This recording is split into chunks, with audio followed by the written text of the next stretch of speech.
streaming live now. Just like I just started to stream.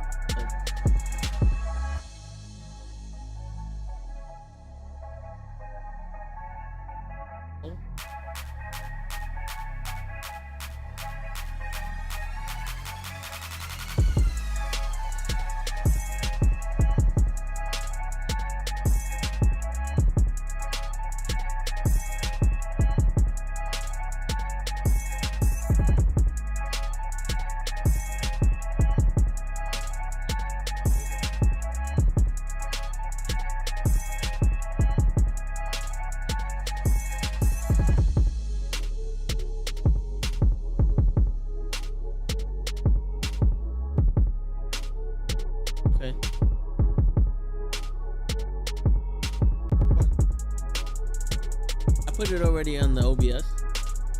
It looks alright. I put it with the Call of Duty. It looks alright. If you have any more ideas,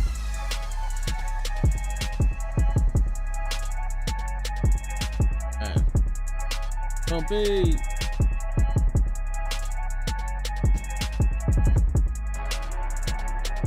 What's going on, Pump? Welcome to the NukkleHeDD Podcast. You already know that show is late, but everybody's running late today. Everybody's running late. We got some shit going on.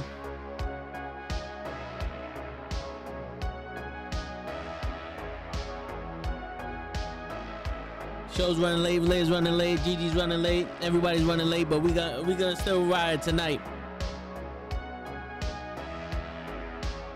Music a little bit loud in my ears, so I know it's gotta be loud in your ears, but we gonna ride tonight, man. We gonna do everything. We get hype.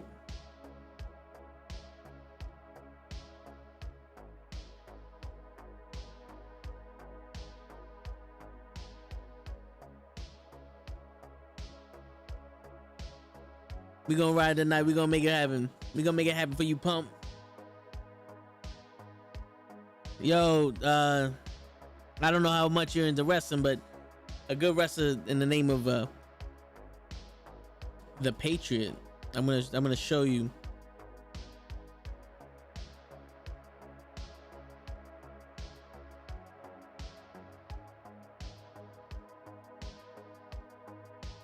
I'm gonna show you.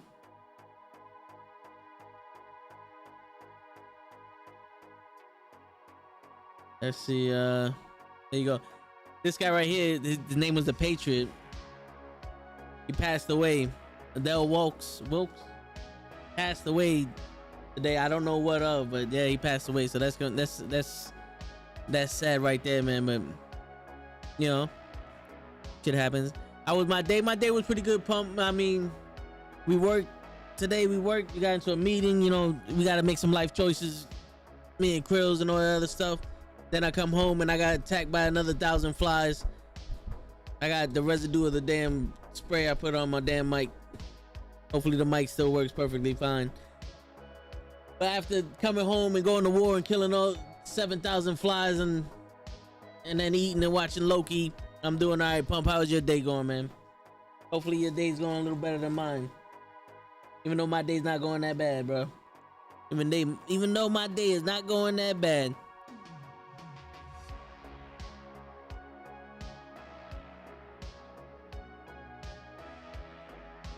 Oh, all right.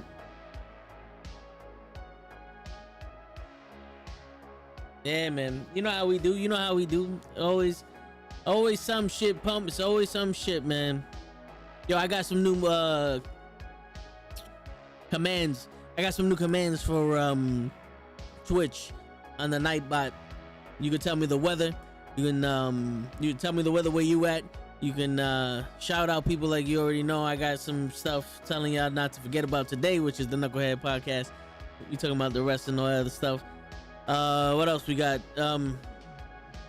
Yeah, some new commands in there. I don't know what to tell you, Pump. I forgot what they was, but we there. All right. Let's see what can we do here? That's some damn sad news. Yeah.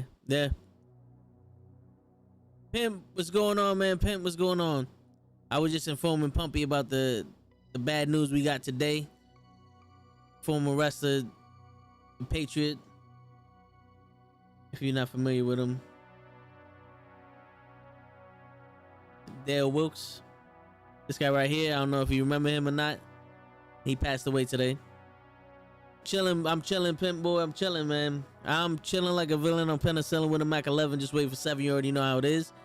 I'm working on some new overlays. Matter of fact, I should show you this, right? Let me show you what I've been working on. Let's see if we can get your opinion on what they look like. All right. So this is what I have so far. It's a rough draft. I'll probably add more to it or not. But since I'm a wrestling guy, and this is a wrestling podcast, and everybody knows me for my wrestling, this is an overlay that I'm working on. So my camera will go right here in the middle, in the lower one. It's all see-through. Show. I am live. So my camera will go here in the middle one. These are ropes and the turnbuckles, and we got the title belt. How do I do this? Oh, there you go. You know what I'm saying? So these are the new overlays I'm working on, and I'm trying to get one special for the Nukkle HeDD Podcast. See, this is all sketched out here. This is the dope shit my brother added to this, because he's a fucking genius when it comes to that shit. You see how it's all like etched out so you can't even see nothing, and then, you know, we made it look like it blended into the title. So I'm trying to come up with something special for the overlays. Maybe I'll put ring ropes for each one of us. 49. Oh shit, I don't even know what time when he died. Let's see what let's see. 59. He died at 59. Let's see what he died for. Confirmed news Thursday brief. According to Company Wills, college football star entered in the world. He reportedly died of a heart attack. Wow. Yeah, man, that's happening to a lot of these wrestlers, heart attacks. It's got to be the strain they put on their body. It's got to be the strain they put on their body, because a lot of these wrestlers, they put a lot of strain on their body. They suffer a lot of injuries.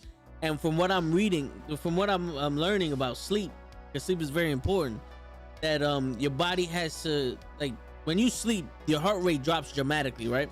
So I have the Apple Watch, so I detect all this. So my natural heart rate is around 85 to 100 beats per second, right? That's my resting heart rate, depending on what I'm doing.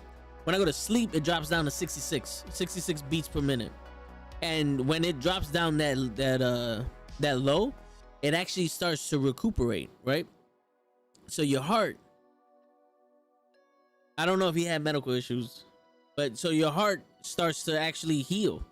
And your body heals. That's what helps your body healing, because it alleviates the stress in your heart when it pumps so little. So if you go to sleep and your heart's pumping, you know, because it's still trying to digest food, or because of the pain or stress levels or anything like that, your heart doesn't slow down.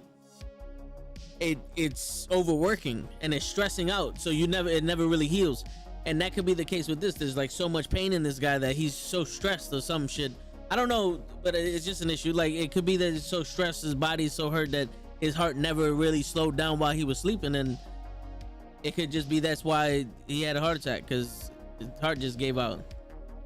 That's why a lot of old people, when they die in their sleep, is because of that.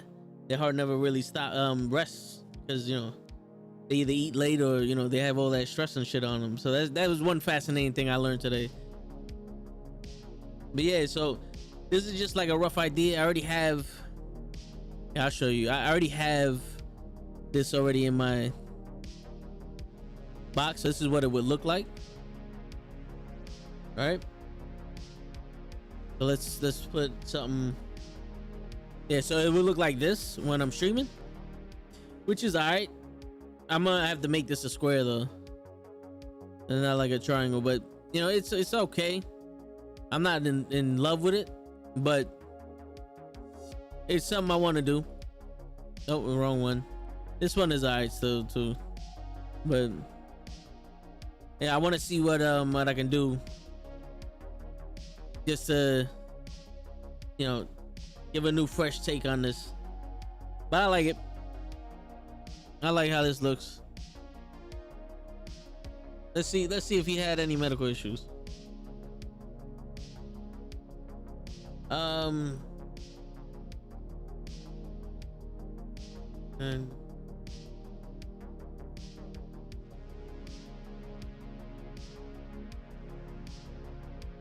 he was in prison?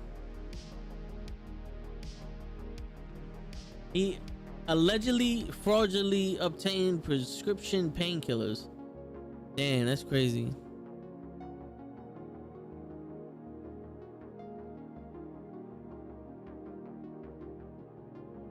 Yeah, Dale, not Dan. Dale Wilkes.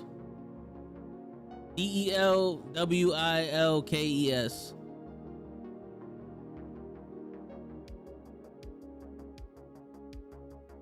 Oh yeah, that's called Big Gold, bro.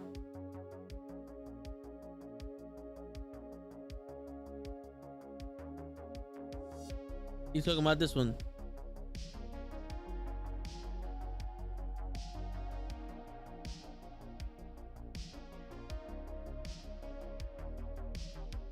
I could try to do something like that, where it'll be one line. Where is this shit?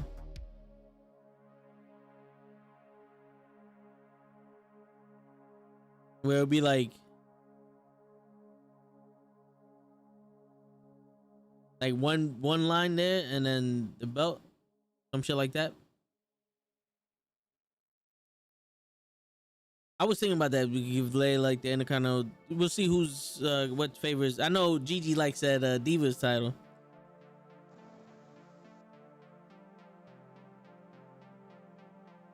What up, Lay? Chilling. Chilling, man. I'm just showing these guys here. I'll see if I can share my screen. Some new overlays I'm thinking about.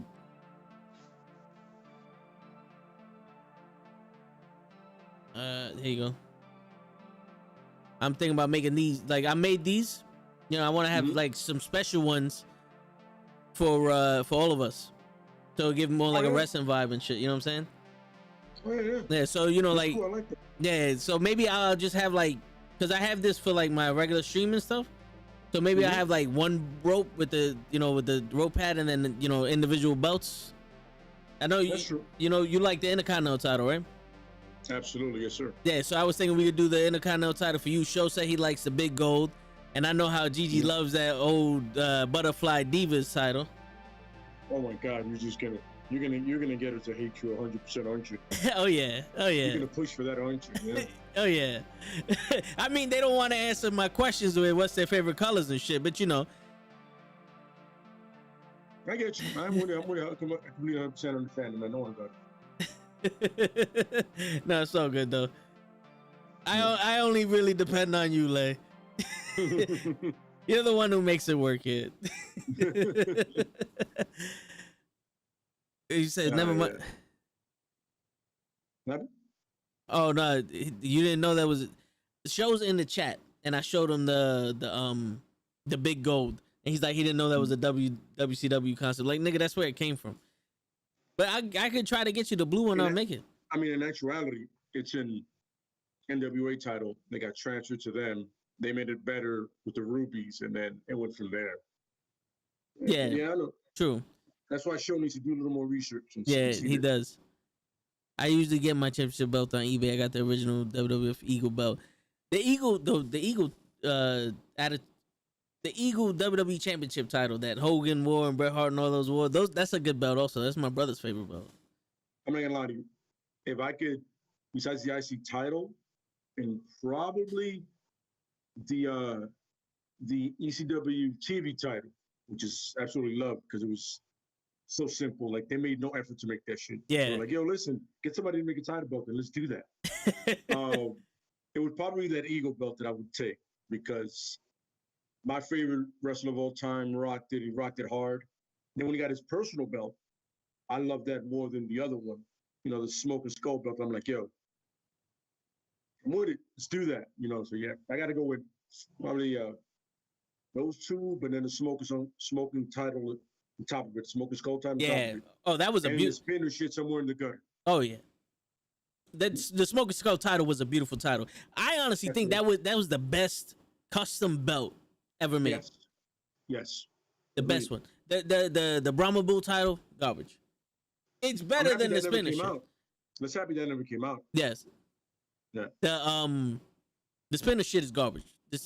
I liked his the US title spinner.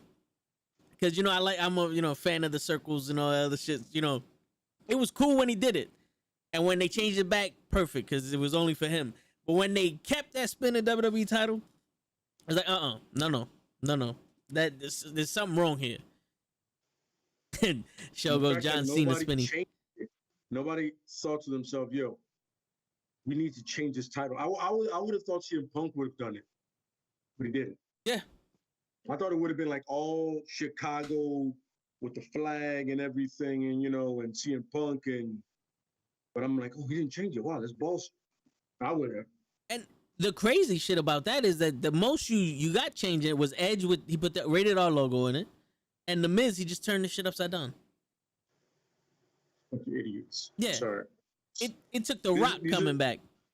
Two of the reasons I can't stand Edge or the Miz. To me, Edge has always been overrated. I don't care who tells me what. He's never been as good as people made him out. I feel like he's competed with people that are better than him, and everybody Bret Harted him. But yeah, I've never found him to be the guy. But, for that era, I think he was the best guy to ever wrestle Cena. Because before Edge came along, Cena wasn't having these, good matches, and the Edge came along, and I think Edge brings Cena up in the. I feel like it was just trash. Altogether? Trash. Yeah. True. Like two trash guys. So everybody's like, yo, this is all we got. So it has to be good. That's all it was. This is as good as we're going to get. So we might as well appreciate this shit. That is true. But at least. While everybody's putting his work and is down there. At least Edge got Lita naked on Raw. That's true. So he gave us that. He gave us that. So that's always a plus. Yeah. You know what I'm saying? That's always a plus. So I usually. So my plus is the willingness for Lita to do it. True. Fuck Edge. I'm going to take that away from you. True. Just fuck him. Yeah, she tried. Yeah. But they wasn't going all the way on Raw. Nah. All puns intended. It is Raw, but it wasn't that Raw. No, not at all. So Show said the overrated superstar. True. Why does Omega have more titles than Mayweather? Because Omega's the man. Omega is bringing back that old school vibe, like the Ultimo Dragon, where he had 15 belts walking to the ring. Like, wrestling was territories. The more belts you had, the more prestigious you were. Like, Omega right now has an argument of being the greatest champion in the time now, out of all the champions. Yeah. All he needs that IG, the New Japan Pro Wrestling Championship, and that's it. Which is crazy. Me and my brother was talking about that, and it turns out that the New Japan Pro Wrestling Champion is more prestigious than the WWE Championship. Before it was like they were on the same level, or slightly. Now it's, if you're the New Japan Pro Wrestling Champion, you're the best wrestler in the world. I can see that. It makes sense. I mean, you're gonna wrestle all the time, and you're gonna wrestle top tier talent, not the same three guys every month. And then the guys are gonna be recycled, or it's gonna be like, I gotta wrestle this guy again and again. Not like Lashley or whatever. But yeah, look, like even this dude's about to wrestle Edge again. Nobody fucking wants that. We've seen this. We've seen this program. This is true. But go fuck yourself. I'm done with that. I believe it's a filler match. It's a filler match for trying to get Brock Lesnar or Cena to wrestle him for SummerSlam. Oh no, I mean it sure is. You know what I'm saying? Like you got to have that one match between. That's like, oh, he fought the legend. Now he's going to fight another legend, and then. Yeah, but it would be better if they had an actual match that went consistent with the storyline they're trying to tell. Absolutely. Brock Lesnar. He's not wrestling Jimmy. I don't know. Yeah, Brock Lesnar held the title for 500 something days, and showed up on TV for 6 times. Yep. Roman Reigns doesn't need to defend the title every month. Nope. That would be some crazy shit. I mean, look, you had him on TV in the Hell in a Cell match. Why would you put him on pay-per-view again? That pay-per-view that's about to happen, you can do without. You bring up a good point. You can literally, you want to hold them up better than the other champs, have them not be on one. Like, well, Roman isn't defending it, and then Paul comes out and goes, "You're not Roman." Well, it doesn't matter if he doesn't defend it. When's the last time you beat the top tier? Never. He ran through the whole. You beat Drew McIntyre 15 times. This is true. What? This is true. Yeah. So Pimp wants to know your opinion on what title looks better, the IC title or the United States title during the 90s? I'm still going to go for the IC title. The way it looked, it's like you wanted that around your waist and over your shoulder. And I did like the US title before with the little flag in the middle, and it looked cool. But something about the IC title, the way it was built, the fact that some people changed the strap around it. You know, the white, to me, the white and the black is always my favorite. But, you know, when people did the light blue, the yellow, or like a yellow, yeah, that was cool. You know what I'm saying? Yeah. But the point is, and then that's a workhorse title. So I appreciate that about it too. It's like the US champ, you don't necessarily have to defend it all the time until you do like a John Cena Open Challenge. But like the TV title and the IC title, it's literally, people are like, especially when Benoit did it, yes, I said his name again. When he was doing it on both Raw and SmackDown, he was like, yo, I'll defend it every night, doesn't matter. And it made it important. It's like, yo, every night I got to watch it to see if Benoit loses it. Shit. You know what I mean? Not like when The Miz held with somebody else, remember, that defended it every 4 weeks or a month. It's like, yo, you have that title because you can go every night or on call. It doesn't matter when you can go, you know? So, yeah. Battle of the US title, but I will go with the IC first. And to be honest with you, I also think that it looks better personally, but it just felt more prestigious. The United States Championship, until it became like a Booker T's championship and Benoit's title, like until it became that, it wasn't really anything that somebody was like, I need to be the U.S. champion. No, the Intercontinental title was the title people wanted because they knew Hogan wasn't giving up that world title. Until they did the best out of 5 series, as you were saying, Booker and Benoit, it wasn't really that elevated. Before that, it was probably back in the days when like Dusty held it, or Stunning Steve Austin held it. Yes. You know what I'm saying? Somebody like that. Once again, another workhorse in that time frame. You know what I mean? But because the IC title was always somebody that can go at any time, you know? Yeah, and if you also think about it, most of the people who were Intercontinental champions back in the 90s were WCW champions. Rick Rude, absolutely, yes. Ricky the Dragon, absolutely. Steamboat. Macho Man would have been a WCW champion back then. You know, Mr. Perfect would have been a WCW champion if he was in WCW, the way that they were running things. So a lot of the people that Ravishing, Rude. Yeah. A lot of those people were. But it was some bullshit, but whatever. Yeah. A lot of those people were Intercontinental champions and WCW champions. And Show brings up a good point. What up, Pootie? God bless you too, man. Show brings up a good point. Macho Man held that title in high regard, so he made it look like it was the champion. Here's the funny part. I was going to go to that. Good point, Show. I appreciate that on that. The fact is that one of the greatest, if not the greatest matches in history is Macho Man versus Steamboat. They're a 30-minute classic, and that's not a championship match. It's an IC. It's not a WWE championship match. It's in WWF. I'm sorry. My bad, I disrespected the name. It is a IC title match. You know what I mean? Like I know there's people that will pick that match above any actual WWF championship matches, just because they went that long and they did it that often. It was two of the best workers you're ever gonna have. A pure baby face and a guy that just became a villain that he can play both. It was amazing. This is true. And that's one thing we gotta do a show on that. Pure baby faces. Pure baby faces. Because Ricky the Dragon Steamboat had to be the greatest baby face of all time. Because I don't ever remember a time when people were turning on him. No, they never turned him. He never turned. He was just like always a baby face, like 100%. Yeah, he was. Even even Rey Mysterio, you know, even when he was with the Filthy Animals, nobody bought it. He looked like a fucking kid. I'm like, yeah, he's not a bad guy. He He's did. he's with the wrong crowd. This is true. That's all that is. He's with the wrong crowd today. We forgive you, Ray, for being with those hooligans. Yes. Those filthy animals. But no, I think Ricky the Dragon Steamboat was completely true to himself as a wrestler, and that's why everybody loved him. And there's no way he would have been a bad guy. If he turned bad guy, that would have been. I think he would have had to have been the WWE champion. That would have been next level. Yeah, you would have had to like give him a championship run because nobody would have seen that coming. First of all, second of all, that'd have been ballsy. Is all. Yeah, that would have been like, oh, Tino San Martino's another one. True.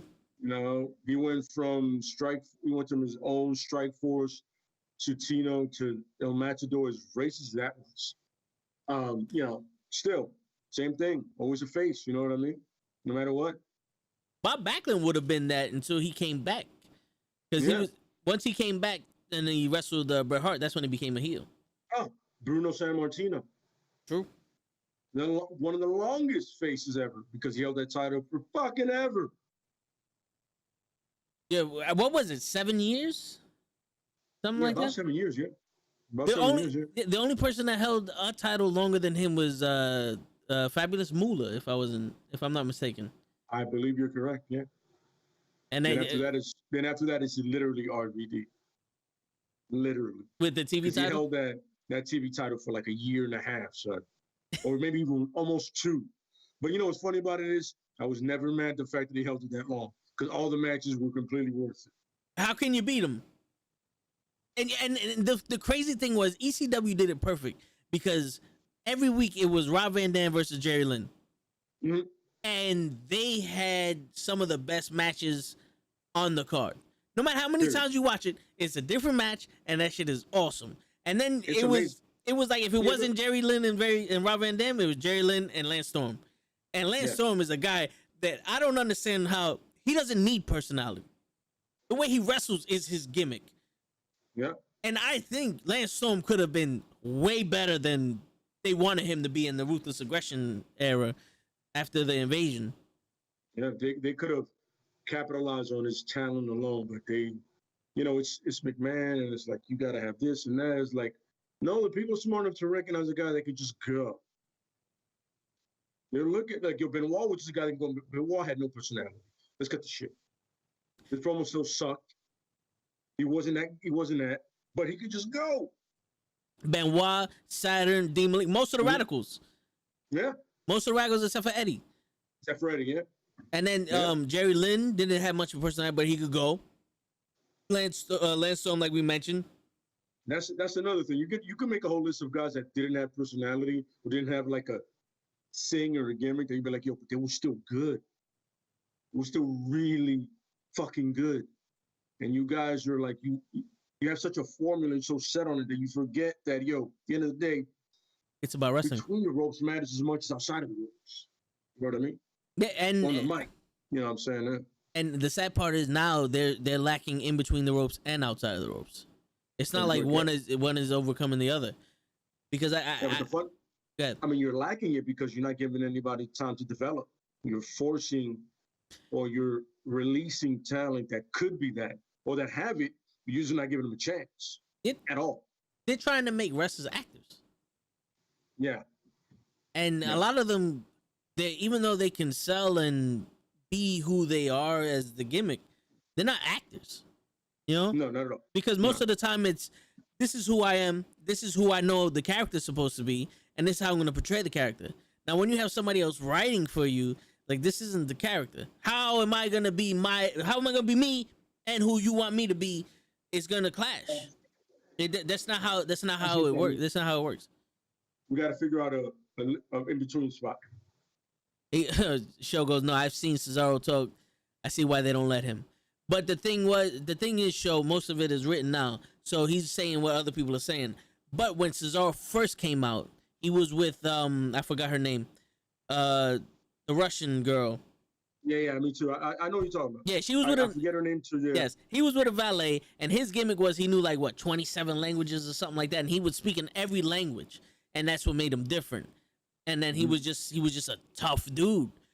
Now it's almost like, look, I'm Cesaro, and he's strong, but my man, like, all right, we get it. You're not doing like new feats of strength. Whereas, like, if the British Bulldog did that stolen suplex, he did it on Warlord. Warlord was like 6'7", 380 pounds. He did it on a big dude. He didn't do it on X-Pac. He didn't do it on Doink. Yeah. He did it on big dudes, and that's what made it impressive. And he held it there for longer and longer, and all. It was a part of the show. He didn't start the match with it. He was in the middle of the match where you wouldn't expect him to do stuff like that. Spinning somebody for 72 minutes. Once you get that momentum up, it's no longer a feat of strength. I gotta give him props. So him not dropping after that shit is amazing. Oh yeah, he must have a tolerance for alcohol, because he don't get dizzy or nothing. No, but he don't drink. He doesn't like coffee and shit like that. Oh yeah, his big thing is coffee and water. Like, all right, I'm with it. I get it. Hey, you gotta do something, man. Yep. Show is mad that they separated him and Sheamus. Because for the sake of the tag team division, me too. But I would like to see him be his own person. Like once Sheamus and him broke up, Sheamus went right back to fighting for the title and then being the United States champion. And Cesaro's did what? We're gonna push Cesaro. All right, push him where? To the back of the line?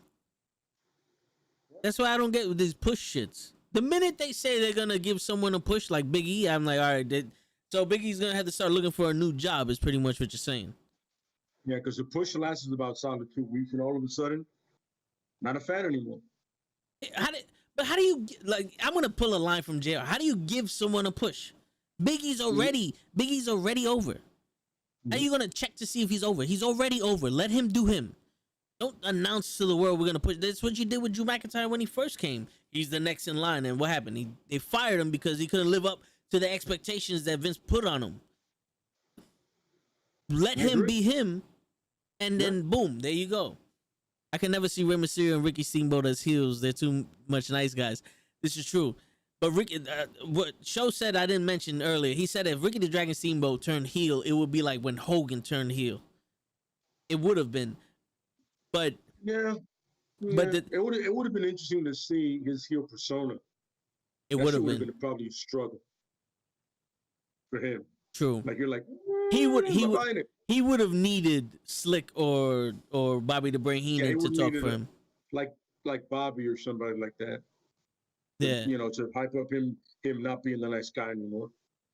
It could have been him by himself. Because his mic skills weren't amazing either. So they weren't. But they didn't. It didn't need to be. Because back in the days, the story was basically I'm the bad guy, you're the good guy, and we're fighting because I'm the bad guy, you're the good guy. So that's why it always stuck. Is like, I'm gonna go out there, Jake the Snake Roberts, and I'm gonna put an end to you. And I was like, yeah, because Jake the Snake Roberts, he tried to attack Miss Elizabeth, and you needed to defend her honor. And that's what it was. It was that easy. Yeah, that's all we need, because we knew in those ropes we were gonna see something magical. Yeah. It doesn't take much. It does not take much. Think about it. People announce stuff. The teaser trailer for a trailer is coming out at 12, and 15 million people go watch that 3-second fucking teaser trailer for the trailer. And you need me to know that someone broke into your house at 15 years old and put a penny underneath your pillow and it was fucking Ray and that's why he's a bad guy now? No. Like, you overcomplicate shit. Like, we don't need that. Agreed. Yeah. It could be so much simpler if you allow it to be, you know what I mean? And you can do it in a way where you're not insulting the fans either. Where the fans are like, yo, all right, you're not disrespecting me. You're not explaining to me like an idiot. Look at Jungle Boy. Yeah.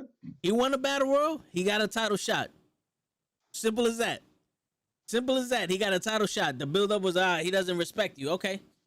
And then in the ring, Jungle Boy made him respect him. Yep. I completely agree. Yep.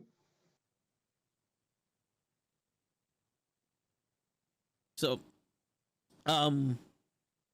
did you catch any of AEW on Wednesday?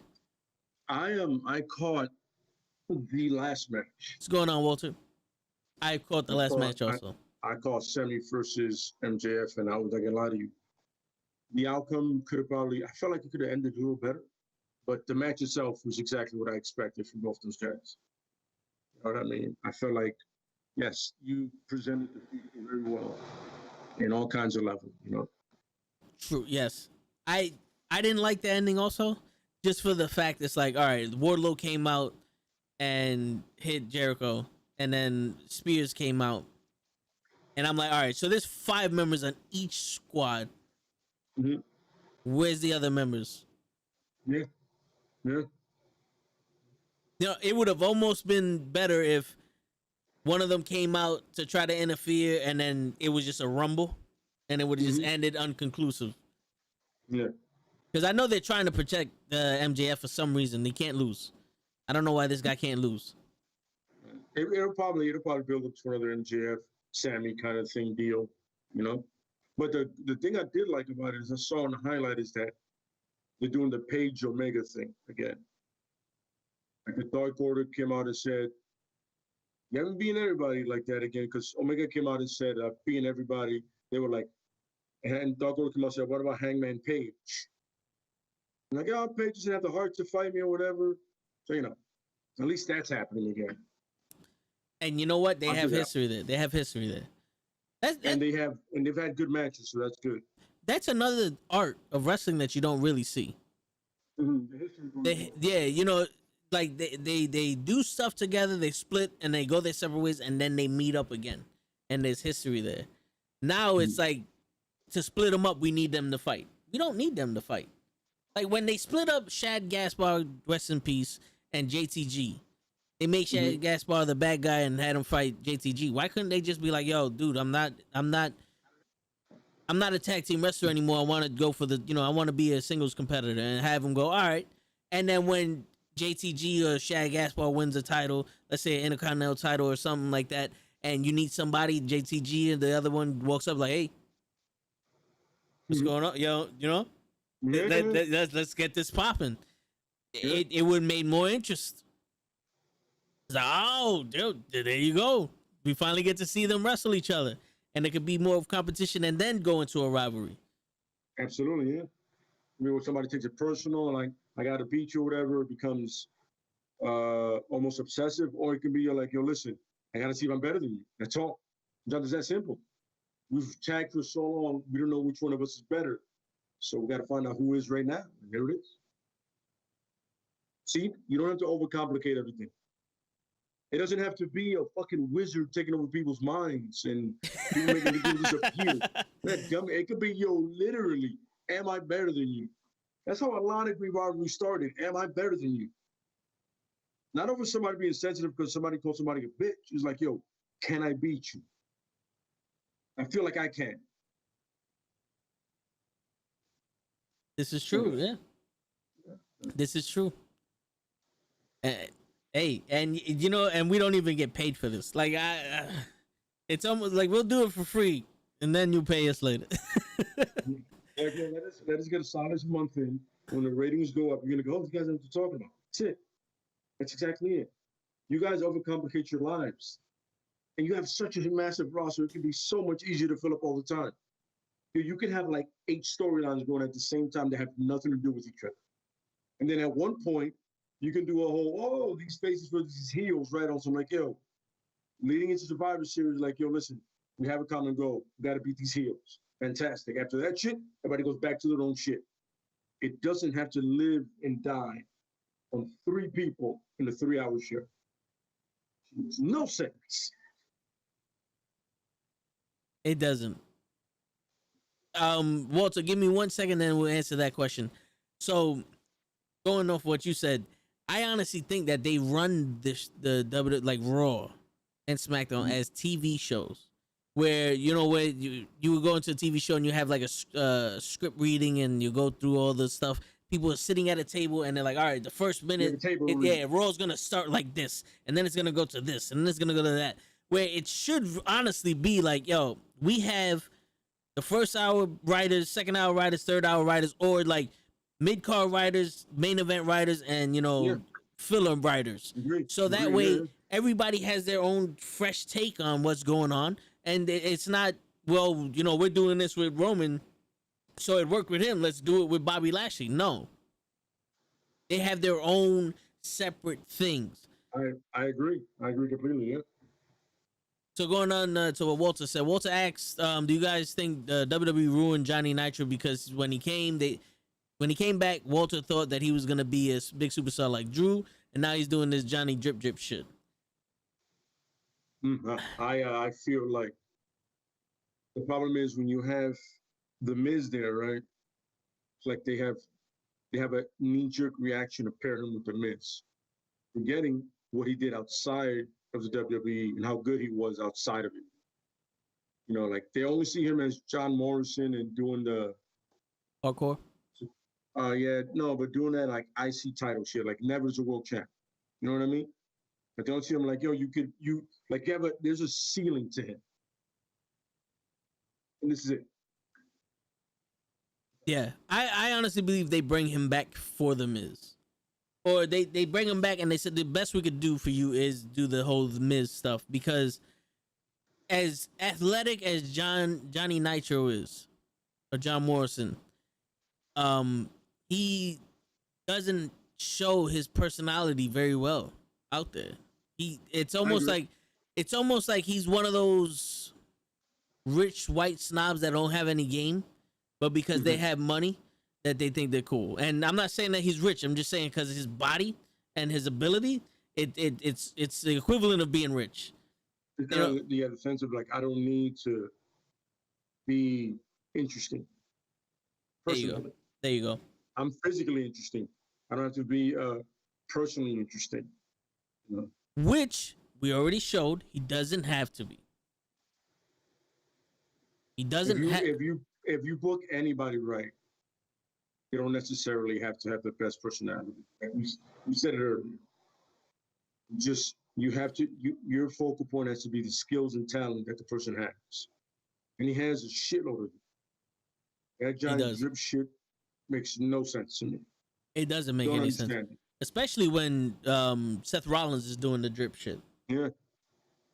It's like, so you got two guys doing the same gimmicks on different shows. And I can see John Morrison winning the Money in the Bank and cashing in and become champion that way. And then maybe that would make him more serious and and just be on some, listen, I'm more athletic than you. I'm better than you in everywhere. I'm physically superior than you. That's some Rob Van Dam shit back in ECW. And just let him run shit that way. I agree. Yeah. That would probably be the smartest and most detailed way to do it. In a sense. He doesn't have to be part of the table read.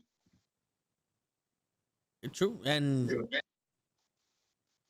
they're content on making their jobs way more difficult than they should be.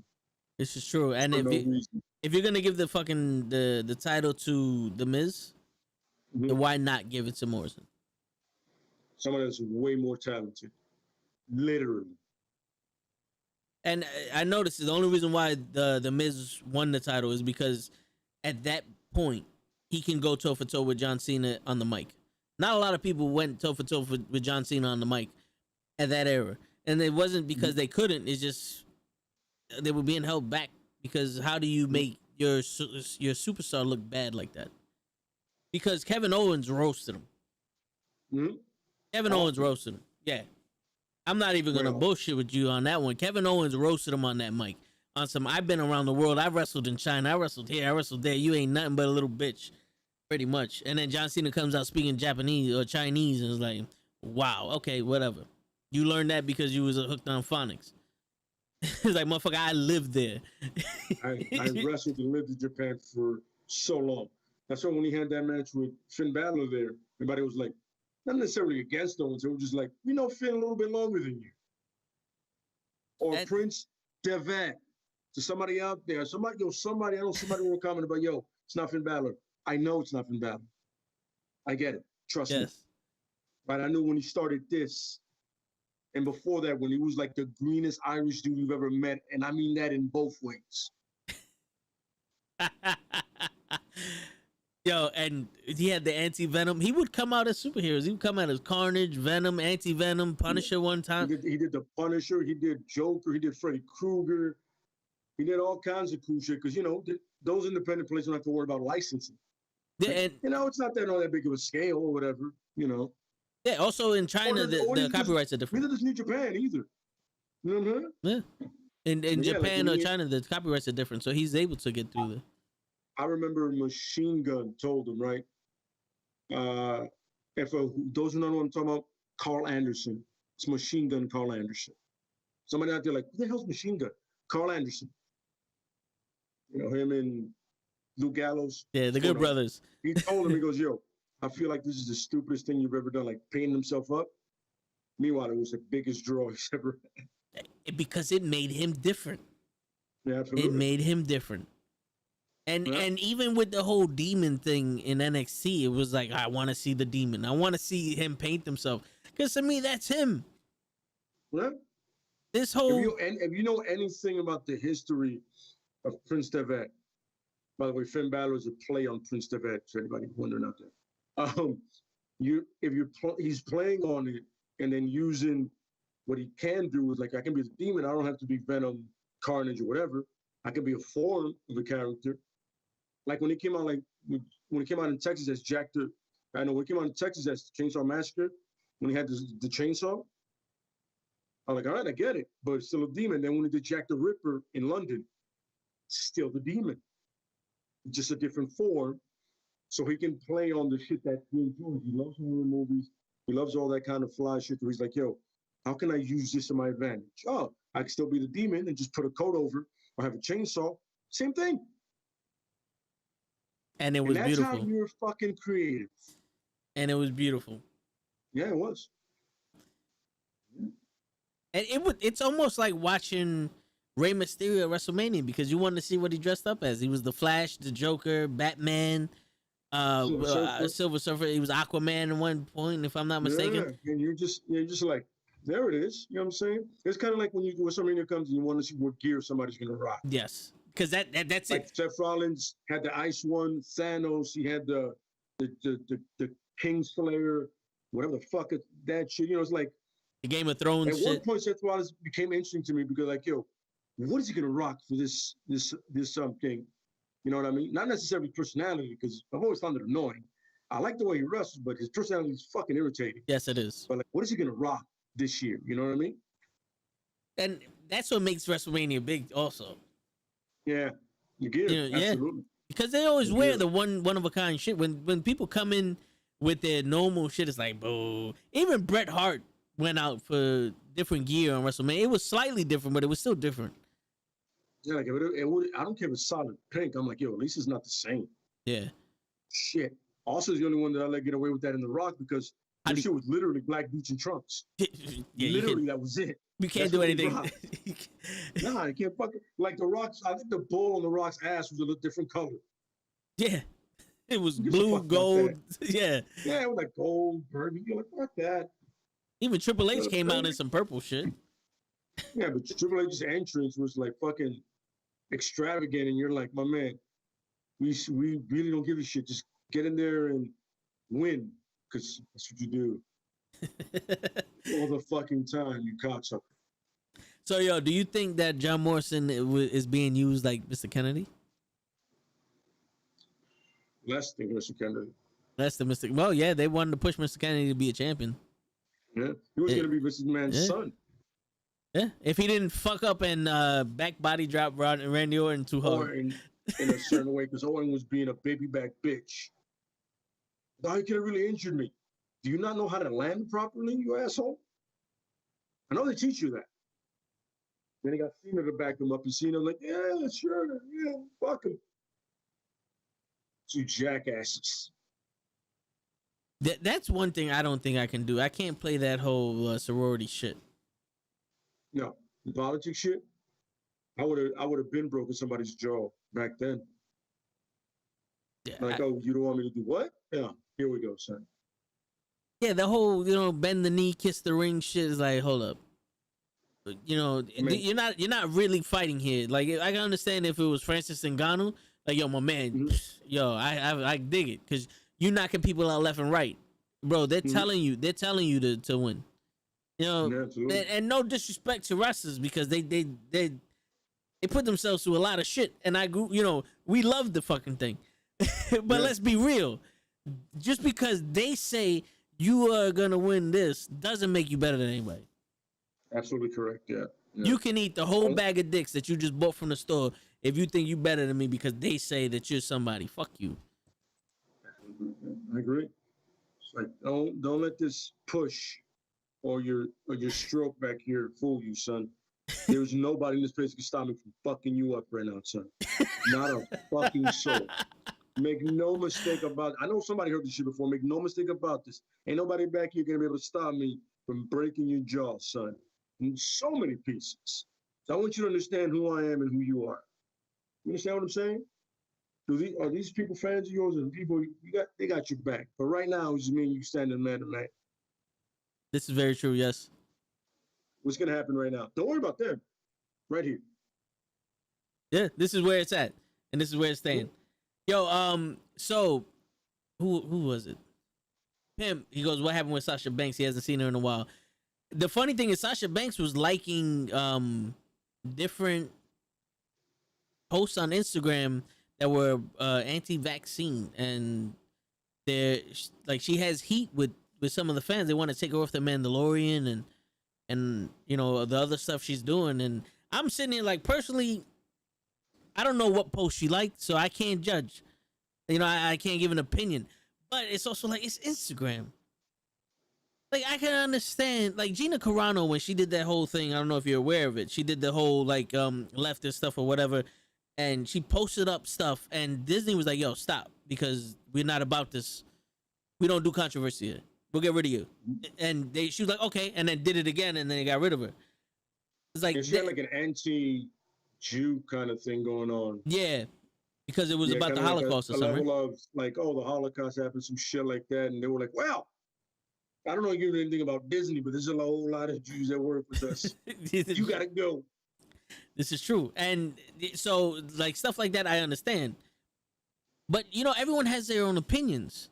And that's the thing. It's like, you're going to take away someone's opinion. Why? Because she works for someplace? That also, you can eat the same bag of dicks that you bought. Like, come on. Like, no, the thing is, you're not taking away somebody's opinion. Because of their opinion, you took away their livelihood. That is a hard sell. Yes. And Sasha Banks absolutely loves wrestling. She proved it many times, right? This is why I like her so much. Her opinion about vaccination in a country that said you have the right to your opinion, that all of a sudden is a problem. Now, if your opinion is some shit like Black Lives Don't Matters and fuck anybody that's not like me, white and right, we have an issue. We may have to discuss this because your morality is terrible. Once again, immorality is also an opinion-based thing. My morality is separate from somebody else's. But the point is, she's not a fan of the vaccine. I don't know if she's done research. I honestly don't give a shit. That's not my problem. My problem is the woman, she got to the point in her career by busting her ass, literally breaking her body to get where she's at. So let it go. You don't like her opinion? Fantastic. I bet you there's a shitload of opinions people don't like about you. Ain't nobody trying to get you fired yet, Karen or Kyle. And I know there's a bunch of you motherfuckers. I know y'all. I know y'all out there. And another thing people don't realize is that Charles Barkley said it best. I'm not nobody's role model, right? Mm-hmm. So he said it's not my job to raise your kids. So if Sasha Banks is doing something that you don't particularly agree with agreeing to all this other stuff, you have to let your kids know, because this is all about the kids pretty much. You have to let your kids know, listen, this is her opinion. This is what we think. We don't follow people because we like them. You have to formulate your own opinion on stuff.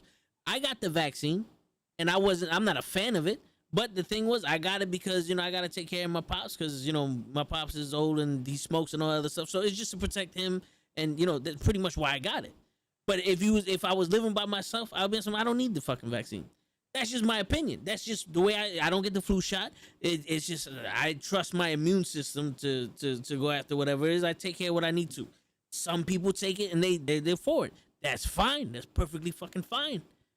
Now, when you start imposing your will on somebody going, oh, this is something I agree with, I like it, now you need to be banned from life. What's the difference between doing that and somebody just walking the street going, well, I don't like your hair, and shooting them in the fucking face? Like, honestly, I know it's an extreme, my example, but it's the same shit.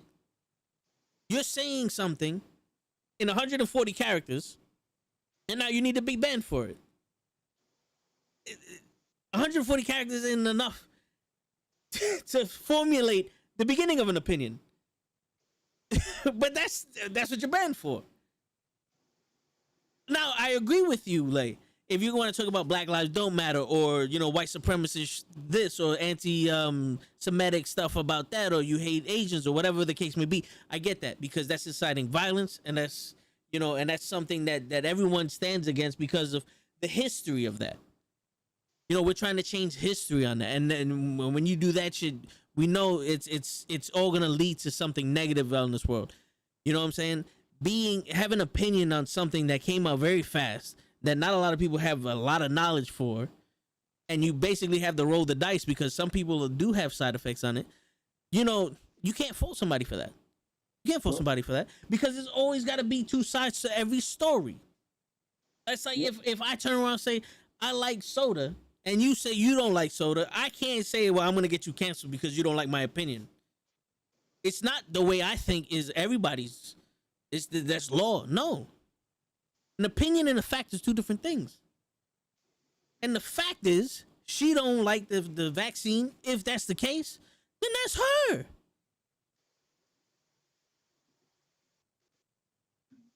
That's her. Like, you know what I'm saying? I mean, everybody's entitled to their opinion, no matter what you think of it, and that's it. The moment you try to take somebody's opinion away, the fuck, what's that about? It's an opinion, by the way.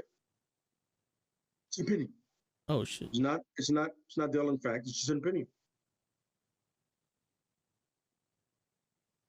Shit, I gotta fix your camera. No, but yeah, it's an opinion, and that's something we need to we need to respect people.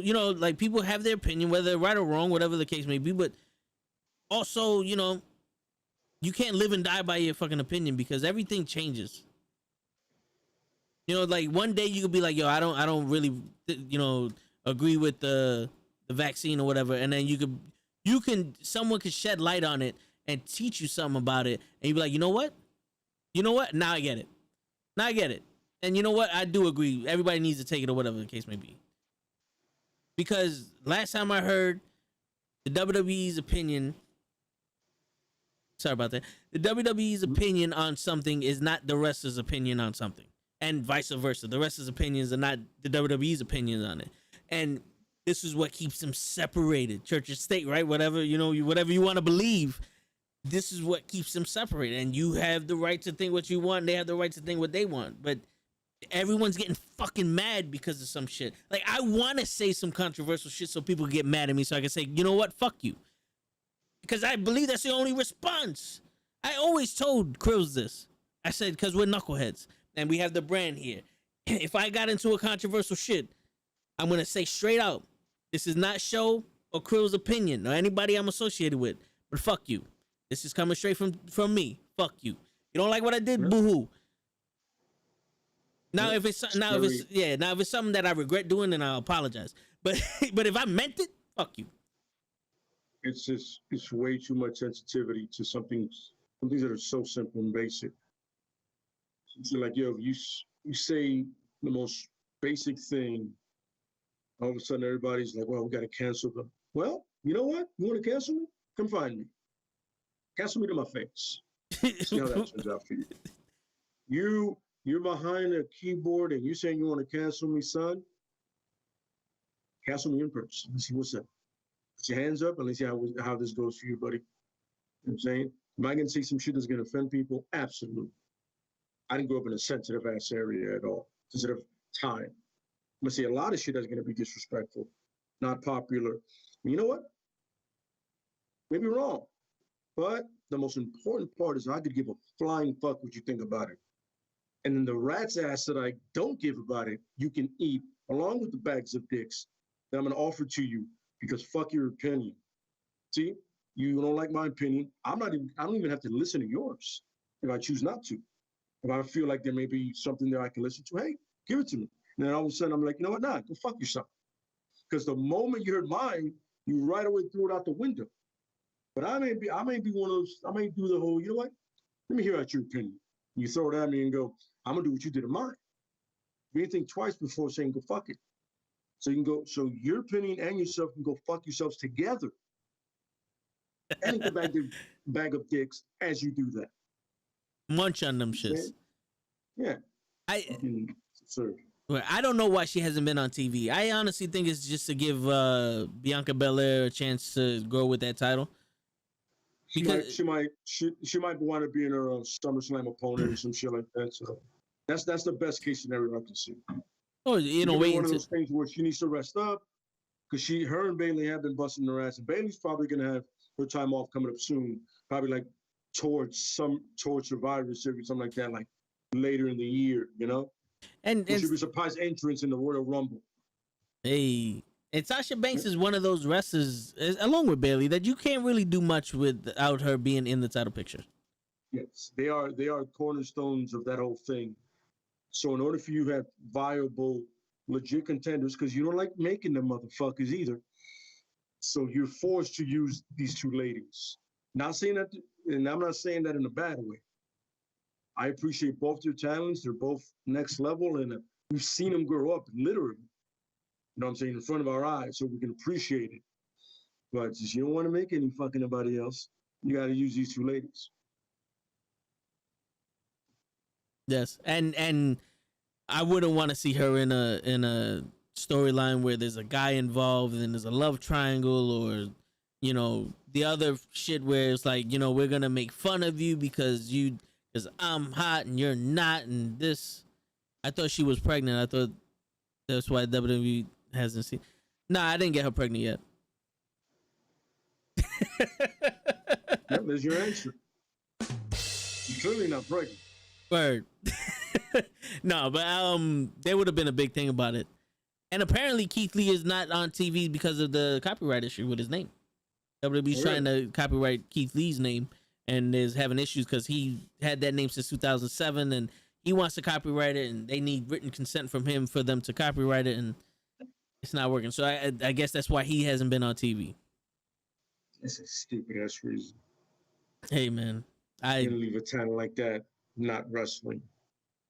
That's fucking dumb.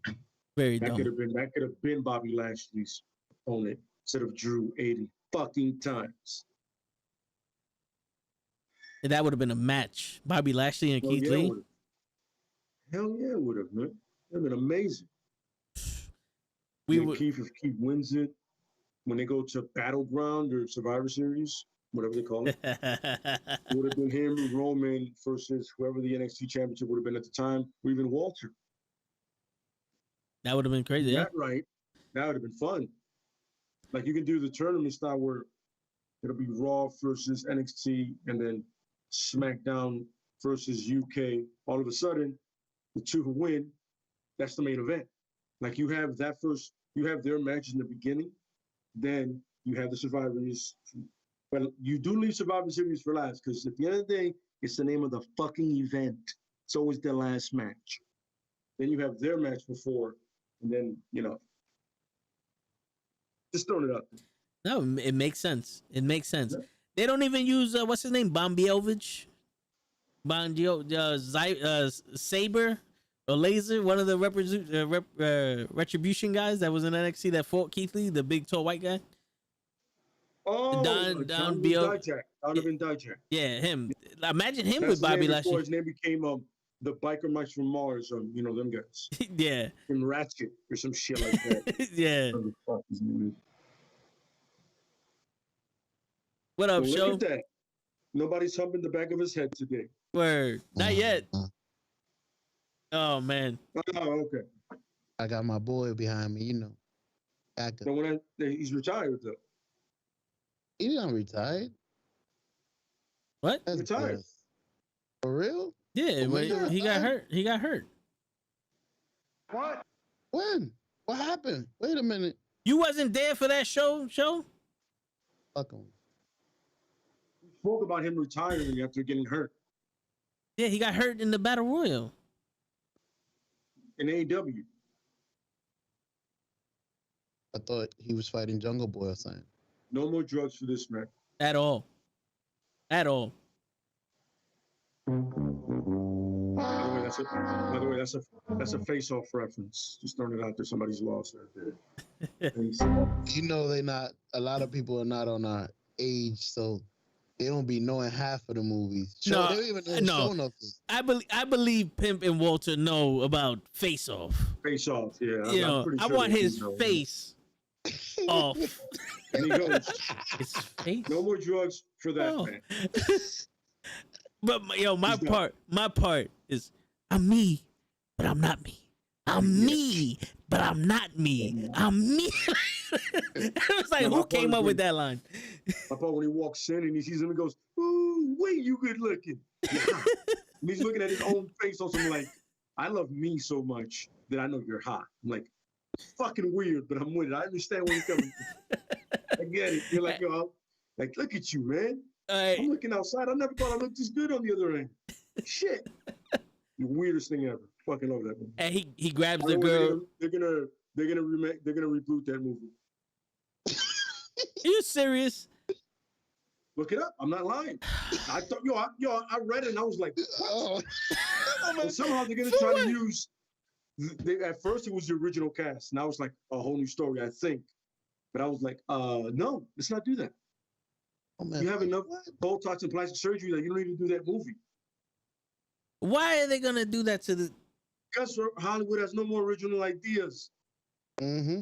They ran Period. That's You see how often an original movie actually comes out? never. It's a good point. Good point. You win. Mm-hmm. But nah, that's still like, come on. You can't touch that. You can't touch it because I hate when they reboot movies.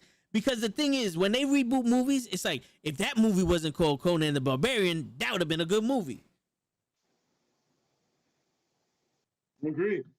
They could reboot. They could reboot it. Just don't fucking reboot it. Then don't change it. You know what I'm saying? Like this is the thing. Yo, let's do Face Off. All right, not call it Face Off. Have nothing to do with the old movie. Let's just do a fucking movie with that concept. Because they be like, yo, that shit was dope. And the kids now is like, yo, I ain't never seen something like that before. And us is like, nigga, that's Face Off. Like, we know, but we can accept it because they never said it was called Face Off.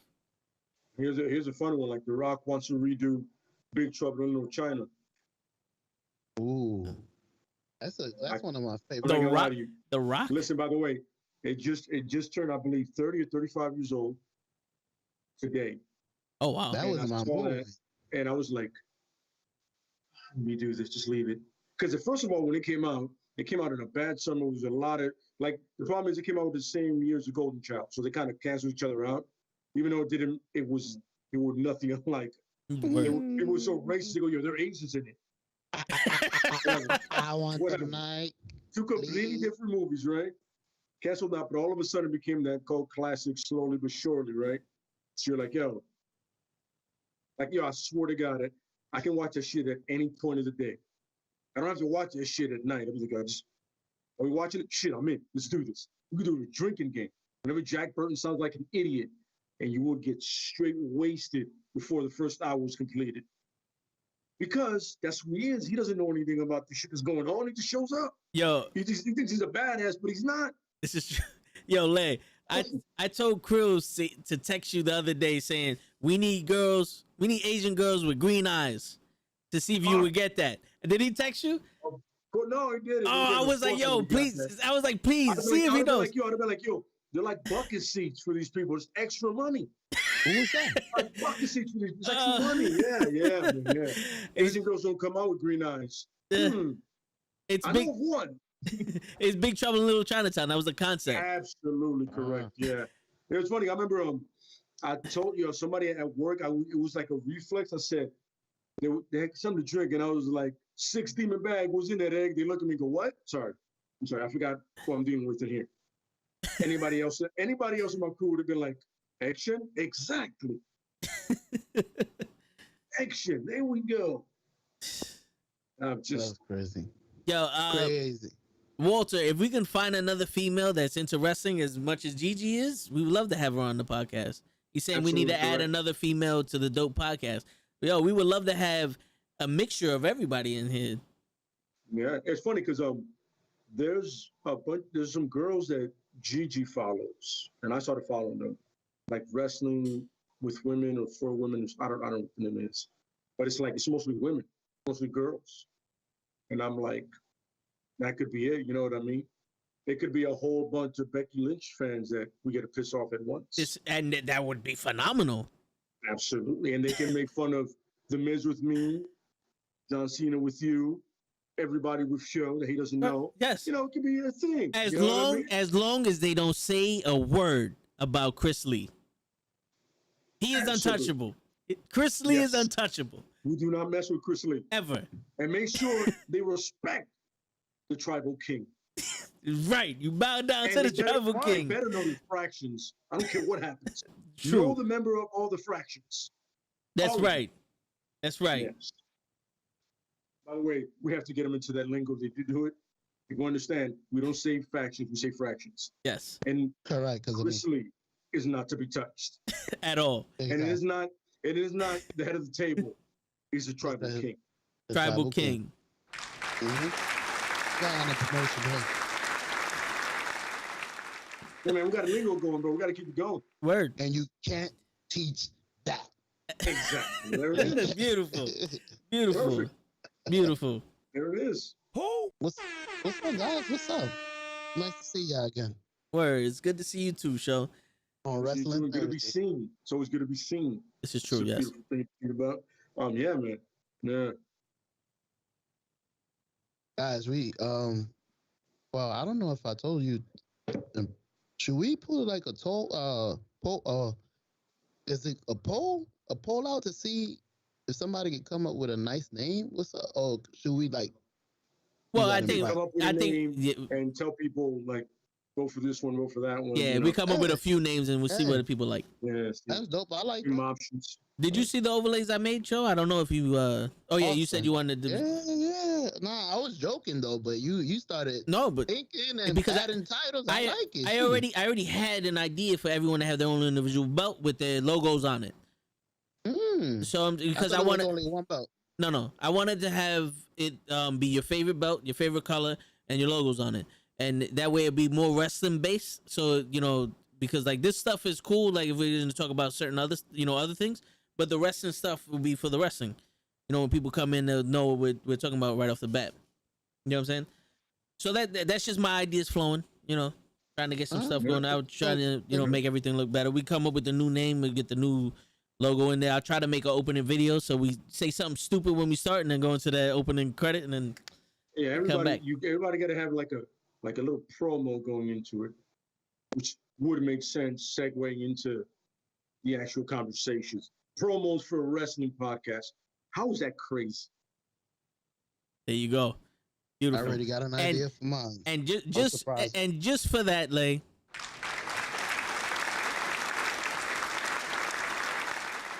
I have my moments. They're rare, but I have. This is true.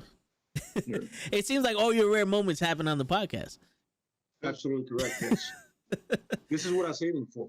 I can't do this in normal conversation with people because they're like, "What? Doesn't make any sense." That's what I do on a podcast. Oh, I know. The crazy thing is I was streaming yesterday, right? And I was like, yo, I'm playing Apex with another member. And I'm like, all right, I got energy tonight. I'm streaming. So I watched the stream today at work. And I was like, yo, I look so tired. I was slurring my words. It was like the person I thought I was being. I was the opposite on camera. So today I told Quills, I was like, yo, I'm only excited when I only have a clear concise thought when I'm talking about wrestling or when I'm talking about something I'm very passionate about. And today I'm tired of shit. I fought 30 flies.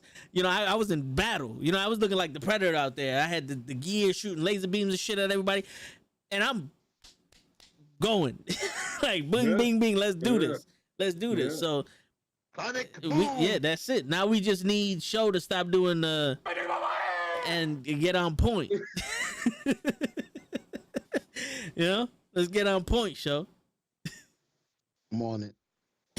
Look at the energy in this guy. I love it. Listen, off the charts. Word. Sleeping baby behind me. I hear you. Be quiet. Like it's coming through the camera. It's just so electric. My voice is different It's from like my Egg Shen. It's like when he does the whole. Yeah, see. Somebody there knows electricity's coming through. If you know about Egg Shen, if you don't, you can go fuck yourself. I'm not gonna explain the whole shit I got to do right now. Okay.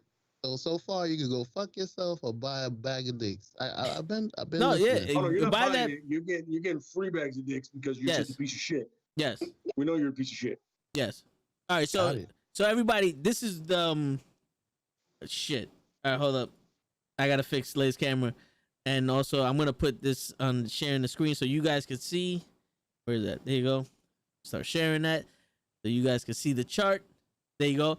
And you see this right here? This chart shows energy is on like the 120 decibel. Like this second to last bar. That's the energy level shows on right now. You know, I wanted everybody to know that he's on some, you know, level right now. I know him personally. This is him, you know, beasting. So we need you to, you know, take it down just a notch, Show, and everything will be all right. What level am I? You're the 120. Where do you need me? I need you at 110. 110 is perfect. All right. You know? That's it. Somebody's go. I gotta redefine 120 in my level. Figure that out. What's 120 in our level? Yeah. Shit. I gotta put in work to get Show's level. Yeah. What else is on the agenda? I don't want to talk about Raw because Raw was Raw. But I'll tell you one thing. I don't know when Jeezy's getting on, but Kofi Kingston and MVP had a crazy. They did. Promo. Jeezy's coming on? What? She's supposed to be.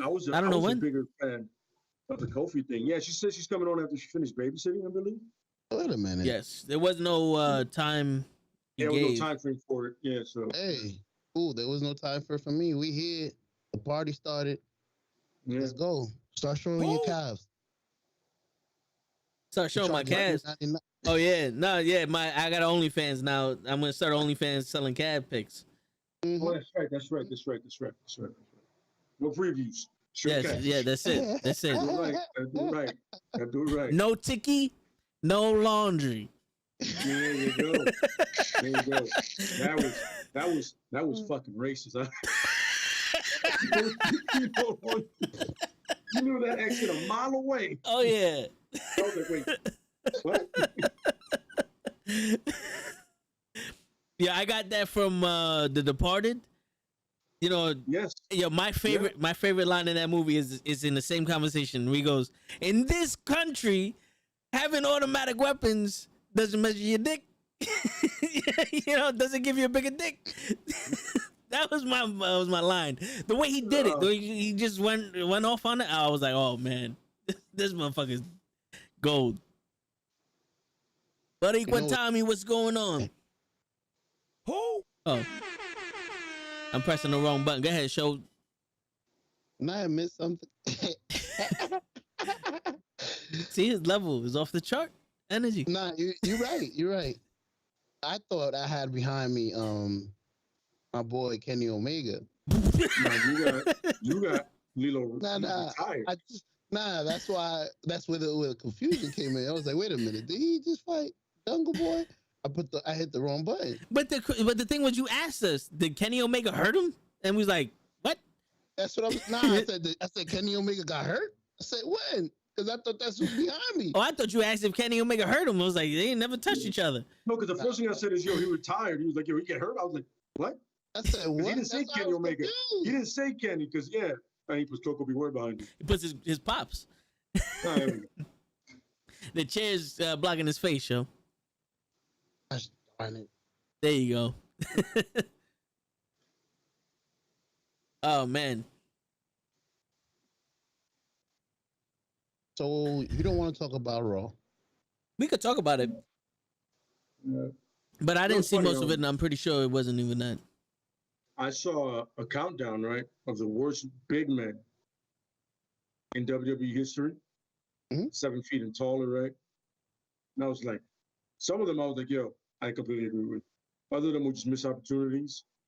And I was thinking in my head, if you had to pick one big man that absolutely failed in your eyes in WWE, who's that? Just one. Giant Gonzalez. That guy was Not just him. size, though. No, not him. He was only signed to a one-day contract. So no, not him. We were like there for like a month. It had to be somebody that was there. Okay. Like they put money into him. Okay. Over 7 foot? Yes.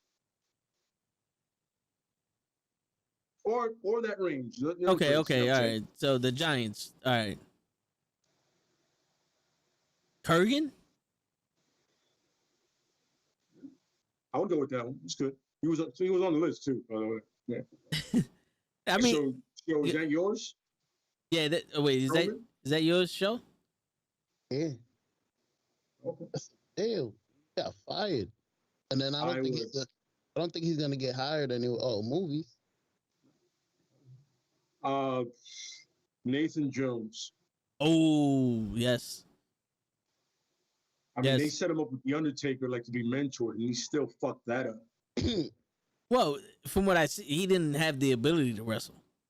No, but he was a power lifter. He had done MMA, so it's like, yo, he was in there somewhere. And he was also in jail, right? That Siberian jail. Storyline, like he had like a origin, like backstory done there. He could have been. One day they was in Australia, and he just never came back. Yo, he literally never came back to the show, and he just started doing movies. Well, also, Matt Morgan. Oh, the Blueprint. Yeah, the Blueprint. I'm gonna give him that stupid ass gimmick. We had a stutter. Yeah. I'm like, yo, what the fuck? There was Luther Reigns was on that. With the horseshoe thing with Angle. Oh shit. Yeah. Yeah, him. Yeah. What about Bam Neely? You remember Bam Neely? Bam Neely. Why does that sound?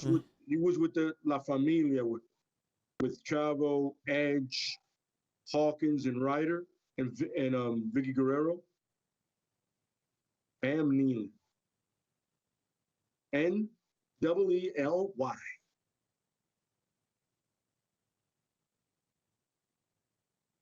Hold on, let me. Oh shit! He's over 7 foot. No, but he's close to it. You know, he's like. The point is, he was a big man and he sucked. Here goes.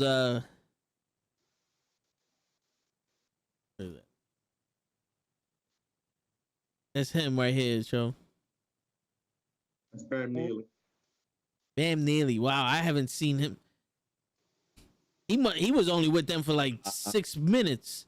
Now that dude is also on it, by the way. Who? You go back, the other guy that you put on before him, that wasn't Bam Neely. Oh, shit.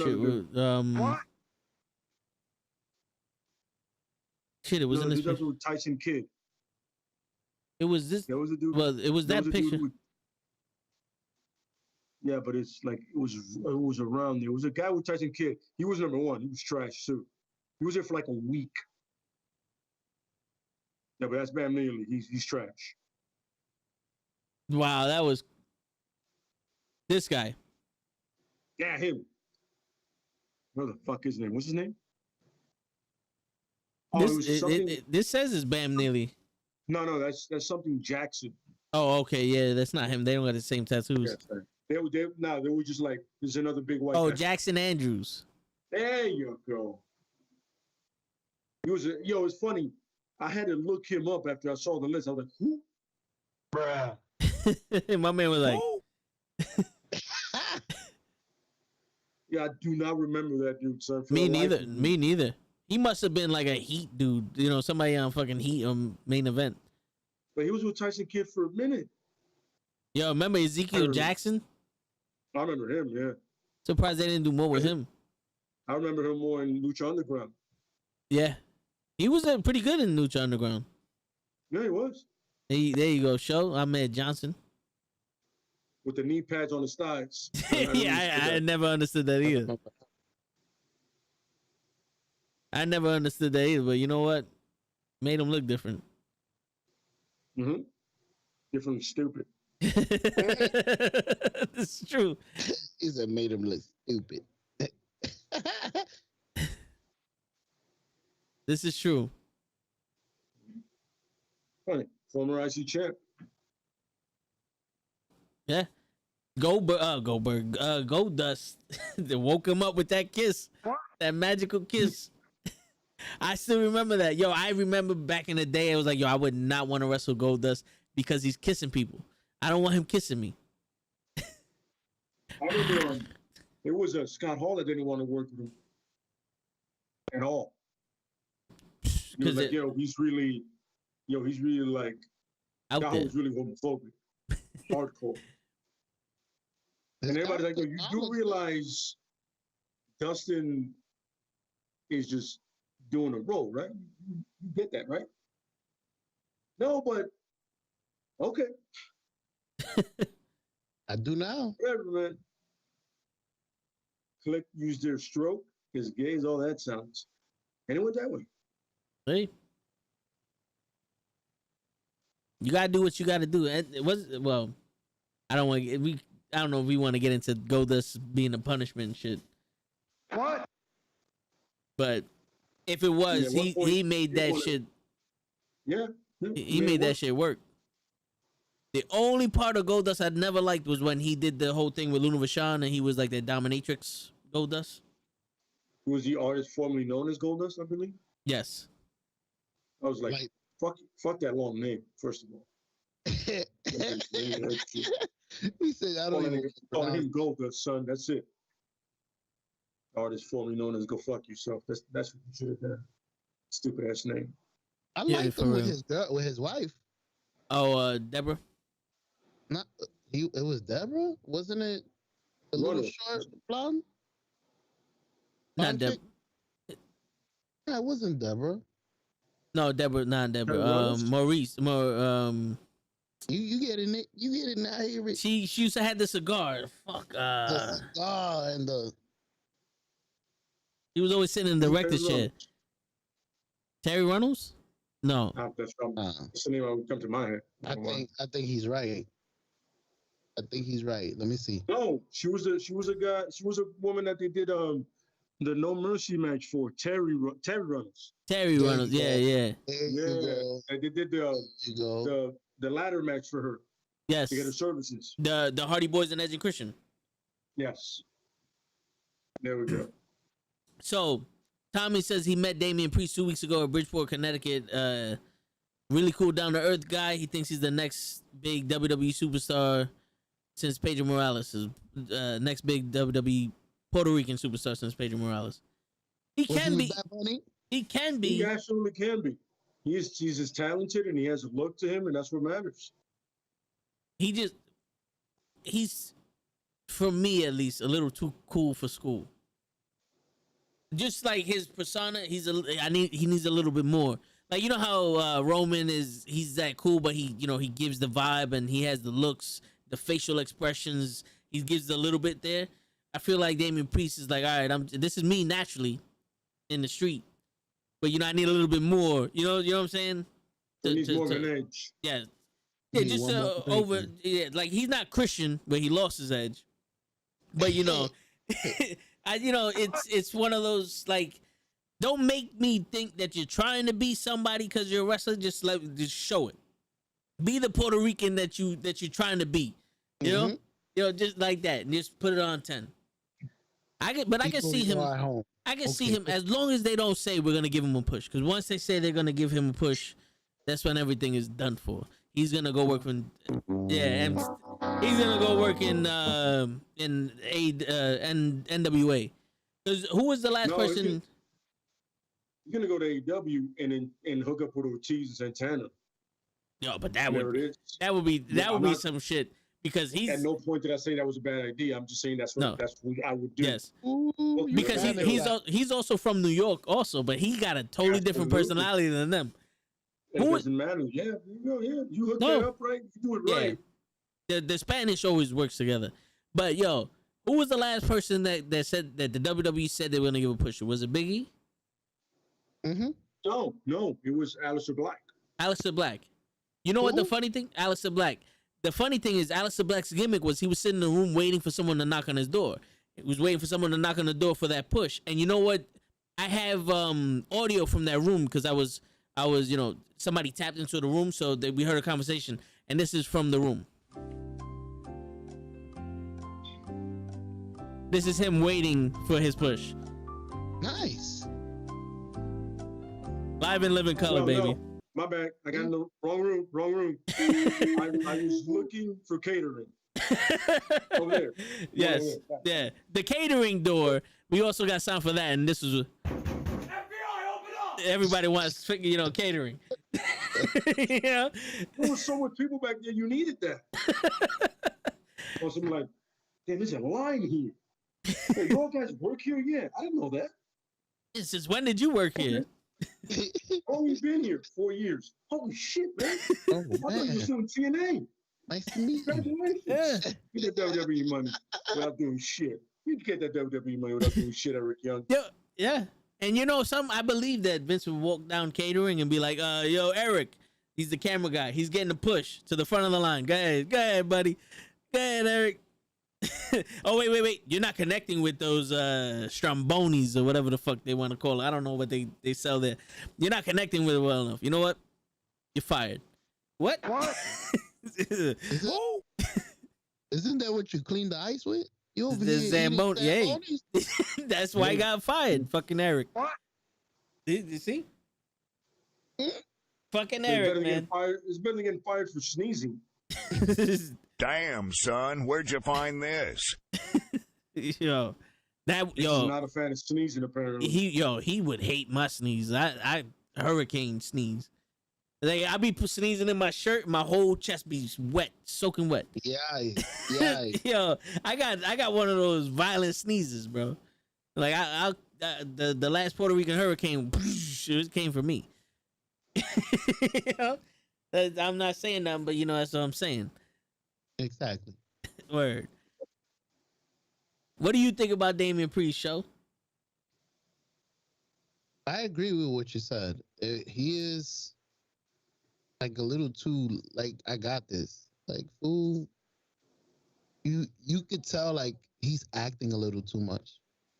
I don't know if he's acting like he's cool. Like I got this. The way what you said, it's too much. Like this. I'm sorry, Sherry. I have to ask. Is that your version of cool? Yeah. Yo, you don't. Okay. No. I'm not judging. Right. I just want to know what's cool. I'm not, Yeah.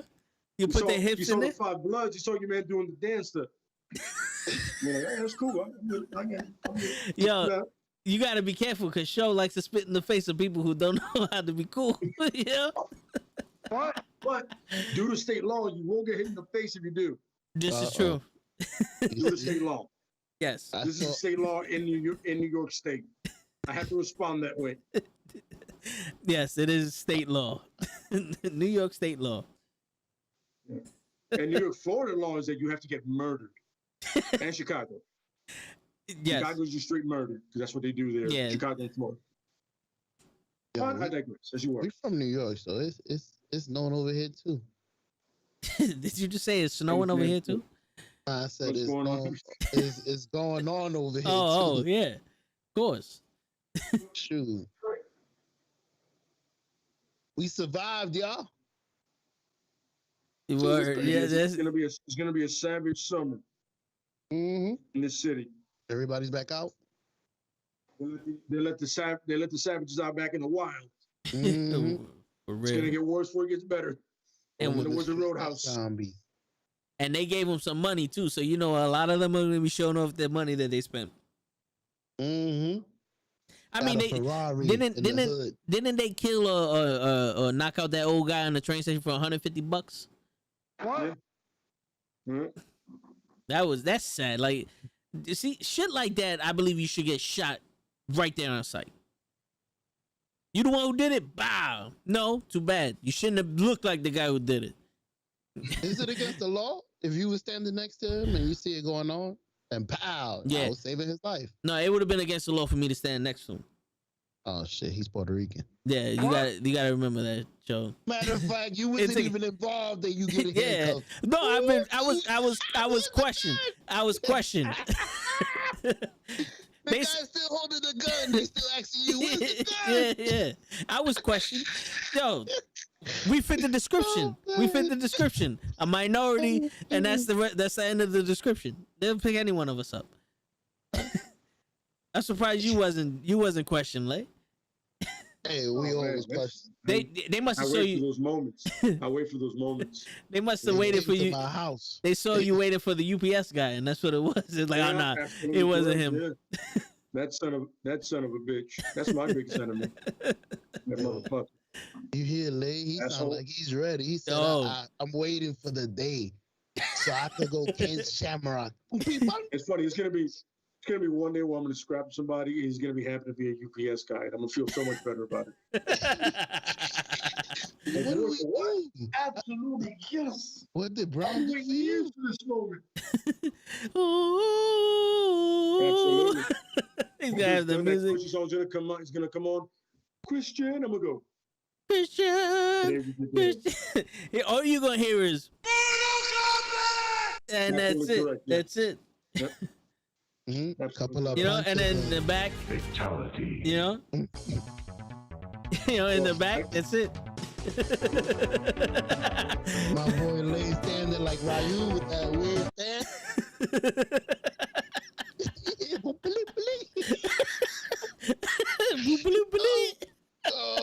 I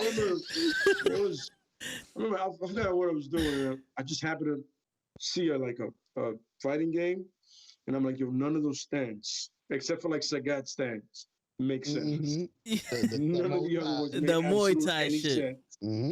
Like this makes no sense. Everybody else, I'm like, oh, and Boron, because he's like, Yeah.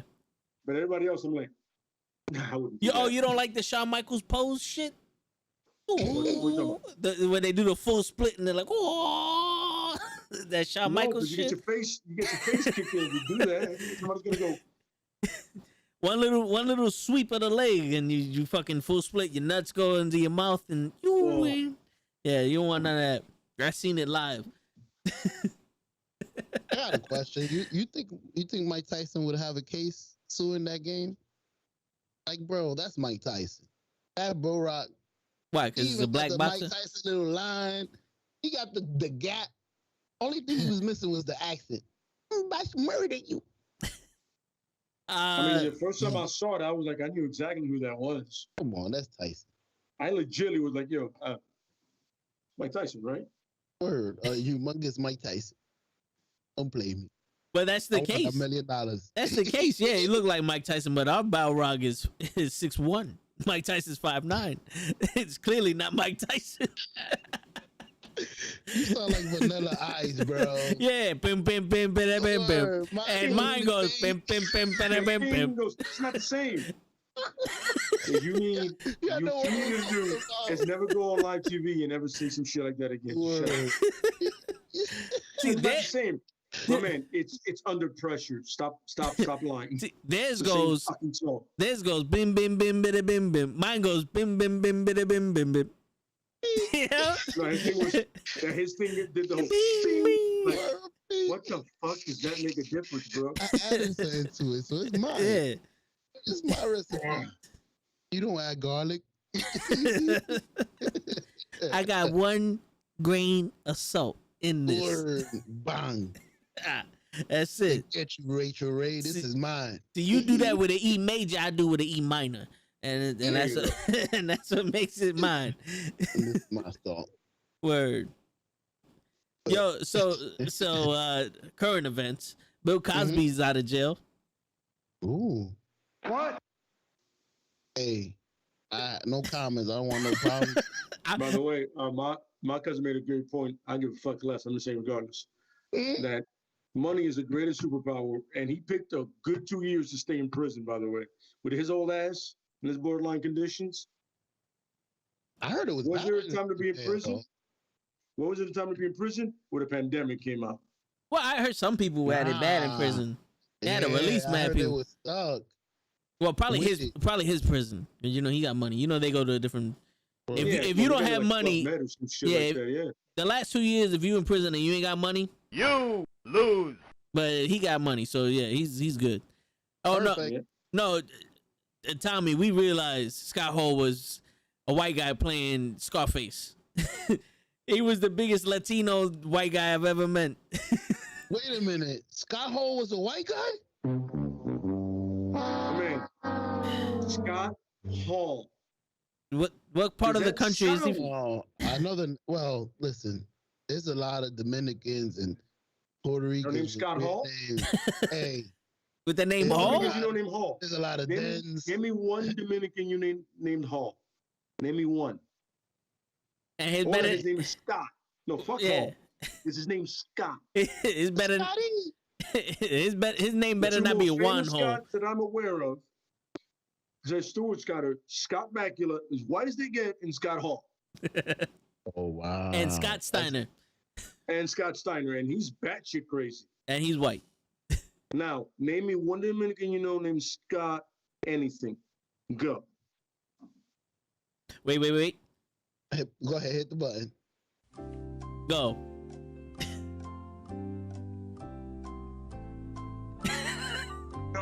I can't think of any. Hey. By the way, he was Cuban. He Yeah. was supposed to be Cuban. Hey, My name I is appreciate Reza you Ramon. generalizing us. You He did son of a good. bitch. he did good. No. Nah. Hey, listen, I want a Scarface double. Awesome. Now, He was white. you know what was crazy? Wasn't the fake Scott Hall actually Spanish, or was he like Italian? I think he was Canadian. Yeah. He was Canadian? I think he was Canadian. Oh my Check it God. out. I might have been wrong. Check Yo. it out. He might have been Canadian. You know, I have a theory that Spanish people didn't exist until like the 90s. Because Oh, yeah. a lot of movies that had Spanish people were played by Greeks or Italians. The wrestlers who were Spanish were fucking white. It's like, we didn't get no actual white Spanish representation until the steroid era with Sammy Sosa. What? Hey, they still getting it wrong because they got a Puerto Rican playing a Dominican in the Heights. So We got a lot of those. This is true. at least he's Spanish though. Oops. Yeah, it's not good enough for me. Should have named that shit in Fordham and call it a game. Nah, I mean, Wow. Yo, hold on. Wait. The fake Razor Ramon is named Rick Borgner. Bognar. That mother, I don't know. He had to have been like fucking Yugoslavian or some shit with a name like that. You know, What? Oh, oh shit! He died in 2019. that shit not funny. Give me my laugh back. He was a Canadian professional wrestler, actor, and motivational speaker, better known as the fake Razor Ramon. I told you, I don't need to do research. Yeah, Look, my boy Damn. Lay, he know everything, even the fake Scott Hall. That's crazy. He died in September 20th of 2019. A year ago, Oh man. almost. Rest in peace. Make sure you read that For real. right, bro. 'cause Him, we him. fucking No. up. Yeah, him and the Patriot. Rest in peace. I showed the chat Yes, right. before you guys got on who the Patriot was, just so they know. That was my brother was one of his favorite wrestlers. Hey, Patriot. Yeah.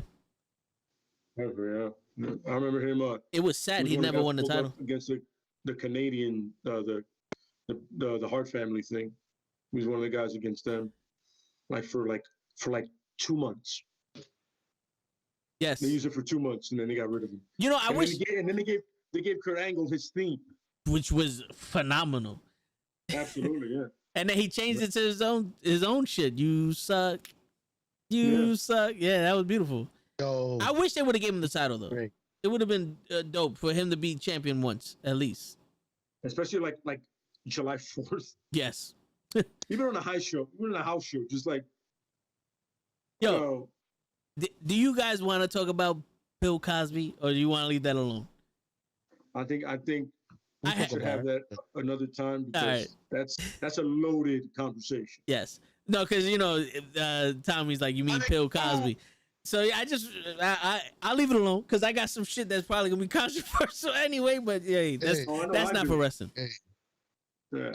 That's not. You want a private moment for that one. That's how we gonna become famous. Or infamous. Word. Either one. Famous is in there somewhere. Yeah, we're gonna get money somehow. Somebody's gonna pay us for something. They keep saying that shit you're saying. The controversial shit. Oh man, yeah. I remember I was watching a cruiserweight match, right? And it was Psychosis versus Eddie, which I'm like, I didn't see that pairing often, but it was a good match, right? And then at one point, like, that's when he was with the Filthy Animals and Ray come in or some shit like that. Or the Kidman came in and he distracted him. He was about to lose and he won. Then he started to be from Kidman and Conan came out and I was like, can we get back to the match? I don't, when it cruiserweights, I don't give a shit about the problems outside. Let them finish. Them big heavyweight dudes all day. Because they're huffing and puffing already. I don't want to see half of that shit. Let the cruiserweights finish your shit in the ring. Please. All right? I don't give a fuck about what's happening outside. Just let them finish and then you do that shit afterwards. Like it was Ultimo Dragon and Dean Malenko. And then his manager interrupted it and I was like, the match was so good until now. It's Sonny Ono, right? That was his. Yeah, Sonny Ono, yeah. And I'm like, match is going so good, son. Literally just a solid good match. And I'm like, shit, I picked the wrong one on YouTube. I mean, most of them are on YouTube. Some quality is okay. Most of them are horrible. Yeah, because it was that 480p shit. Yeah. Some of them, you can tell somebody like got it off the network and then put it on YouTube. They straight said, copy and paste. And you know what? I heard one theme that I was like, that is not the theme that I remember. Yo, almost every single song from back in the day on the network is totally different. Totally different. RVD is my favorite. Oh, yeah. RVD is my favorite because you're like, that is not Walk from Pantera. What in the fuck is that? And some of them, they just straight cut to him being in the ring. They don't even try. Yeah. Yo, I'm telling you, if you watch old ECW shows, you'll be sitting there like, who put this elevator music in this shit? Like if you honestly believe that was his walkout music, you would question like, why are the fans so hype about this shit? Like, you see them rapping, like what? Like who are they? Like who are they? They ain't the words to the song they playing right now. Like why are they so hyped? This like they got Billy Joel in this fucking Kenny G. Like what? This something don't match it. That you don't have to be a detective to figure that out. Absolutely. You just hear and you go, I remember his song. Why is New Jack coming out to this shit? This jazzy shit. Oh yeah, and then he's bopping all off beat. You're like, yo, wait a minute. There's something wrong with that because he's not white. We always catch the beat. Words. It's not wrong. Terrible, son. And and his music will play the whole match. So that shit will be like song was during the whole match. Torture. That loop was hard, by the way. Oh yeah. Can they still get sued for that? You still using my music? Not ECW. Nobody gave a fuck. Yeah. They weren't even on the map at that point. There was some gangsters. Mm-hmm. Yeah. Because they found a loophole because it was ambient music. It wasn't walkout music. Yeah.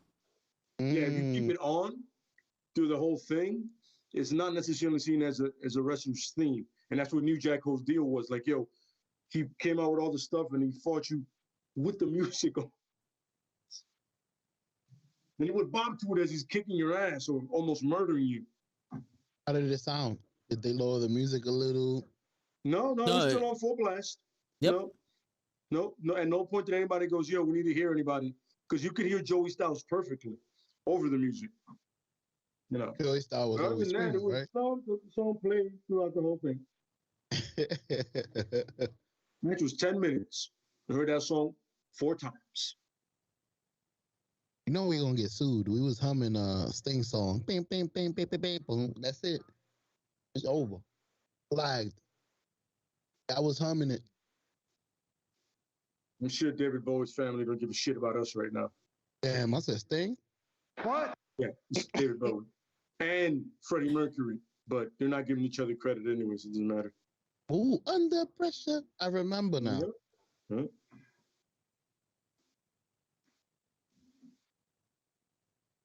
I'm trying to look at that because Tommy said that the only title that the Patriot won was the global title in GWF.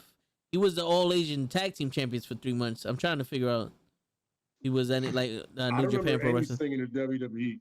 Not even the IC champ. No, yeah, he was only there to fight Bret Hart. Yeah. For like 2 months.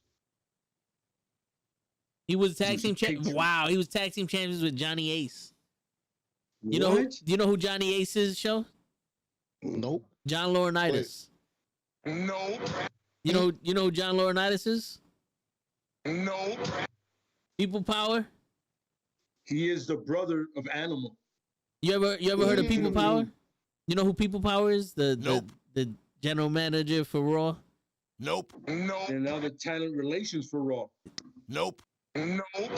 Yo, I'm like the rider that they just fired. he's the Bella twins' father. Nope. Yeah.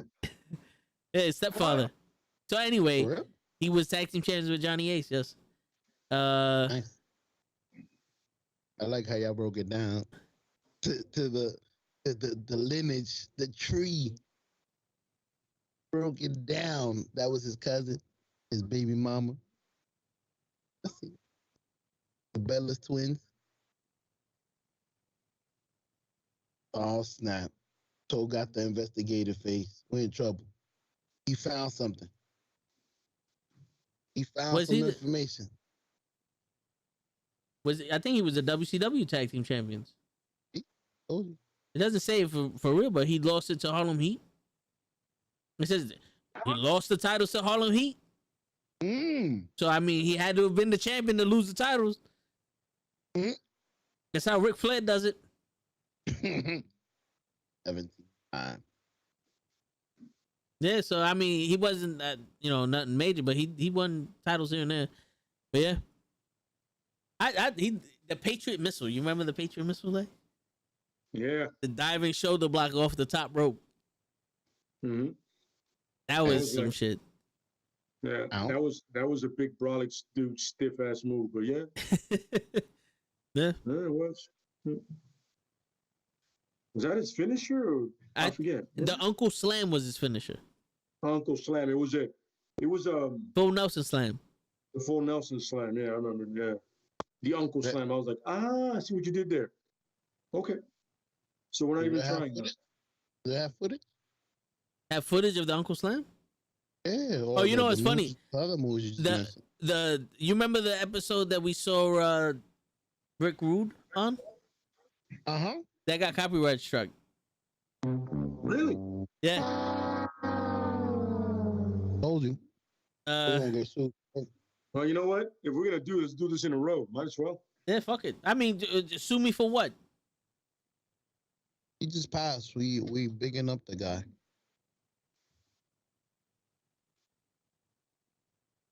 Is this in a game? All right, you know what? The Uncle Slam finisher. Let me change the thing. For those people that don't know and haven't seen. This is the Patriot finisher. Oh my God, that's Rikishi. Yeah, fair use. It's over. The Sultan. That's Rikishi. Yep. Fair use. I guess you have to say it. I don't know, but fuck it. That is the Uncle Slam.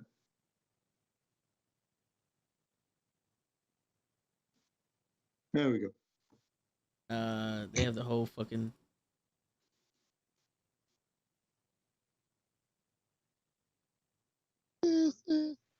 Let's see if we can find this in the match. Wearing one of those good-looking Patriot t-shirts. No, he was like 4 back then. Yeah, he was a brolic dude. Yo, was he the masked wrestler in Secret Wrestling Secrets Society? Remember that show? I don't think so. But he does look like him right there.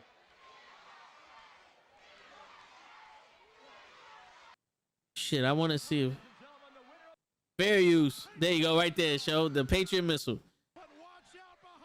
Big motherfucker. Wow. And you see how big he is, show? He was a little bit bigger than Bret Hart. So these big guys nowadays are the same size as this motherfucker, and he's a little bit bigger than Bret Hart. Figure that one out, show. You know what's crazy? I'm crazy. Hawk used to do that same move, right? Well, it was more like a clothesline. Mm.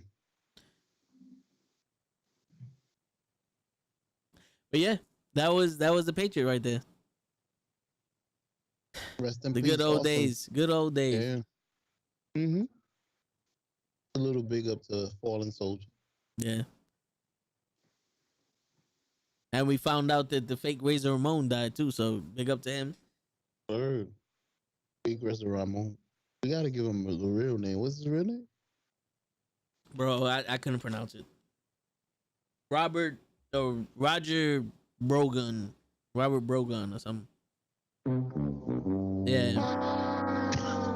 Yeah. Psych!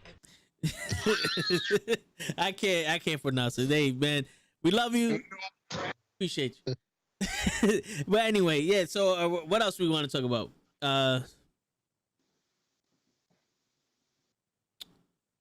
We spoke about when was the draft?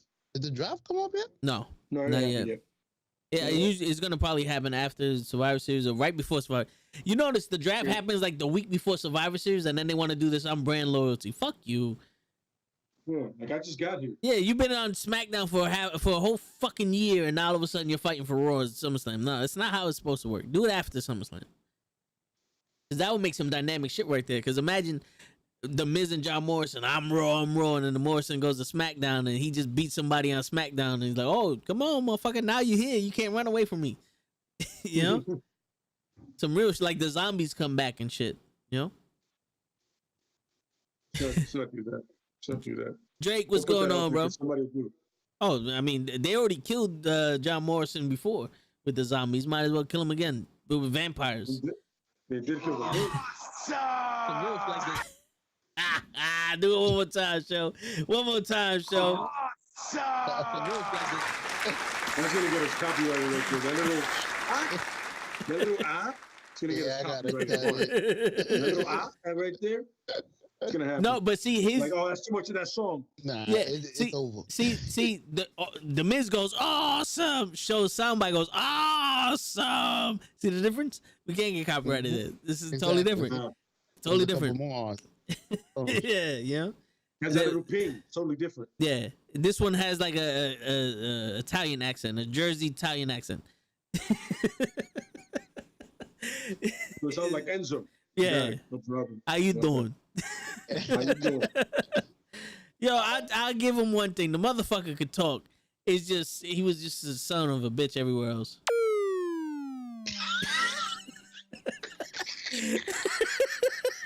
What the fuck? Oh shit, I like it. Yeah.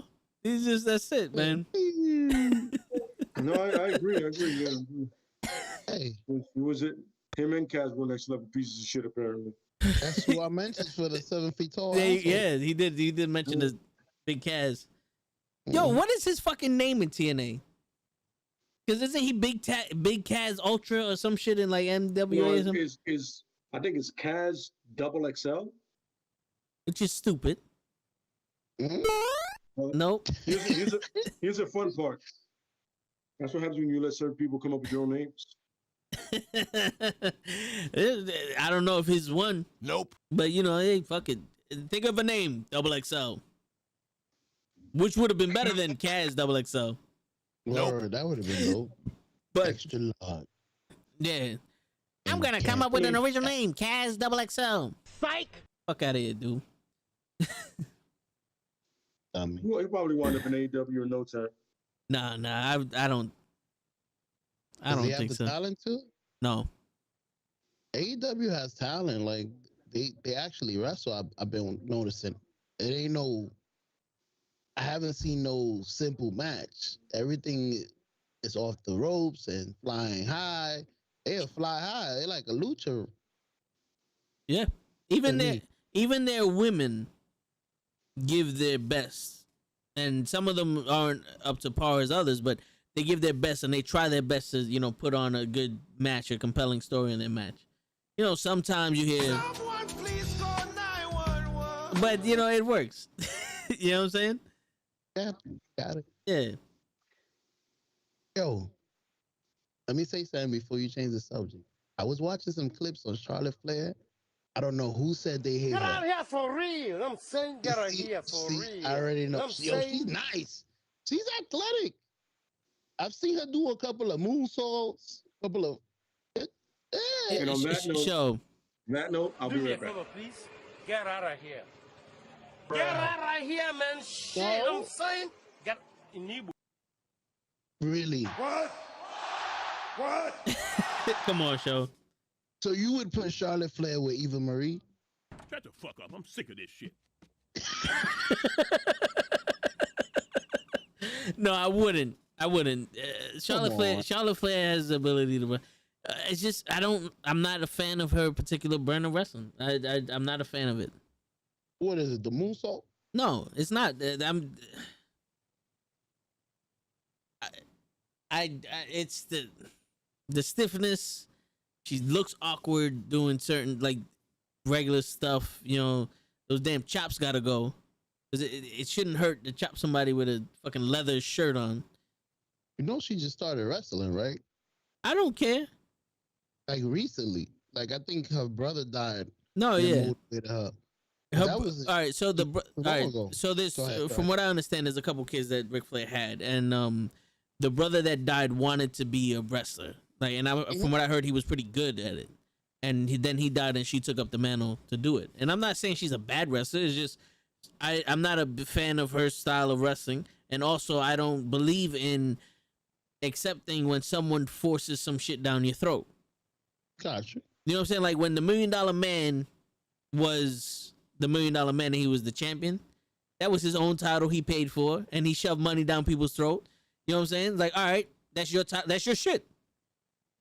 No one's saying that he's the best. No one's forcing down my throat that he's something he's not. You know what I'm saying? Just, she's the queen of WWE. Like, what? What? Okay. Like, she didn't win King. Like, if she would have won Queen of the Ring, I get it. But you just came up. Why? Because you're a Flair? Like, here's the thing, Show. I don't have a problem with any wrestler. What I have a problem with is the way they market them towards us and the things they do in the ring. So my beef with Charlotte Flair or Becky Lynch is the whole Drew McIntyre beef. Like, Becky Lynch, in my opinion, had too many fucking shots for a title and she didn't win. It's like, all right, go to the back of the line. Like, all right, I don't want to see. I don't want this shit no more. So you keep throwing it down like, yo, I don't want to see her no more. And there's going to be resentments towards her, even though she has nothing to do with it. And a lot of the stuff she does in the ring is sloppy to me. So when you're going to sit there and be like, I'm the man or I'm the queen of the WWE, with Charlotte Flair, and you're doing stuff that looks awkward and sloppy and all that, I'm like, it's not appealing to me visually. And I can't accept what you're saying. You know what I'm saying? Like, Daniel Bryan, I can see is a technically good wrestler, and he flows good in the ring, but he's repetitive with his moves, and I don't like the same shit. You always every time he comes on the fucking screen, he got to be in the title picture. It's those things that make me not like a wrestler. You know what I'm saying? Unless you flat out suck. But then if you flat out suck, you're not gonna be there for that long. But that's the beef I have with some of these wrestlers. You know what I'm saying? There's nothing against her personally. It's just you're forcing her down my fucking throat, and you're trying to tell me she's someone that clearly she can't be in the ring. You know, that's Think of Roman. Think about Roman's first run. What's up, Right? Jake? But they never stopped doing the Roman thing. yes. At no point, Roman didn't turn heel. Roman didn't get creative. They didn't let him be him. They just said, "Yo, this is the guy. No matter what the fuck you want." That's the Charlotte Flair problem. That's the problem with her. Like, no matter how much people push back, you're like, no. We think we know what you guys want. We've told you no. You learned once, but you refuse to learn twice. Yeah. So, question, Toll, for the people out there that don't know, what's her style of wrestling? She's stiff. She has a good hybrid style, but she's stiff. But she does have a good mix. Like, she can high fly. She can clearly do submission based. Father Flair. Hello, you gotta suck. You gotta be like next level trash. You can't do that. But it's also a thing of you never fucking lose. When it matters. Also, the thing is she doesn't really sell too much. She's awkward. She's awkward when she does things, and she's slow. There's a different, like, Randy Orton's slow, but he does that shit on purpose. He knows people hate it, so he does it on purpose. But there's a difference between methodical, and being just fucking slow. My bad. Thank you. Like, I appreciate that. Drake has a question, but I just want to reiterate. It's like where Becky Lynch is. She's obviously doing, like, she doesn't have the timing. When she gets the timing down for some of the moves she does, she'll be a lot better. Because a lot of the things you see with the Divas matches is timing. It almost looks like not a lot of them have chemistry together. So that's what makes it look awkward. And a lot of the time, for Charlotte Flair is also off.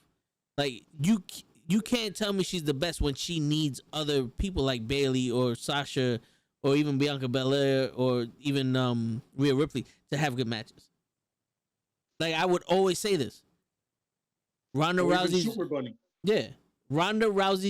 best match was at the Royal Rumble with Sasha Banks. Mm-hmm. And that's a testament to Sasha Banks. Bret the Hitman Hart, in the greatest intercontinental matches of all time, has a match with Skinner on it. You don't even know who the fuck Skinner is. That's a testament. That the blonde dude? No, that's a fucking the Bayou alligator wrestler motherfucker. He used to spit tobacco. Two. Yeah, no. The fake Hulk Hogan guy with the blonde hair. He looked like the Von. No, Hogan. Yeah, he had multiple. He had multiple match of the year candidate matches with people who had no business being in the ring. That's what made him a phenomenal wrestler. Now, I'm not saying that people need to be up to that standard, but what I'm saying is, if you're going to convince me that they're the best, they got to be the best. Asuka can have or beat the best. No, yes. Asuka can have a match with anybody, but when you make Asuka look bad, because I'm not going to sit here and endorse Asuka and Charlotte Flair's WrestleMania match. To me, that was horrible. The most boring match I've ever seen was Charlotte and Nikki Bella when Charlotte first won the Divas title. And like I didn't rate my eyes like that, so I didn't watch. No, but you know what I'm saying? Like, this is my thing. And it's not because they're women. I want to get that shit straight. It's not because they're women. It's just their abilities in the ring. Because I have the same gripes with some of these fucking male wrestlers. Like, look at fucking John Cena. When Hulk Hogan can take a rock bottom better than your ass, you got a fucking problem. Those are just facts. Like, I don't have the folder with me, but I got a folder full of facts, and that's in there. And if you got a problem with that bag of dicks is on the way to you right now. Eat that shit. All right, so Drake has a question. He's saying that he was talking to his friend earlier, and that he thinks that the theme for Shinsuke Nakamura would have been perfect for the Crows thing back in the day. Do you agree? It's funny. In a way, that would have probably sound more like a 9 Inch Nails kind of deal, and it did sound like that in the movie. So I can kind of see it. If the wrists were a little darker, it's funny. I can completely agree with it. because the shit that they had in WCW, I was like, after the third time, I was like, you play this shit one more game, I'm gonna blow up that fucking stadium. Seriously, so stop playing that shit. You didn't like I like the WWE's version of Sting's thing, but you didn't like the WCW's thing? It was like, it was cool the first, like I said, 2 or 3 times. I'm like, all right, all of a sudden I hear it again, and I'm like, you gotta change that, dude. Because did anybody see the movie? Yes. If you got any kind of feel of a 9 Inch Nail thing going on, because they have a shitload of, or even Rachel, they have enough music in that, or the Burn. There's enough songs in there. You can find one that you can kind of sound like, and not get sued. You do that shit all the time. Yes. You get so close to a song, like, yo, that sounds like. But unlike Vanilla Ice, you get it right. The ting means something. Yes. Or one bell. This is the song, show. But if you can hear to it. Drake's questions, I can completely understand. Yes, I can see it. You hear it? Yeah. That's his song in WCW, which I thought it was dope. But I get what you're saying. Now for Shinsuke, if they slowed that shit down and made the riffs a little longer, I could see it. I could see it being for. I feel like if the riffs were heavier, the riff is heavier, you put more bass into it. Absolutely. Yes. I completely get it. I'm with it. You know what I'm saying? So Drake, I agree with you. Definitely. But the funny thing is, Shinsuke actually had a hand in making that. I don't know if you know that. Yeah. He even had a hand in making the other one, and he did it so people can sing along to it. The second one he had, yes, when he's a villain, he did that shit. So it's Japanese, so you can't sing along to it. But the American audience, which was genius, by the way. I thought Vince did that because he didn't want people doing the other. He did that it. Was Shinsuke's idea. Okay. I'm like, yo, if I'm gonna be a villain, I gotta do this right. No, that makes sense. How many Americans know Japanese? Exactly. I mean, I'll learn it though. You know, something like that. No. Hey. Nope. Are you ready to get canceled? Psych. Oh, yeah, of course. Yeah. If you're not willing to get copyrighted for that little snippet too, by the way. Yeah. Oh yeah, of course. Yeah. We're probably copywritten already. Hey, where's the email? The email. Listen, do the state law. Do the WWE law. Yeah, for real. That's how they roll.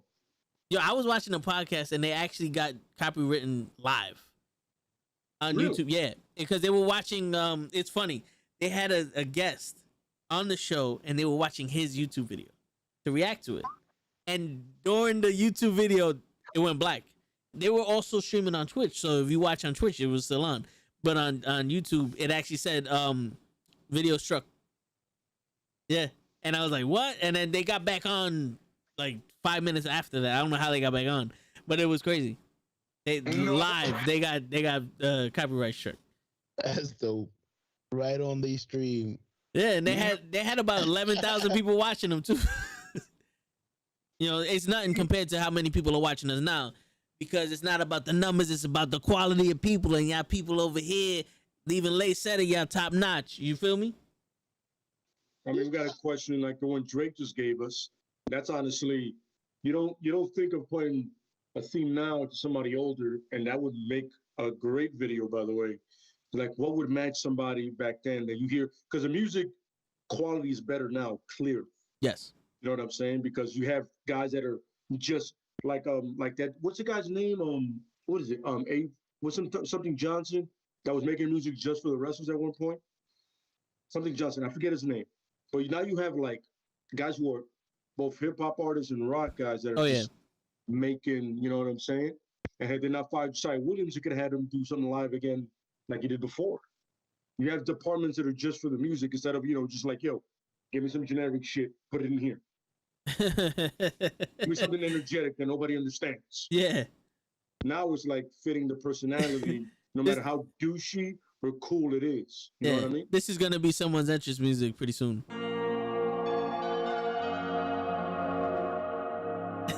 This is Fandango's new entrance music. I know he got fired. So AEW. This is copyright free, by the way, so I can fucking play that. Fuck y'all. I got some copyright free shit. All right. So if you don't like that shit, lose. Wait, that wasn't the one. But here goes another one. Go fuck yourself. If you didn't like that shit, all right. There you go. Yeah. I got a question about those themes. Is there a wrestler that was being pushed that might have been held back by their theme? Like, not everybody has a Stone Cold break the glass, or Rocky, or Hulk Hogan when it comes to you know what's funny, Cho? Here goes the funny thing. That wasn't Hulk Hogan's original theme. Word? That was the $1 Million Man's theme. The $1 Million Man, before he became the $1 Million Man, Ted DiBiase, he was the American-made man, and that was his theme. And they gave it to Hogan. He was the American-made man in the Southern territories. See? And they were just moving him up like, it's not a big deal. But all of a sudden, you have this big son of a bitch come through, and he was like, yo, now he kind of looks more American here. Yeah. And Hogan was from California. You know what I mean? And he had the hottest song out there, so it was like, you got to give the hottest song to the hottest wrestler. And fun fact, first wrestler to have theme music to walk to the ring, Sergeant Slaughter. See, what the hell I need Google for? That's crazy. Jack shit. It's my time. I know Hulk Hogan's cousins. Throw something else on top of that. Sergeant Slaughter was the only person to have an actual cartoon, had nothing to do with WWE. Yes. He was a G.I. Joe. They made that for him. For him, yeah. And the guys in G.I. Joe was like, yeah, wait a minute. We can use that. And that's one of the things that kind of gave him beef with WWE, with WWF. They're like, well, but wait a minute. Because they saw him as he can be successful there without them. And then, it's Vince. He was like, that doesn't work for me. No. Yeah. You can't make a success without me. Word, where's my money? That is one of my favorite facts of all time. The fact that Sergeant Slaughter in the cartoon was way more built than the actual Sergeant Slaughter yeah, ever was. Bro. He was also he wanted to be. He was fucking Adonis in that cartoon. And in real life, psych. Nope, that's not how it was. It was built like your favorite janitor. Yeah. There he goes. It's Jeff. He looks out. Fucking Jeff.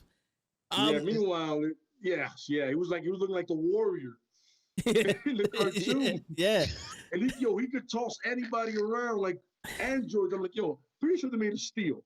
He's throwing them around like no matter. Yeah. Closest to him was like Roadblock.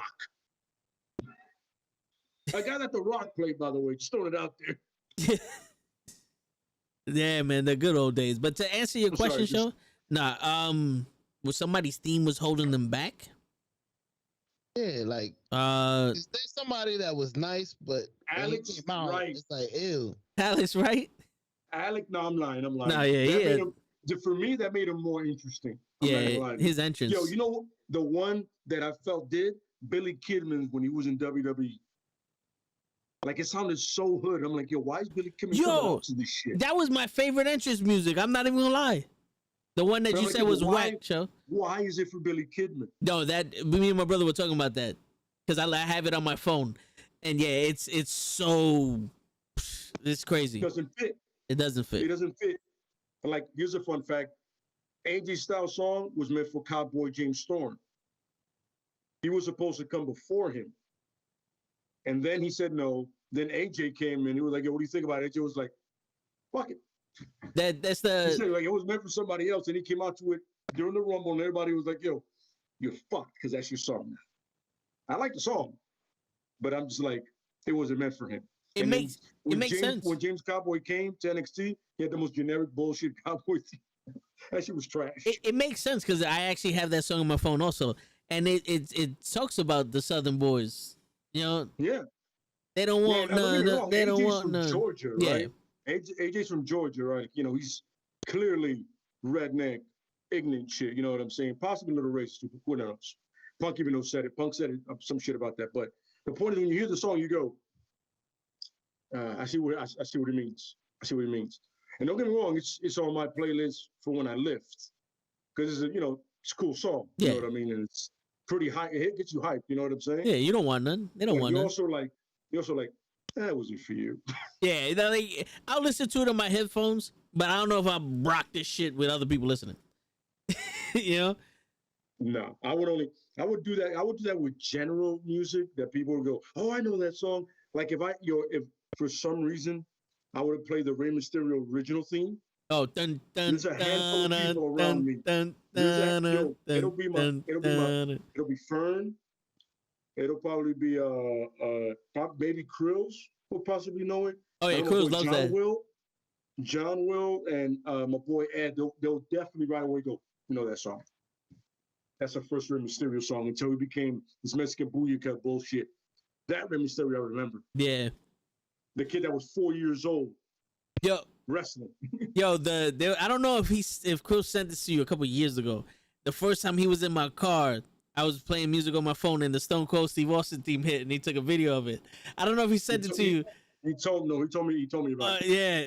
He told me about it. He was like, yo, I heard that shit right away. I was like, I would appreciate this. Yo, absolutely fucking correct. I would. Yeah, that absolutely correct. And the Wolfpack song. Oh yeah. The Wolfpack song and not the Filthy Animals. What was the one with Conan? Was it the Filthy Animals?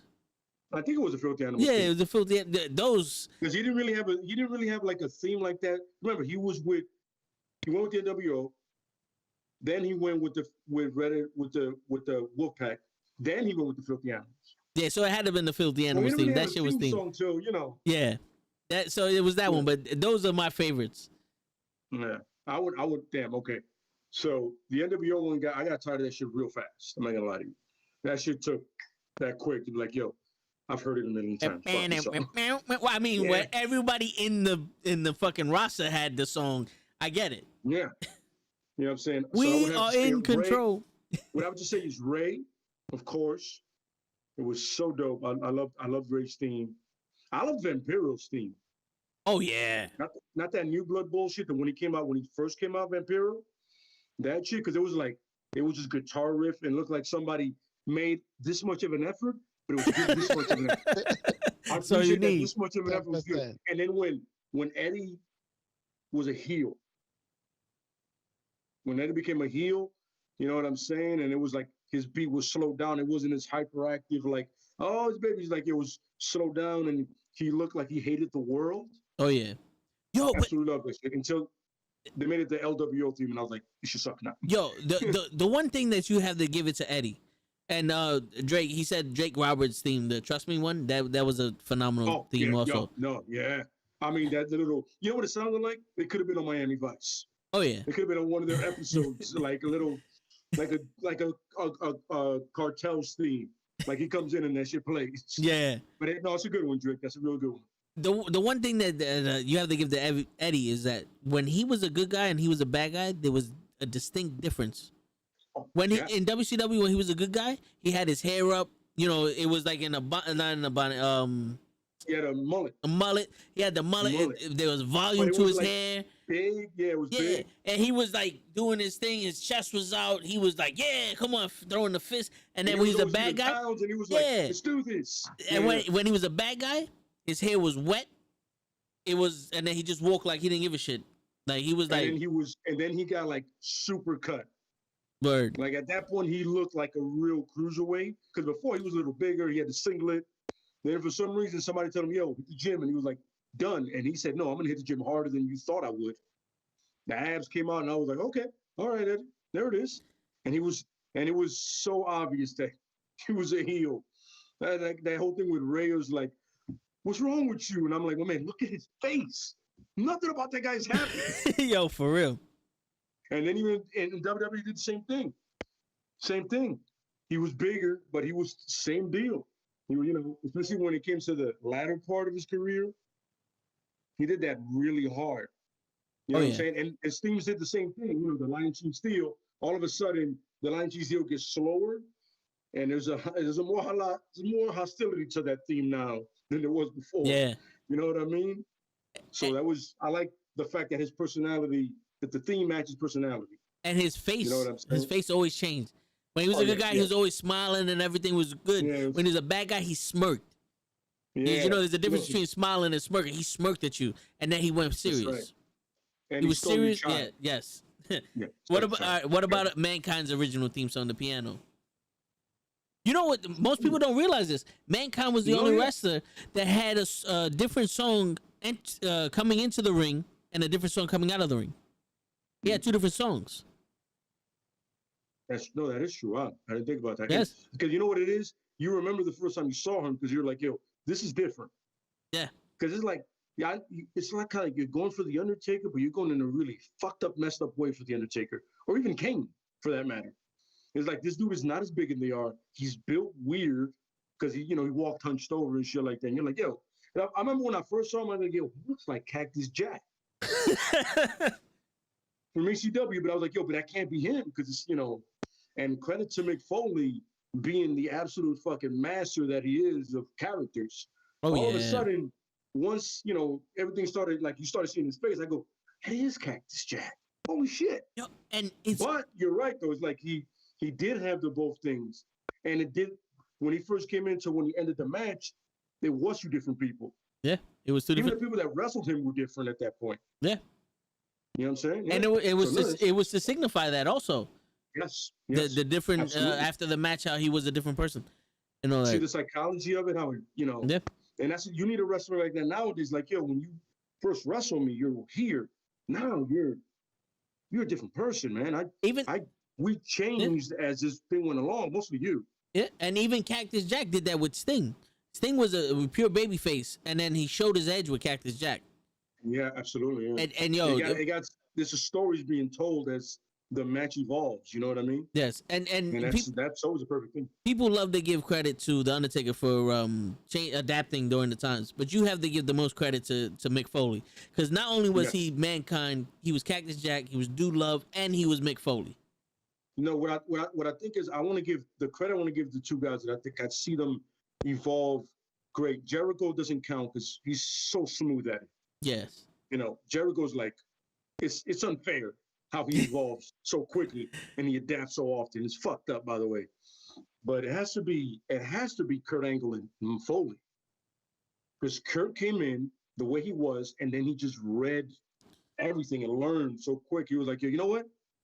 I'm going to make this patriotic theme and who I am so annoying that you're going to fucking hate me, even though I'm right. Intensity, integrity, and intelligence. Those are three things to live by. Perfect, but I'm going to make this shit so annoying that you're going to hate the fact when I say it.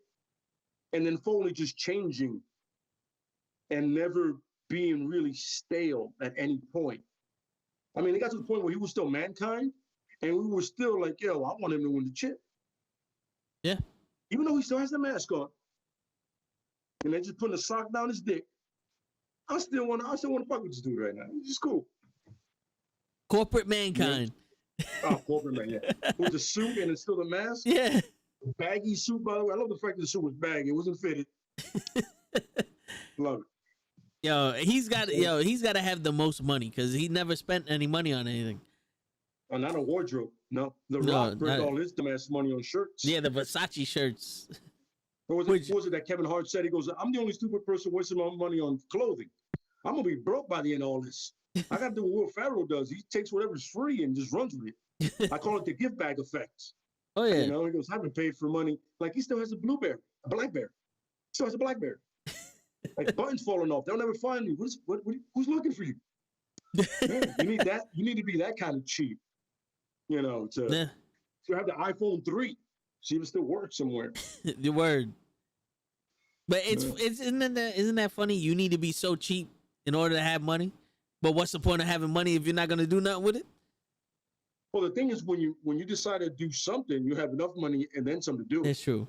But you know what it is? Most people sacrifice things. So they're like, oh, I don't give a shit about clothes. I don't give a shit about the accessories and the phones and all that. But they got a dope-ass car or a dope-ass house. Or they eat the best food you ever see in your life. That's how most people are. It's like, I don't need none of this shit. Where the broke people have everything. Rich people have that one thing that they do. Mm-hmm. Or Or they have some okay things and then one really nice thing. Oh yeah. Like somebody has a really nice watch. Or like I know there's one dude who has a great watch collection, right? Yo, that shit is literally, I can't even pronounce some of the watch he has. Like literally, I'm looking at this shit's dope, son. Would I buy them? Fuck no, because my watch does the same thing his does. All of those. It's at the same time. It works. What time is it now? 11:48. That's what his watch. All 6 of his watches do the same thing. Yes. But he dresses literally worse than I have ever dressed in my life. Like your man is about sweats. I think he owns 1 pair of jeans and like 1 pair of slacks. Wow. And like a polo. No, but you know what though? The watch game is strong. I love watches. And from what I'm hearing, because I listen to some of these older guys and some of these guys now with the style and all that other stuff, just to stay current. They say having a watch shows that you're important, or that you can keep time. Which to me, I mean, I get it. It's a female perspective, so you can't use logic. But to me, like me having something on my wrist to tell me the time should not tell you all this about me. It shouldn't tell you that I can arrive on time. Because there's a clock on my phone, there's a clock on my computer, there's a clock on my car. None of that means that I'm gonna show up on time. It just means, what time is it? All right, that's the time right there. That's what it does. It tells me to tell me the time right now. Yeah, that's all it does. That's all it does. That's like saying, oh, you own a TV, so you're well informed. No, that doesn't mean shit. But I know people that watch TV all the time. They don't know half the shit that's going on in the world. Look. I am one of those people that do not have cable. I'm not gonna lie. Hey. So I can pick and choose what I want to watch when and whatever information I take in, right? Easily. No. But the one thing I do understand, and I am current with, is shit that's happening around me, shit that will probably affect me. Very simply, do I give a fuck what's happening right now in Korea? I can't control any of that shit. Oh yeah. But the weather tomorrow, I don't want to pass out as I'm going to work. I got to know what's going on with that. Yeah, that's a little important. You know what I'm saying? Is it going to be a power outage tomorrow? Who the fuck knows? Got to charge shit up. Got to make sure the water's in freezer. So when I take them shits out, I'm like, life is life. You know what I'm saying? But the point is, when he said, my watch game, what I'm wearing, or whatever the fuck I'm doing right now should not define me. Oh, no. Because I know pieces of shit that are in $2,000 suits right now. I mean, real human pieces of shit. You know what I'm saying? That doesn't make them any better than me. But if you like to define it that way, you know what? You're a piece of shit as well. Hey, no, for real. Yeah. Yo, Pimp made a comment, but I want to talk about that though. No, it's true though. It's just like the guy was like, if you're out of shape, you can't tell me shit. Nah, fuck you. I'll tell you whatever the fuck I want. But that's one thing I never subscribed to. Don't tell me what I can and cannot say. Period. Straight out the box. Period. I hate that shit. Like, oh, you can't tell me shit. I can tell you whatever the fuck I want. You got a problem? Ain't nothing but space and opportunity. You feel me? You don't have to listen to it. You don't have to give a shit. I don't give a shit what you say about me. I'm just saying. Fuck you. Yo, why'd you mute Lay? Are you here, Lay? I can't hear neither one of you guys. All right, can you hear me now or no? Can you hear me? Yeah, I hear you. You muted both of us. Yeah, why'd you mute? What? Yeah. Look, it tells us what you said. Yeah, it says microphone muted. Why the fuck somehow you muted both of us? Yeah, why did you mute me? Yeah, he muted both of us. What's happening? What did you say that Snuff was not feeling? Yo, for what? What show? I can't express my opinion to y'all. I was trying to mute myself because I was gonna chew. Yo, with all fairness, he muted everybody. Yeah. You know what? Mute. Oh, yo, he muted himself. And then I was about to grab my little box, and I used to uh-oh. I'm like, oh. I was like, yo, show, you got to go XLR, bro. Just use that mute mod that's on there. Why the fuck you touching Yo, the it's funny, knife shit? I wanted One to make button, sure. I'm like, right? let me Yo, make there's 3 sure. buttons. End the call, cut your camera, mute. That mic, once you do it, it says mute. Yeah, And then it tells you how to do it without pressing the thing. yeah. Control M. Bro, Yeah. that just was. I'm like, yo, what the fuck did he just say? That man pissed off. Like, yo, but I wasn't even talking. I was about to take that first bite. I was getting comfortable. Over here I'm like, listening to Vince, and I'm like, wait, I'm like, hey, no sponsorship deals. You flip that around, McDonald's got to pay us. That's first. right. You put some tape on Yo, that. show is mad wild. He's like, yo, oh y'all talking? Fuck you, fuck you, fuck you. That's what I felt happening. I was like, yo, bro, but yo, hold up, man. I'm over here listening.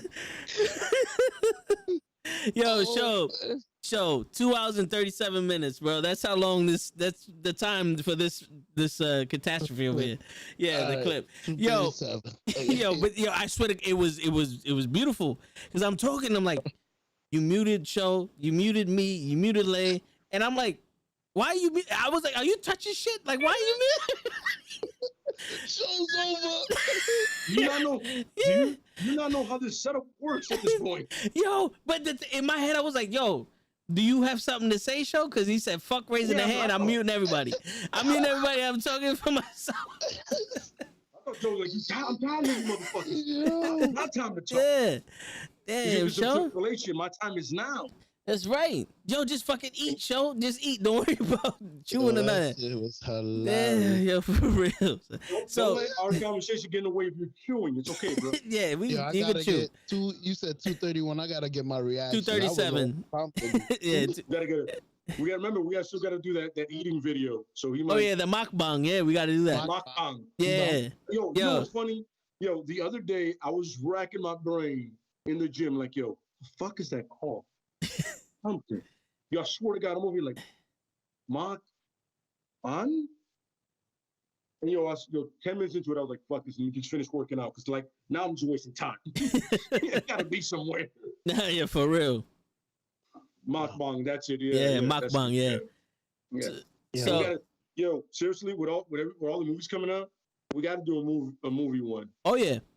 There's a lot of interesting, good and bad movies.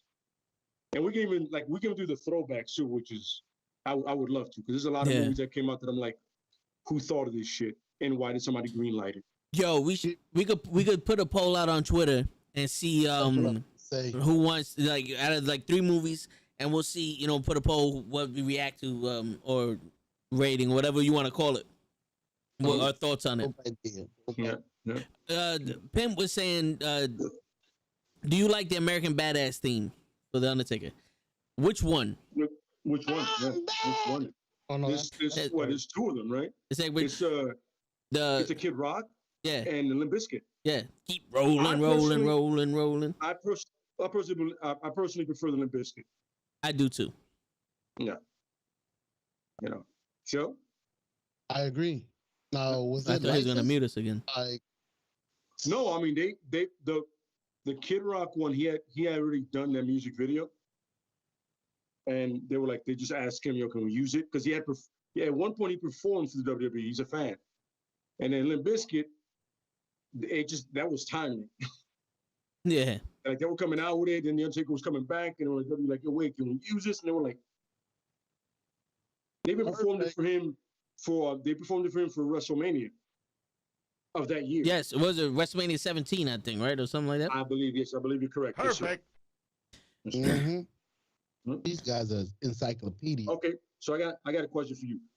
Do you prefer American Badass, the original Undertaker theme, the Ministry of Darkness, or the last one he wound up being with? With Viscera. Yeah.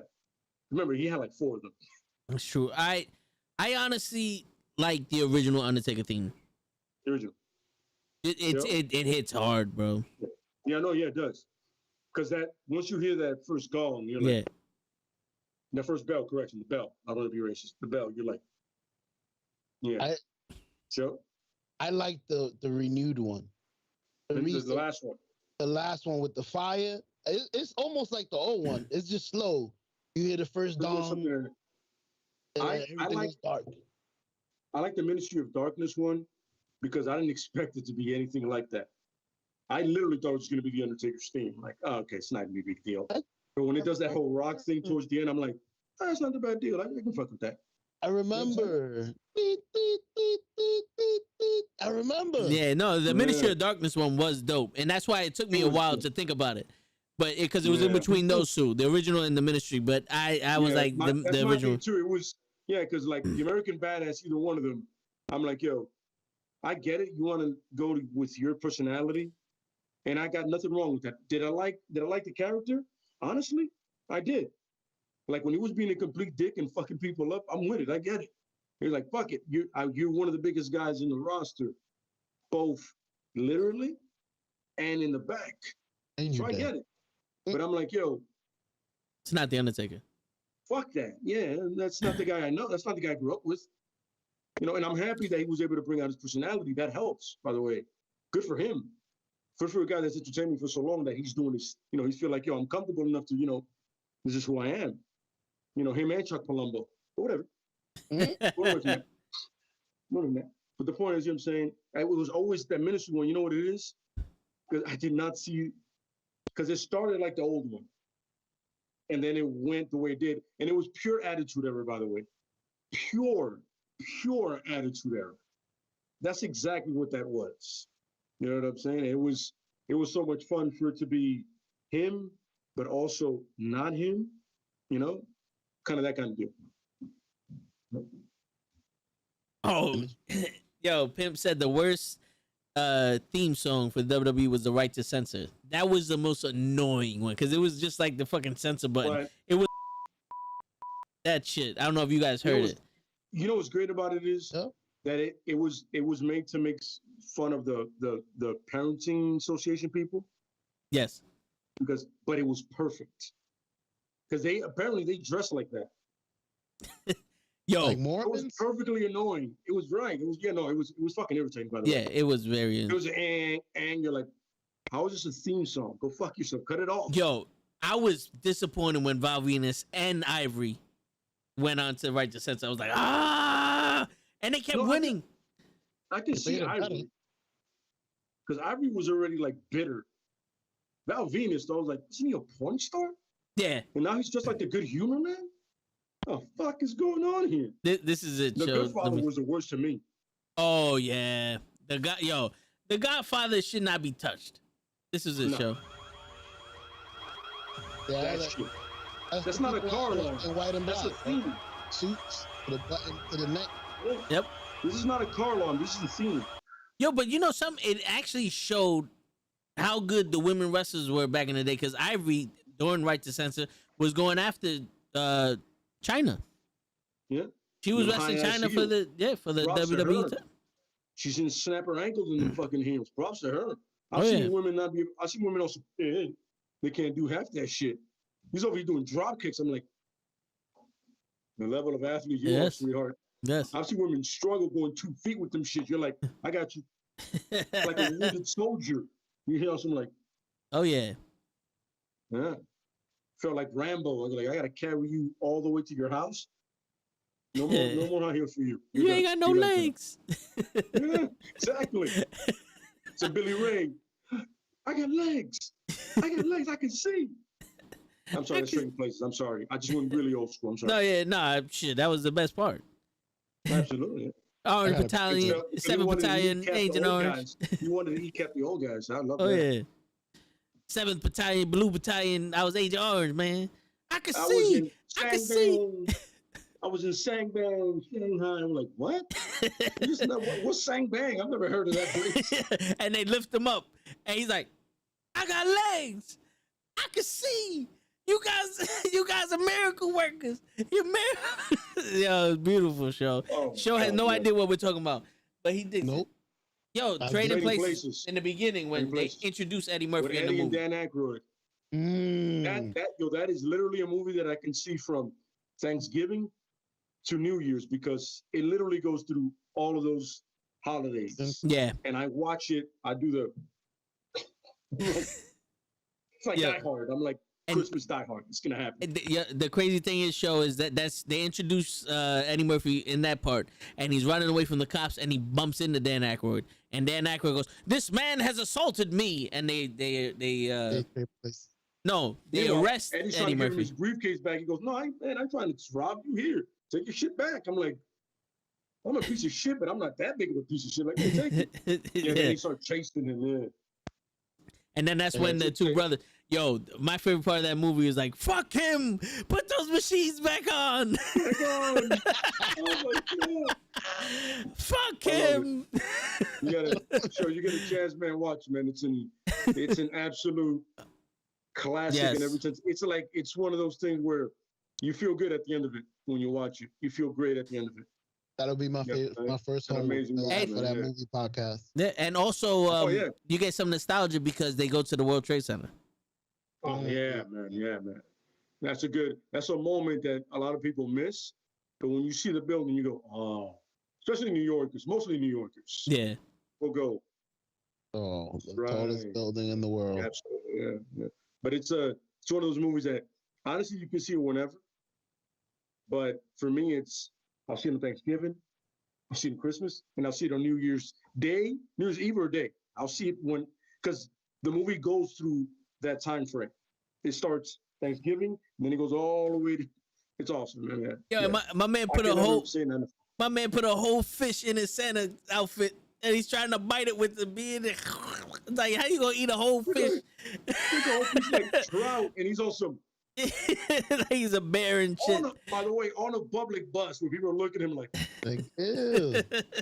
That's real New York shit right there. But you gotta remember, there's a white guy on a public bus going to the hood in Philly. Just add that together, it's dressed like Santa Claus. Hey, a this sounds like dirtbag New Santa York. Claus. So you need to hear. I can't sell it any more than that. Anybody out there hasn't seen it, get a chance. It's the holiday weekend. Give it a shot. Yeah, love the fuck out of it. Come back, comment, let us know, and be like, yo, listen, we told you, motherfuckers, so. Word. Yo, show, have you seen Weekend at Bernie's? Oh, come on, bro. Yo, fun fact, I haven't. Really? Yeah, I have. There's a couple movies like that I haven't watched. It was just one because I never had access to it. Like I never seen it on TV or anything like that. Mm-hmm. And also there's just some that I'm like, I don't know. It's amazing. Weekend at Bernie's had like a long-standing thing on WPIX, Channel 11. That's right. I just dated the fuck out of myself. Before the WB. Like every 8 o'clock, they played the movie, and they edited it right up until the news came up. So that was one of those movies. Absolutely. Now one you can never get on that thing was like Weird Science because they showed tits at one point. Mm-hmm. 2 points. A movie. Now that was a movie that I can respect. You know what I'm saying? You know what I mean? And the Breakfast Club, for some reason, apparently they cursed. I'm like, really? Meanwhile, Chuck Norris is mowing down Vietnamese. The Viet Cong. That's not a problem. Cool. No, it's okay if you kill him. You just can't talk about him. Exactly. Exactly. No, but I'm telling you the truth. Way off top. Well, this is the 80s, so I can go back to wrestling easily.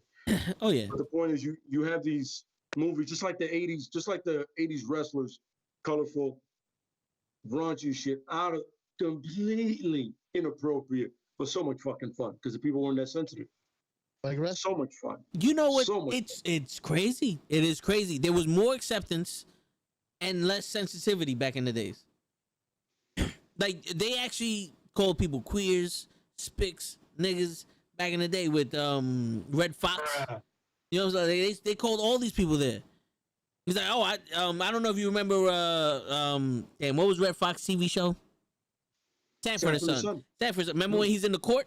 He's like, he's like, oh, this is a jury of your peers. Like, I don't see no niggas up in here. That's exactly what he says. He's like, I don't see no niggas up in here.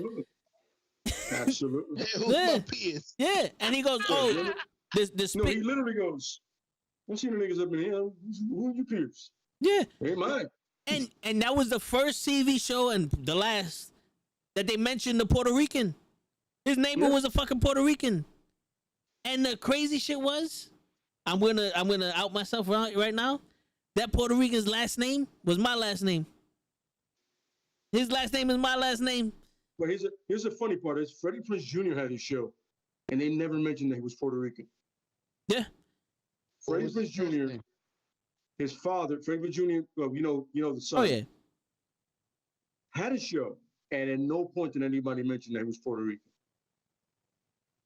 So I tell you this much, there were acceptance of that raunchy shit, but if you look like us, they couldn't mention the fact that you were something else. No. There we go. Yeah. But the point is, times have changed and sensitivity is a piece of shit. Yeah. And the thing was the desensitization of it on TV and in movies made it more acceptable. Like you see the Son of Sam and like the part where they beat the shit out of the gay dude because he was gay. Like you see that and people be like, yo, what are you doing that for? You know what I'm saying? Like when it becomes visual to you, it's like, yo, that's fucked up. And then you're like, no, but that really happens. Then you're like, oh, this needs to stop. But when you hide it from everybody and you don't know that shit really happens, like you don't know Puerto Ricans really exist, and then you find out Puerto Rico's $40 billion in debt, you're like, well, fuck, sucks to be them. No one goes to see In the Heights. You know, no one goes to see In the Heights about a Puerto Rican that's playing a Dominican in the Heights. No. Should have called it in Florida, but whatever. Yo, but I agree. Pimp goes, I thought you guys were in your 20s. I guess you're almost 40 like me. I'm in my early 30s. No.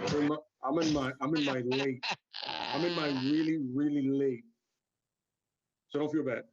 I'm only 25. Yeah, okay. By the way, what was that show? Psych. No. No, yeah, but we grew up before the computers came out.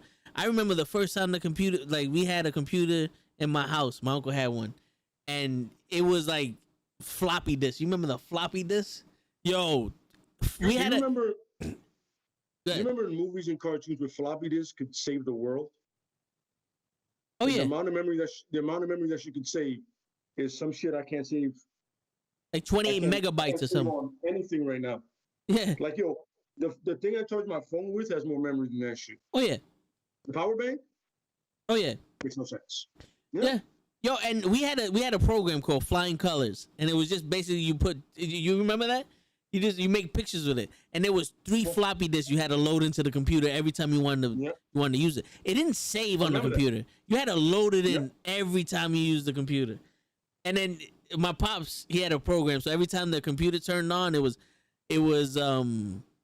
your programs are functioning properly, and then when you close it goes, Elvis has left the building, so loud that if you was on it at night, you couldn't turn off the PC. You couldn't turn because it would wake everybody up. You let it sleep. Oh yeah. And that was the fun we had with computers. We couldn't do this shit like this shit that we do now. It was non-existent back in the day with them computers. We get lucky if I could send you a message, you get it on time. Oh yeah. Remember that? Man, you have mail. I sent that shit I sent that shit 3 days ago, my man. How you getting that shit right now? Because the post office had to drop it off on in your email. Due to state law. Yeah. That wasn't allowed. But that was the government. That was fun fact, you know the I think it was the Navy or the military invented the internet. I don't know if you guys know this. They used the internet to send messages throughout the whole military, and then they just made it public. So the internet is a military thing. I thought it was Al Gore. I was way off. No, he could have been the one to bring it out to light, but they used it in the military.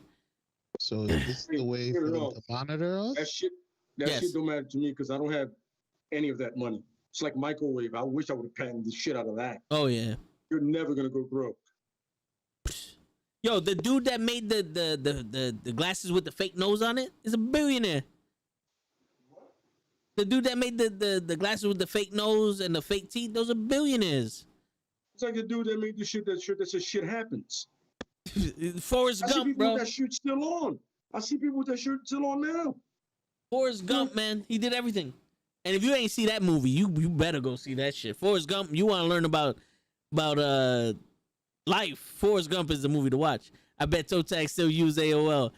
Only for porn.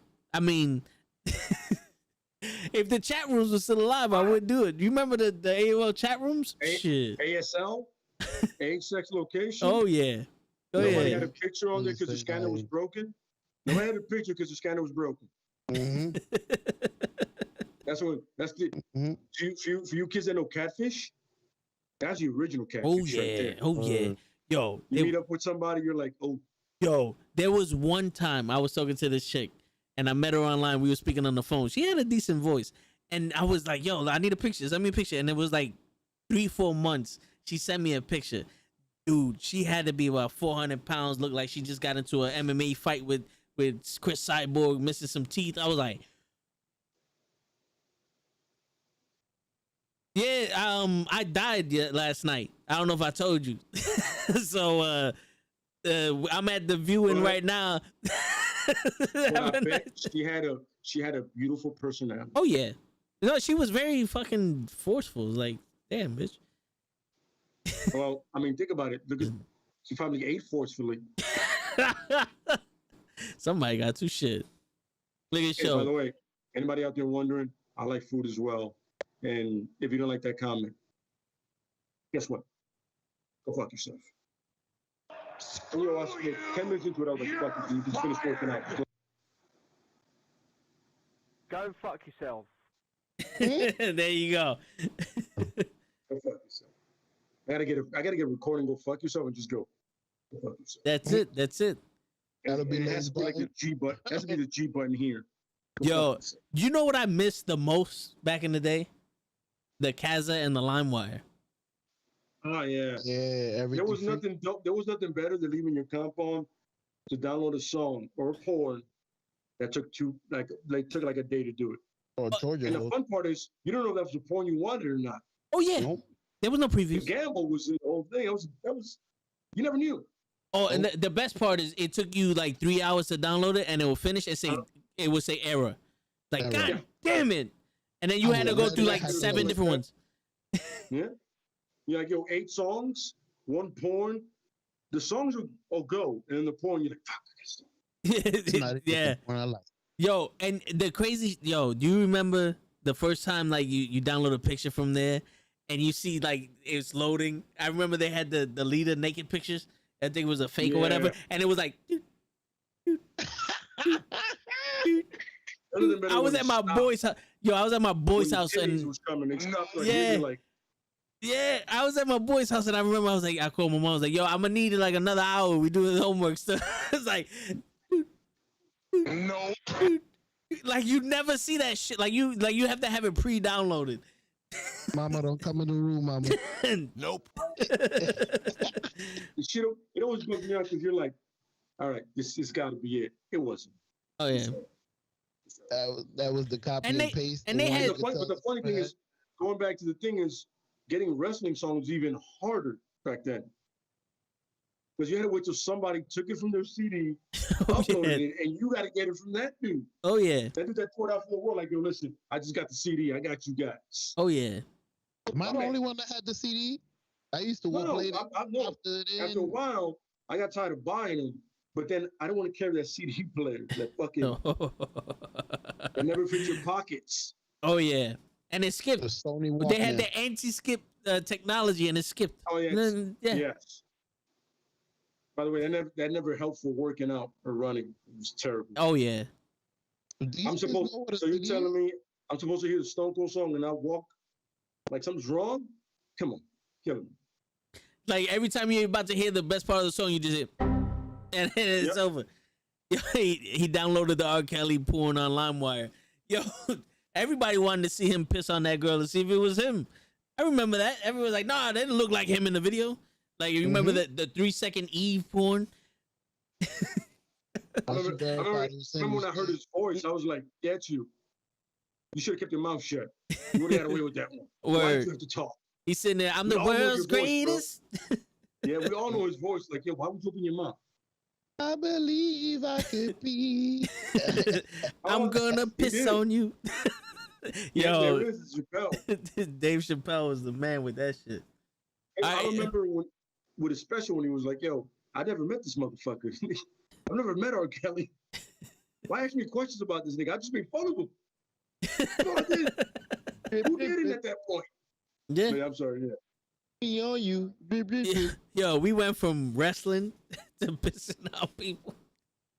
Yo, but that's all about wrestling. That's the wrestling culture right there. Everybody in wrestling downloaded some illegal shit and watched R. Kelly piss on a girl. Or somebody Randy Orton shit in the bag. There you go. It happens. There you go. Yeah. There you go. And And that's the circle. It's not like a triangle because the triangle has corners. You know what I'm saying? Don't shit in nobody's bag. Don't piss on nobody. You know, all the good advice. That's it. We can teach people how to live out here. Exactly.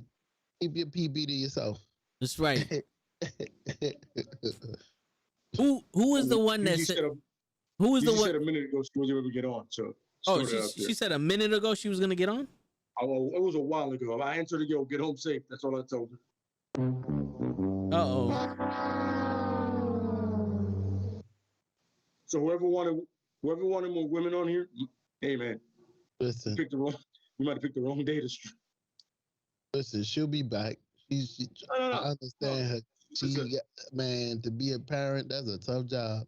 Here you go. We talking shit about the divas all night. I love giving a shit. Word. Yo, who said we should get another girl on here? Which I'm trying to go to.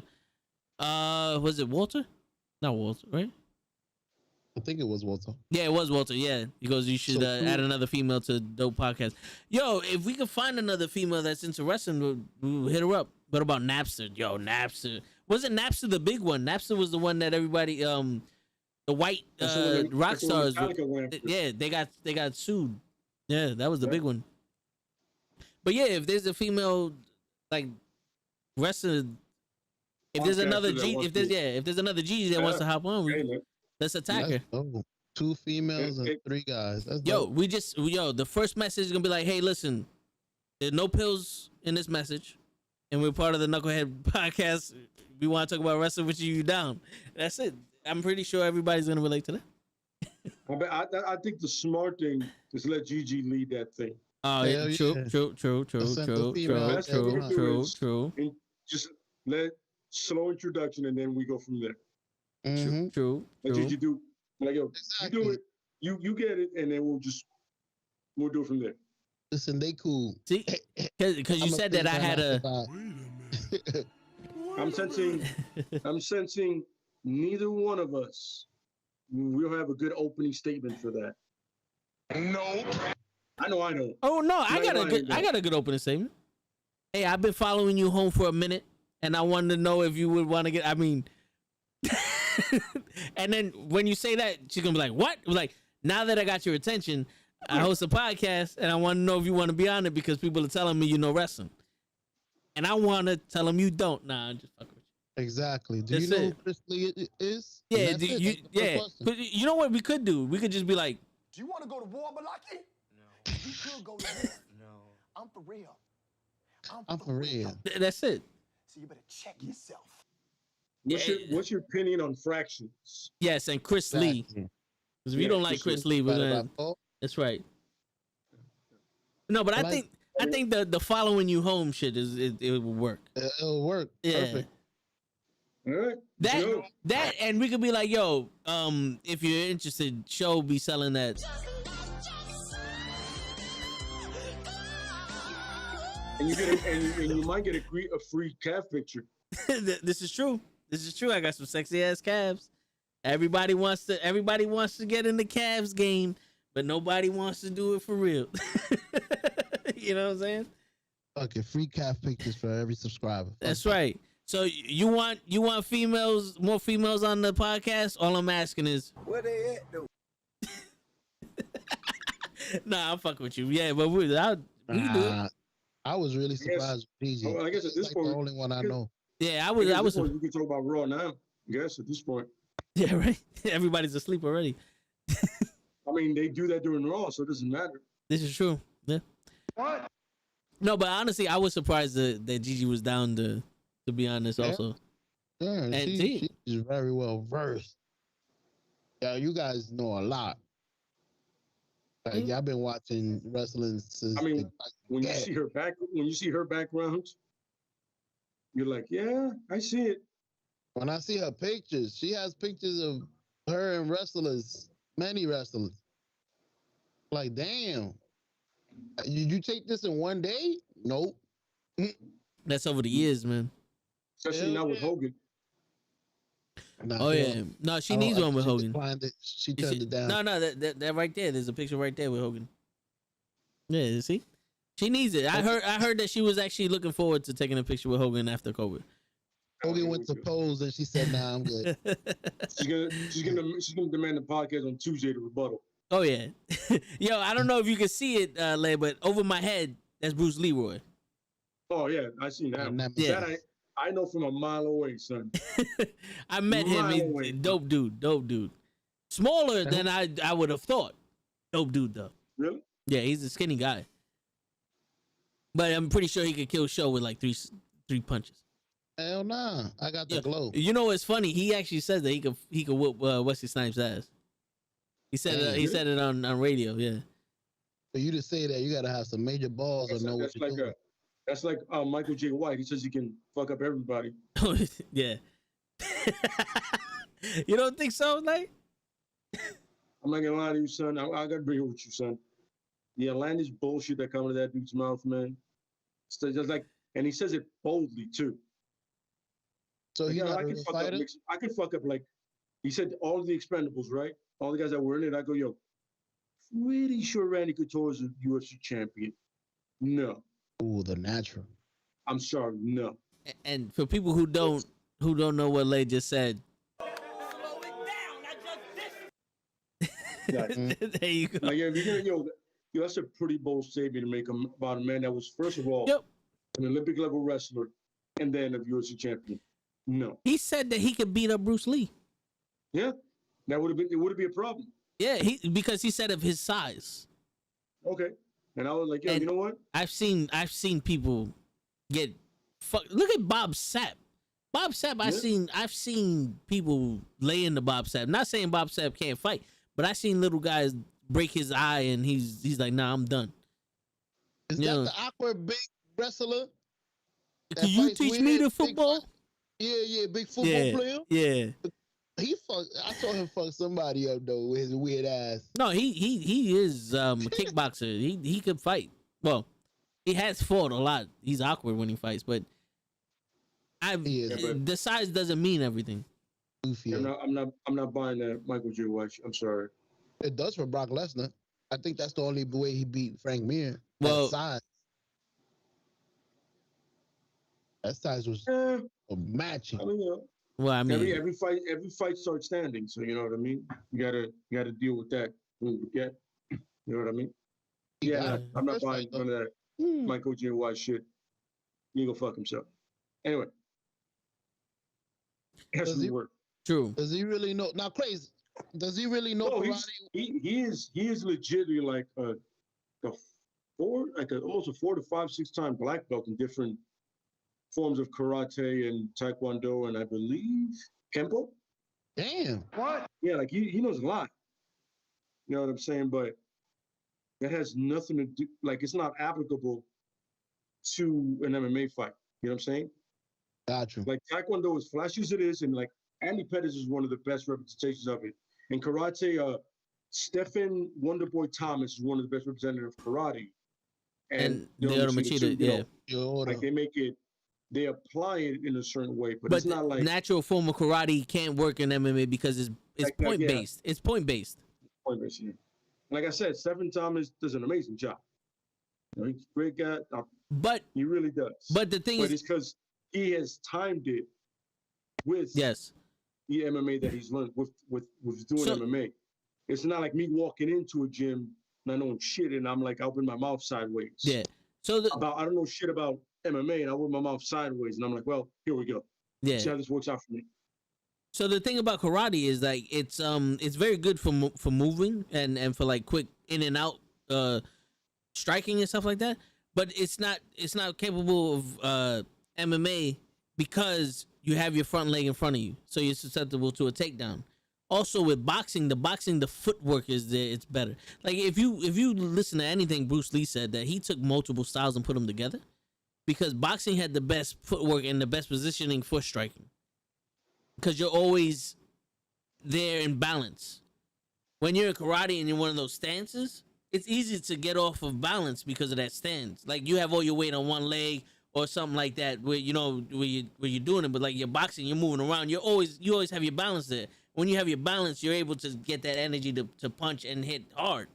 If you notice, some of the hardest training is boxing because it's all like when Conor McGregor went into boxing, you could see there was a totally different style, class of endurance and just throwing hands because you're a master of one thing. Like Muay Thai is also good because you got that close stance, it's guarded and shit, but you're using your elbows and your knees. You're using the 8 points of attack right there. You have eight points of attack, where boxing you have 2, and all the other ones you use like Taekwondo is mostly kicking and shit like that. So it's like, so if you wanted the best grounds for like MMA, it'd be like wrestling, boxing, and maybe Muay Thai. You probably do either jiu-jitsu or wrestling, and then boxing and Muay Thai. I would tell you that's probably the best thing. You want to get fancy, you can throw some judo in there. But honestly, the thing is you have to evolve each one. You just can't stay stagnant. You know what I mean?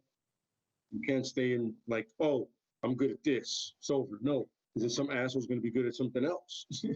Or all of it. He's going to be like, well, because you only suck at this, I'm going to win the fight this way. You know what I mean? Yeah. That was at the end of the day, what I'm trying to say is fuck Michael J. White. I'm sorry. I apologize. It worked for Ben Askren. All he does is wrestle, and he actually won. It worked for Ben Askren until he caught that knee. Mm-hmm. It worked for Rashad Evans. I don't know if he was more than a boxer. No, Rashad had a good all-around game. He just depended on his fists. You know what I'm saying? Like there's a look. I love Chuck Liddell, right? Absolutely love the guy. But he never truly evolved. You know what I mean? No. And he could wrestle. The fun thing, he would use wrestling to stop takedowns so he can keep the fight standing. I get it. Your bread and butter. But you got to be like GSP and evolve. Yeah. You got to be able to do everything at one point or not. Submit, knockout, takedown all day. You got to do all that. The clinch work. The problem with that is shows like when you're a stand-up fighter like that, when you get when you get turned off, and by that I mean knocked out, there's a button, right? So it's hard to press that button sometimes for some people in the beginning. But like for Wanderlei Silva, you couldn't knock him out. But once he started getting knocked out, that button becomes easier and easier to press. That's what happened with Liddell. When he got knocked out with Rashad Evans and then Rampage Jackson and then Richard Franklin, now Tito Ortiz, it's getting easier and easier. And the reason why that is because all he did was stand up and take those blows. Like GSP is so hard to knock him out because he's gonna grind you. You're not hitting him. Like once Nate Diaz starts getting knocked out from these punches, he's gonna get knocked out by everybody. Because he allows himself to get hit. You know what I'm saying? You saw the last fight where he almost took it at the end. He said Chuck was too old to evolve in this new era. Well, towards the end, yeah, but he could have evolved. Because think about it, there was still enough time for him to evolve for everybody else. Because he was really like Fritz Franklin and Anderson Silva were two people that evolved pretty well. They were doing it, so he could have done it easily. And Rich Franklin was smart. Yeah. He chose not to evolve. Even the lighter weight guys were evolving. Well, because he had that one punch knockout. He's like Antonio Wilder. He don't need to learn how to box when he got that one punch at any moment knock you out. No, but the problem is that's a problem. You feel like you don't need to, but you do. Oh no, yeah, you do. But so just because I can drop anybody with both my hands doesn't mean I need to learn how to actually box. There's just somebody out there with a hard ass head or face that's just gonna eat it. And I'm like, all right, now I gotta box this dude. I just can't. Yeah. When they're throwing haymakers like Mr. T in Rocky 3, I gotta be able to box this dude at this point. But you know what I'm saying? Same thing with takedowns, same thing with jits, same thing, whatever it is, you're grinding it out, you're submitting him, or you're just stopping the takedowns. You just gotta learn everything. Yeah. Instead of just being stagnant with one thing. But also that's sometimes the problem with wrestlers. Yeah, they depend on the wrestling too much. Or jit guys, all they want to do is submit you. But the fight starts standing up. You got to get to me first. You get a chance, I'll drop you. Also, around that era with Chuck Liddell and Richard Franklin, the reason why they didn't evolve too much is because a lot of the styles is the first time they're seeing them for, the first time they see him. It's the first time we're seeing him. I remember Brandon Vera came in and he was undefeated and he was doing Muay Thai. Muay Thai wasn't a big thing in the UFC back then. And when he bring it, it was like, oh shit. Like this guy, yeah, he's throwing his elbows, he's throwing his knees, that clinch work. Anderson Silva with the clinch. That was the first time Richard Franklin ever been in a clinch. You could tell he didn't know how to get out of it. And Anderson Silva had that mean clinch with those knees that knocked him out. You know what I'm saying? So there's a lot of first times that we've seen it. Now a lot of people are well versed in MMA because they see all these. When you get that one guy that's coming out with some shit that you ain't never seen, he's gonna have a good time. Like he's gonna have a good time winning until you figure him out. Like Lyoto Machida. He was undefeated because he bring in the karate. People weren't used to it. But once they figured him out, now, nope, psych. Look at Brandon now. Brandon now is in one fighting championship, right? Wasn't he the heavyweight champion in one?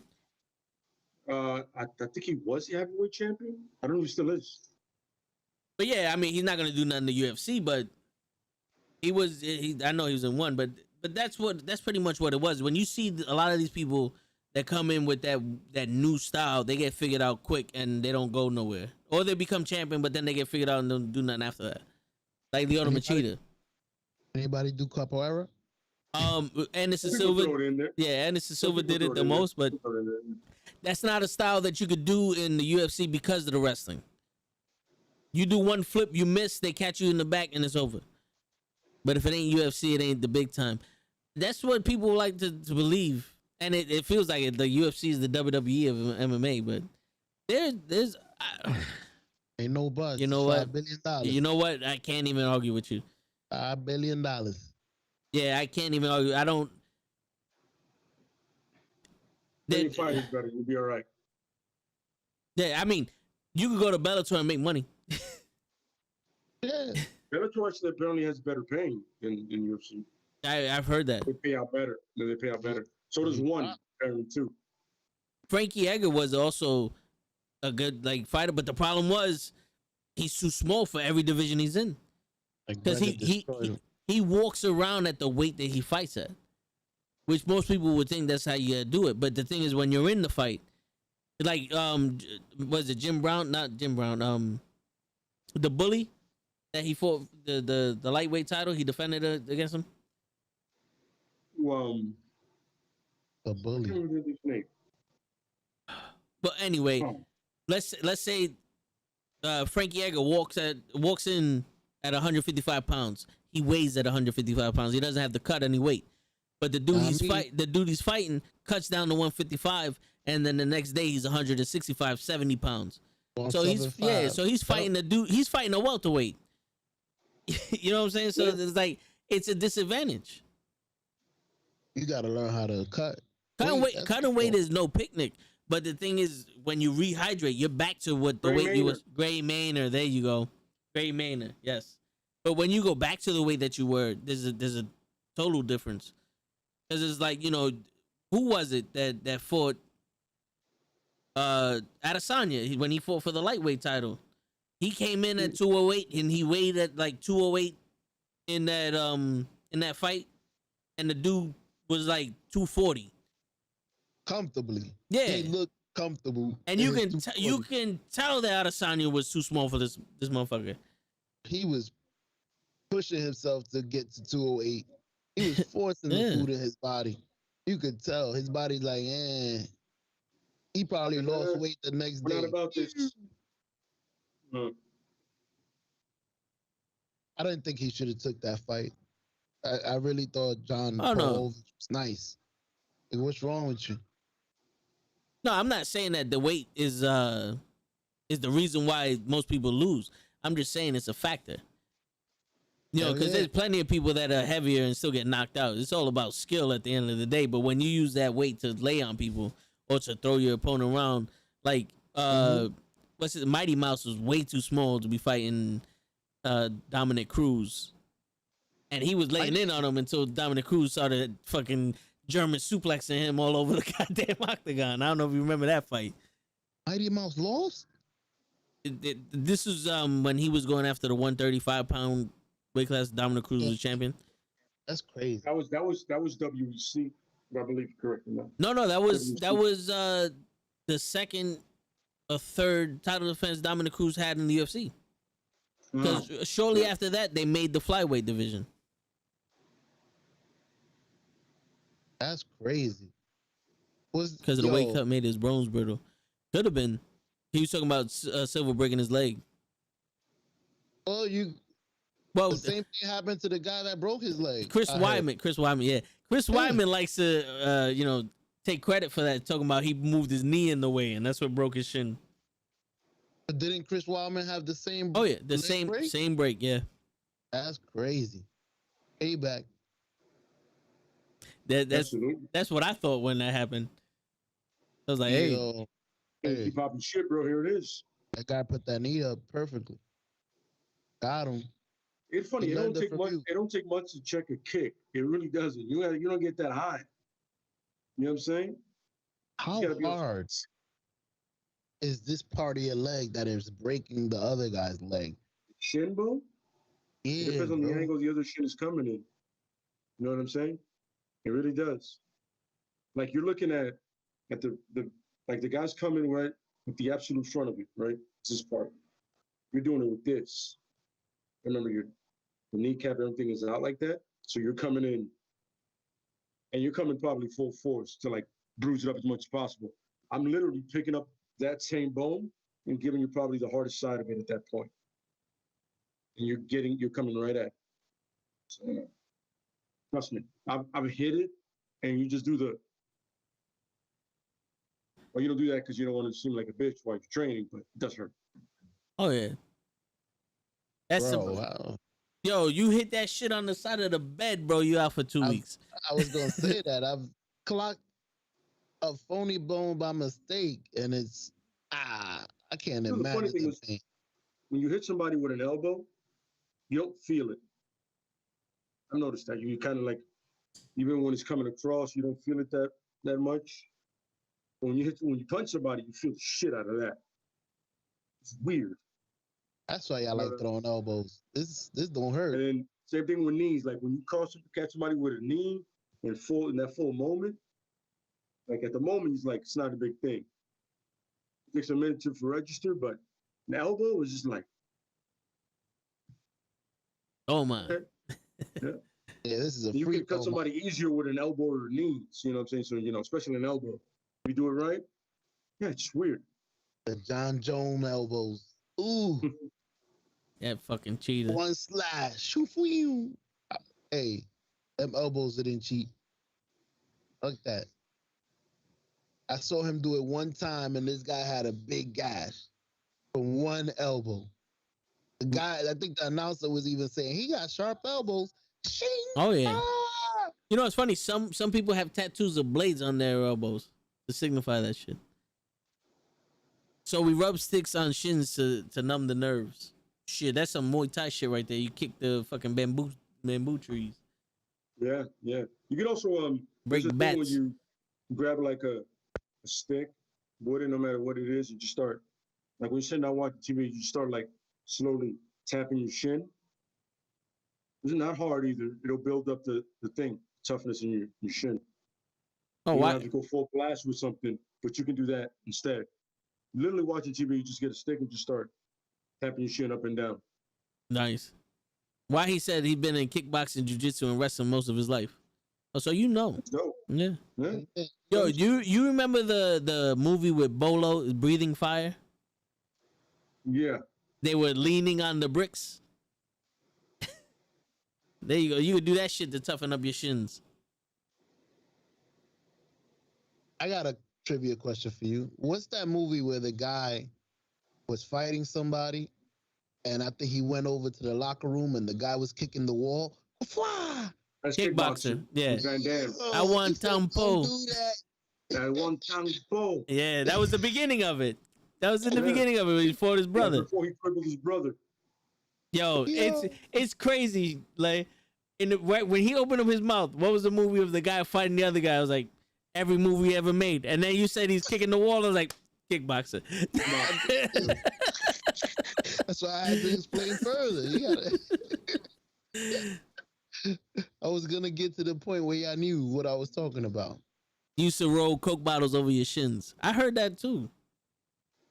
That's the Spanish way. Yo, I'm not gonna lie, I have shin splints. So my shins, I still kick somebody, but you know, them shits be delicate. You regret it later. Yeah. This is an emergency. I hit my shin across the bed frame a couple times. No, but I got them big ass calves, so I'll fucking kick you in the back. Yeah, he got a back. I'll calf kick you. I'll Van Damme spin kick your ass. Same long ass in motion. Some blood sport shit. Throw the sand in my eyes.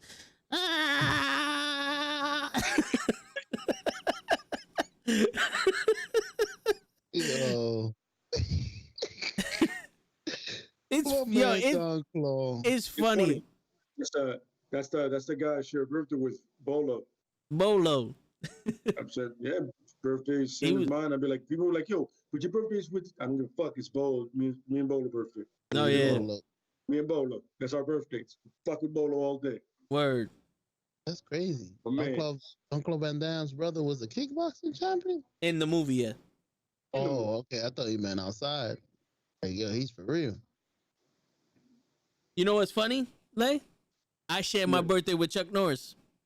Nice. See? There it is. I gotta check that out. You gotta find somebody legit, man. Yeah, show. You hear me with Steven Seagal, we're gonna have a problem. Yeah, this is in real life. The Muscles from Brussels, his brother was a kickboxing champion. Wasn't Van Damme supposedly a kickboxing champion? Van Damme was a kickboxer, apparently. Yeah. People have a problem like affirming it, but I'm like, Yo, you remember the TV show Van Damme was on? You ever watch that? Me and Krills watched it at work. Oh, his reality show. Yes. He went in. He was, I was a champion. Yo, he went in. Van Damme was a dancer. He was in ballet, yeah. But he did kickboxing.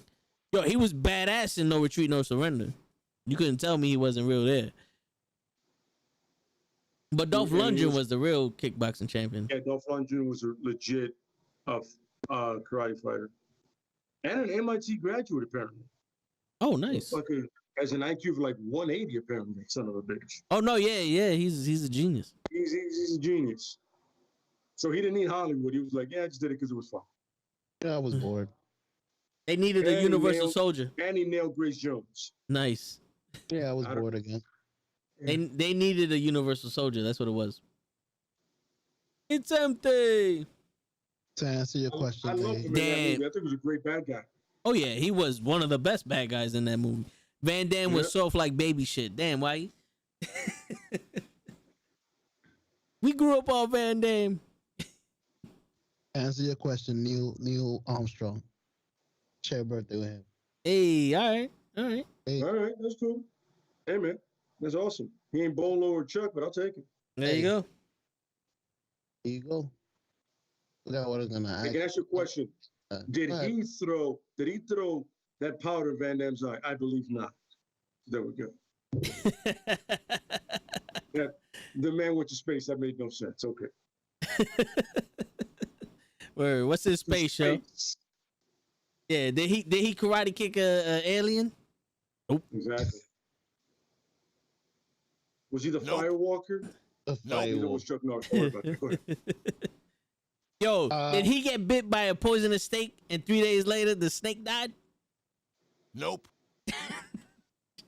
Come on, show. Because that's Chuck Norris. That's right. Nope. Yo, Jean-Claude Van Damme or White? Michael J. White. Van Damme. Hell. You think he would win? Yo, I that thought kick, you would I prefer. Oh, no, that kick in the shin, bro. That Van Damme. Yo, I love the way he threw punches. He always threw like a swipe. That little. He wasn't much for punches. Yeah. You know what's funny? I just want to sit back and watch that shit show. Mike White is the real deal. That's why he said. I want to enjoy this. Okay. So, got our opinions. You know, it's something about when people speak about something with too much confidence. It makes it unbelievable. Does it make sense?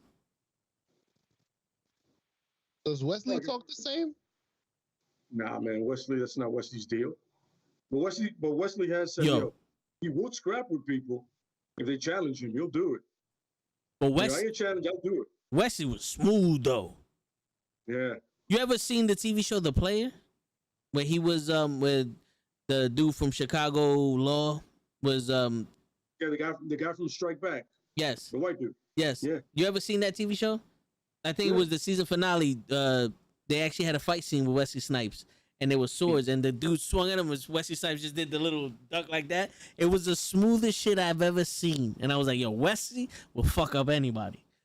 Just that one move, I was like, "Yo, he'll fuck anybody up." I put money on it. You can tell he's a smooth fighter. Yeah, it's smooth. What up, Mimi? He's that smooth and blade. We have to have a serious discussion about these flies. Yo, serious. I had more. I don't know how you know, but I had more. I'm about to put it on my story. It's bullshit. Okay. That light behind you. Yo, you know, so I'm about to hire Wesley Snipes and Michael J. White. Who could kill the most flies? You want to prove you're a real black belt? Come over here and catch one of these motherfuckers. You're not getting it. You're an idiot. You need Ralph Macchio. Yeah, with the on the first chapsticks. Have Mr. Miyagi. You know something. Mr. Miyagi's dead, so we can't get him. Yes. Okay? There you go. There's this movie for every solution. This is true. The greatest, the greatest wrestling podcast in the world. We're talking about catching flies with his teeth. Go ahead, show. I was gonna bring it back together. Flies with teeth. Nigga, please. Where's that from, show? Where's that from, show? Come on, that's the guy behind you that said that. That's not the guy behind me. The Chinese guy said it to him. No, dude, the dude you took his name said that shit in the movie theater. Catches bullets with his teeth. Nigga, please. That was show enough. You made me spit on my mic. That was the first scene I ever seen. I got some real for your ass in these hands. He never wanted to fight him though. Get up, chump. Nah, because he knew he didn't need to. That's the one thing about Bruce Leroy I loved is like he didn't need to fuck anybody up. You know what I'm saying? Like that's true confidence right there. My man got a fucking full ass Chinese hat with the gi on, watching some Bruce Lee shit, and this dude's in front of him. And he's like, "Yo, hold up." Like he's like, he don't give a shit. He's in front of him. He's like, "Do what you need to." And my man's throwing punches in his face, and he's just, "I got popcorn." Eating popcorn with chopsticks. Word, gangster shit right there. Y'all ever seen They Call Me Bruce? Oh, Kiss My Converse. Yeah, that's true. Yeah. Bow. Yeah. I love it. Yo, show. I've seen that movie so much that at one point I could have almost recited every line. Oh, I've heard you. Yeah, bro. Dude. I went up to Bruce Lee and I was like, "Hey, my man, what it look like?" And he started laughing. I was like, "Yes, you know what I'm talking about." It was funny. One day I was working in the army and I met one of the dudes that played one of the Asian guys out there. Oh, nice. And so I was like, "Yo, wait a minute, wait, I know you from somewhere. Where I know you from?" And he goes, "Have you watched movies? You son of a bitch. You're one of those dancing dudes outside of the thing in the fortune cookie place." He goes, "Yeah, some young boys. Some young boys." I didn't want to throw any race out there. Nah, fuck it. Some dumb guy, right? Gosh, all right, yo. Dude, yeah. So you want a picture? Absolutely not. That's disrespectful. You do your thing. He was running in the track, so I don't want to bother. Yo, that soundtrack in that movie was one of the best in the world. Sock it to you, sock it to me, I sock it to you. That was my shit, son. I remember the dance for some reason. I shouldn't. How can you not know the dance? Like I see movies and I can remember the fight choreography, lines, and for some reason dances. I'm like, why do I know this? Oh shit! Yeah, that's right. My bad, Pim. Yeah, he goes. You never touched on the release of Tyler Breeze and Fandango. Oh no. Okay. No. This is great because we're talking about dancing, Fandango. There you go. It works together. We're not far from it. Don't worry about it. Absolutely fucking absurd. You got one guy that's been with the company for 14 years, right? Dedicated dude, and you put him in a shitty ass gimmick, right? Because apparently sometimes Vince has really stupid moments where he thinks shit is funny. He can't dance. He's somebody that can dance. Yes. He looked like he was hurting himself dancing. I don't know if that was a white thing or just he couldn't dance or maybe a combination of both. Oh. But would you rather? What? Would you rather him be out there dancing and not knowing how to dance, or him pouring milk on himself crying? I prefer you get a better gimmick from him. I know that milk shit is stupid, but anyway. He did that show. The guy finally finds his niche, right? That comedy thing. Yes. And then you throw that shit away. Why? And then he gets a partner in crime that can do it with him. By the way, Tyler Breeze should have been way better with that mono shit. I was like, I'm with it. I get it. Oh, yeah. You're a piece of shit.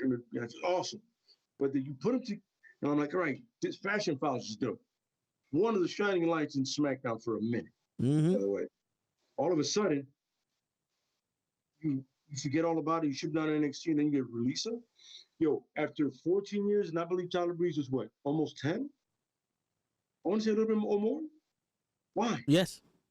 You literally have gold here. Comedic gold. You don't get that a lot in WWE. Yo, and so sum it up. Stupid. And both releases were fucking stupid. And the biggest disrespect is Tyler Breeze was the first match on the first NXT takeover. You know who his opponent was, show? The legendary Jushin Thunder Liger. Ooh. And that's how you treat him. I was like, yo, this guy is gonna be phenomenal. Watching him wrestle Jushin Thunder Liger, I was like, yo, Tyler Breeze is gonna beat somebody. Then he went up to the main roster and did jack shit and went back down to NXT and did less. And I was like, no. What a way to ruin someone. Like, you could literally fuck up a wet dream, bro. Like, I don't know how you have it there. That's like me giving you a Lamborghini and you giving it back and it's a Honda now. Like, wait, what? How this work? Vincent Kennedy McMahon. That was some... Because in NXT, Tyler Breeze's gimmick worked perfectly. Oh, yes. Perfectly. He was like a male model, he had this look thing, whatever. And he had the camera, the selfie camera. He even had the camera selfie thing that would play in the Titantron, that would follow him the whole way. Awesome. I'm like, yo, I'm with it. I get it. All of a sudden, he comes to the roster, same thing. But for some reason, they just start letting off the gas pedal with him. Like, they were full blast. All of a sudden, like, what the fuck are you doing? Like, you literally have a character built in already. Like, that's the thing about NXT guys. They come up with already a character, and then they come up to the main roster, and they fuck it all up. It's because as soon as he comes out the curtains, if it doesn't catch fire, as soon as he takes that first step out the curtains, nope, it doesn't work. We're going to have to change it up. Now he's a hillbilly from Georgia. But it did with Tyler Breeze. When he came out, people were booing him just like that. Oh, yeah. Like, oh, look at this self-absorbed asshole. Understood. I get it. Hey. It was, yeah. All of us, but then you don't follow it up. You're throwing away. You're like, I get Fandango. I understand it. Even though his song literally was like number 20 on the actual popular charts. Like literal music. His shit was like number 20. People saying it in baseball stadiums and in soccer stadiums. Doing the fucking. You're like, what the fuck? And what do? Nothing. Could have capitalized on, he could have been at baseball and soccer stadium just doing the. Yep. That You don't even need him to wrestle at that point. yo, Just that show up and do it. that and the millions of dollars. Millions of dollars, And yeah. they fucked that up because Eric Young said he was gay. Not Eric Young. Darren Young said he was gay, and that just fucked everything up. 10 minutes into it, I was like, fuck it, he's finished working out. But apparently he's doing great in New Japan right now. So Oh no. they love him in New Japan, apparently. So he also wants to know, what do you think is next for them? For them, I would say, honestly, the smartest thing to do is go to TNA because they love comedy acts. Or you could go to New Japan and do it. I can see Tyler Breeze in New Japan with his model gimmick because they're high in fashion. So him being over the top over there, I can see that working. I can also see him working in AEW because he's just that good. But you know, you can't have everybody that leaves WWE go to AEW. No. You could even have Fandango go to NWA to be another challenger for the champion. It's true, but he has a name. He's established, and you know he can go. So he did beat Jericho in his first match in WrestleMania. Tyler Breeze doing the Super Cup Junior tournament easily. Yes. Yeah, absolutely. I'll revamp him. Yeah, that's true. Everything. That's true. The Tyler Breeze was doing the up, down with Xavier. He was doing the left, right. Well, all right. So, sorry, show. I cut you off. What'd you say? It's their YouTube channel. They play video games on it. Oh, I said I would revamp him. I'll switch his whole gear, switch his name, make him something. Ooh, that Fandango shit was bullshit. It was dope.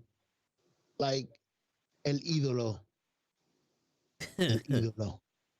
My man, yo, that character right there, I'm loving it. He hasn't even fought.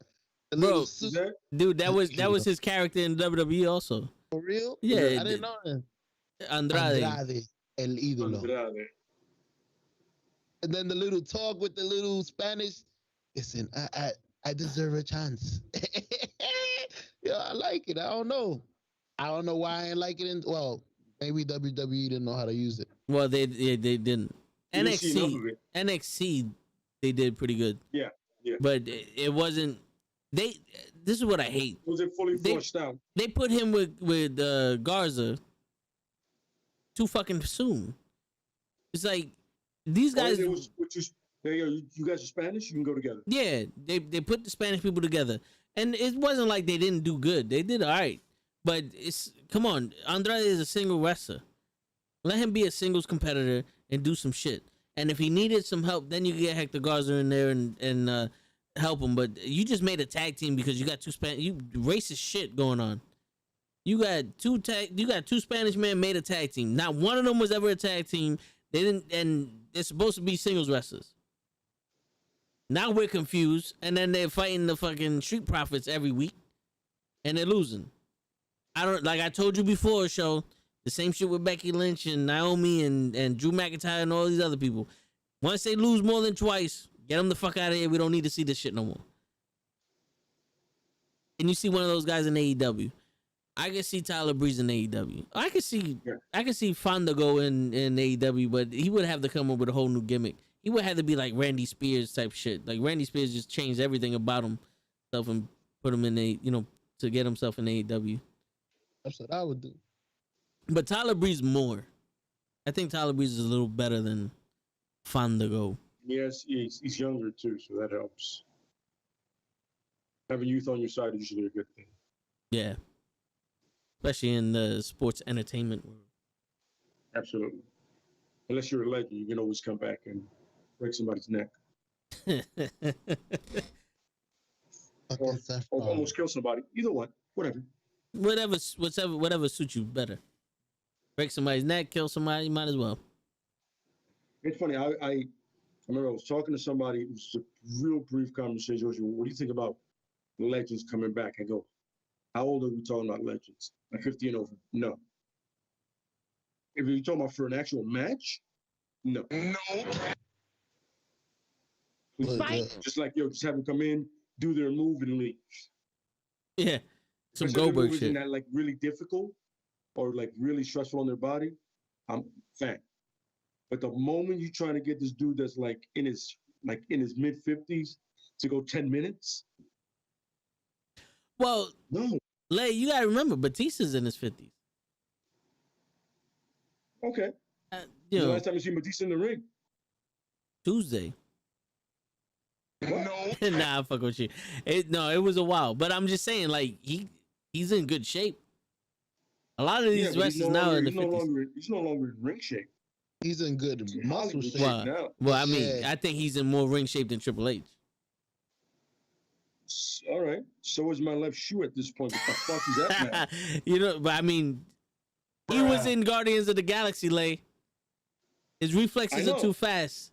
Nothing He goes said he over his fought head. aliens. He fought a tree, man. If he says, "Yo, I guess- you don't guess- know him. He's right behind me. He's just standing perfectly still."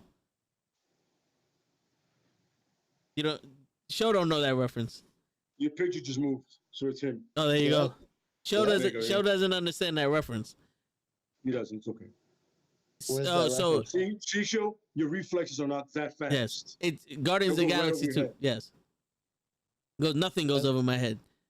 My reflexes are too fast. But in Guardians of the Galaxy 2, they're in the ship and he's standing there. He goes, "What are you the doing?" Garlics of the Galaxy are also in it too. The Garlics of the Galaxy? The Galaxy, yes. Yeah, them too. Yo, how else are you gonna season pizza? You need garlic in every part of the galaxy. Absolutely. No. And so he's standing there, and they're like, "What are you doing?" He goes, "If I stand perfectly still, I can be invisible." It's like you won't be able to see me. There for an hour. Literally just like with chips in his hand on some. Mad slow. Yeah. I'm guessing that's the pilot. Is that the pilot or Batista? That's Batista. Batista. I gotta look at The that pilot movie. is a raccoon. Yeah. Oh, I thought you the blonde guy who was the That's pilot. Quill. He did Quill? Peter Quill. Star Lord. Peter Quill. Yo, Yeah. Edge is in his 50s, but Edge. Edge looks terrible. Same thing. He looks got thou deprived. Let's stop this, all right? Let's stop this. Yeah, he's too Let's much stop of that DDP yoga. No, because that dude. Listen, I'm not an Edge fan at all, right? But there's nobody I want to see somebody break their neck in the ring. I want to see that. Okay, as funny as it would be for me and entertaining, it's still wrong. It's fuck Edge. Anybody out there got a problem with that? Same to you. Fuck Edge. Yo, But he should not be wrestling Reigns He shouldn't. at all.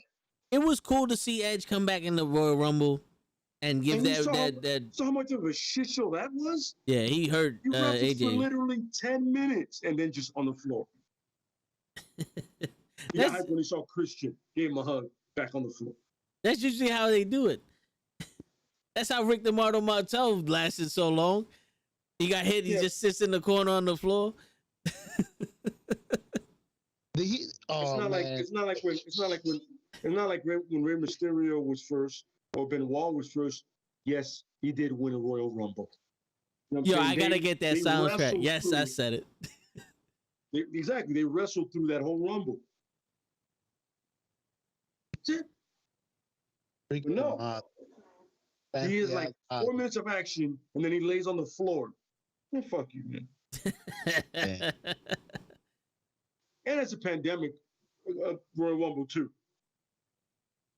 What kind of lazy piece of shit is that? There's nobody in the fucking arena.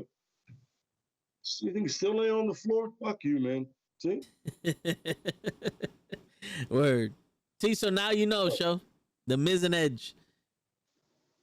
That's the good match. The Miz, Edge, and John Cena triple threat. The only way I would entertain that is if they were on a wire in the middle of the fucking Grand Canyon, and the way you lose is you have to throw your opponent off the fucking wire. Elimination wire. Now, I would do the Joker. One spot. Make it happen. Make it happen. Who wants to get out here alive? You have to kill each other. That's it. Make that happen. You want to see a magic trick? Hold on, Honestly, wait. with all due respect, my money's on Cena. He is the bigger guy and he's the younger guy. I mean, I know the Miz is younger, but he has no chance. The Miz is a Marine too. No. But he's not the first Marine. But he's a Marine. He's a left-handed Marine. That makes it worse. True. I didn't play the clip, so we can copyright it again. There you go. Yo. Clip. But yo, hold up. We gotta go back to Michael Jai White. Didn't he die from the joke? The joke. Heath Ledger beat his ass. The magic trick. You know what I'm saying? So you gotta think about that. You can't. Mountain killed him. That's crazy. And Bill Goldberg's ass. Oh, there you go. I'll let you talk about Bill Goldberg. I mean, it's Bill Goldberg. There's nothing else I can't say about him. That's been said about Afghanistan. He's gonna murder somebody at one point in that ring. He almost killed the Undertaker, so I'm good. They almost killed each other. No. He almost killed the Undertaker And himself. Word. Yeah. With the damn concussion. Yo, my man should have took down the post. As hard as he's running. How you hurt yourself, fool? It's your move. You know you're going to miss. My man went straight into the pole. And that's why they don't want to see none of them 50-year-olds wrestle. Damn, son, where'd you find this? Wrong button, but Victory. I wanted to hit the nope. Nope. Psych! There you go, got you. Thank you. Oh, go. I got a question that I wanted to ask you guys. What's your favorite entrance song all time?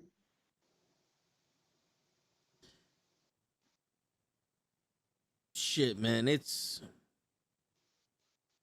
I know Leia has to be like Stone Cold, but it's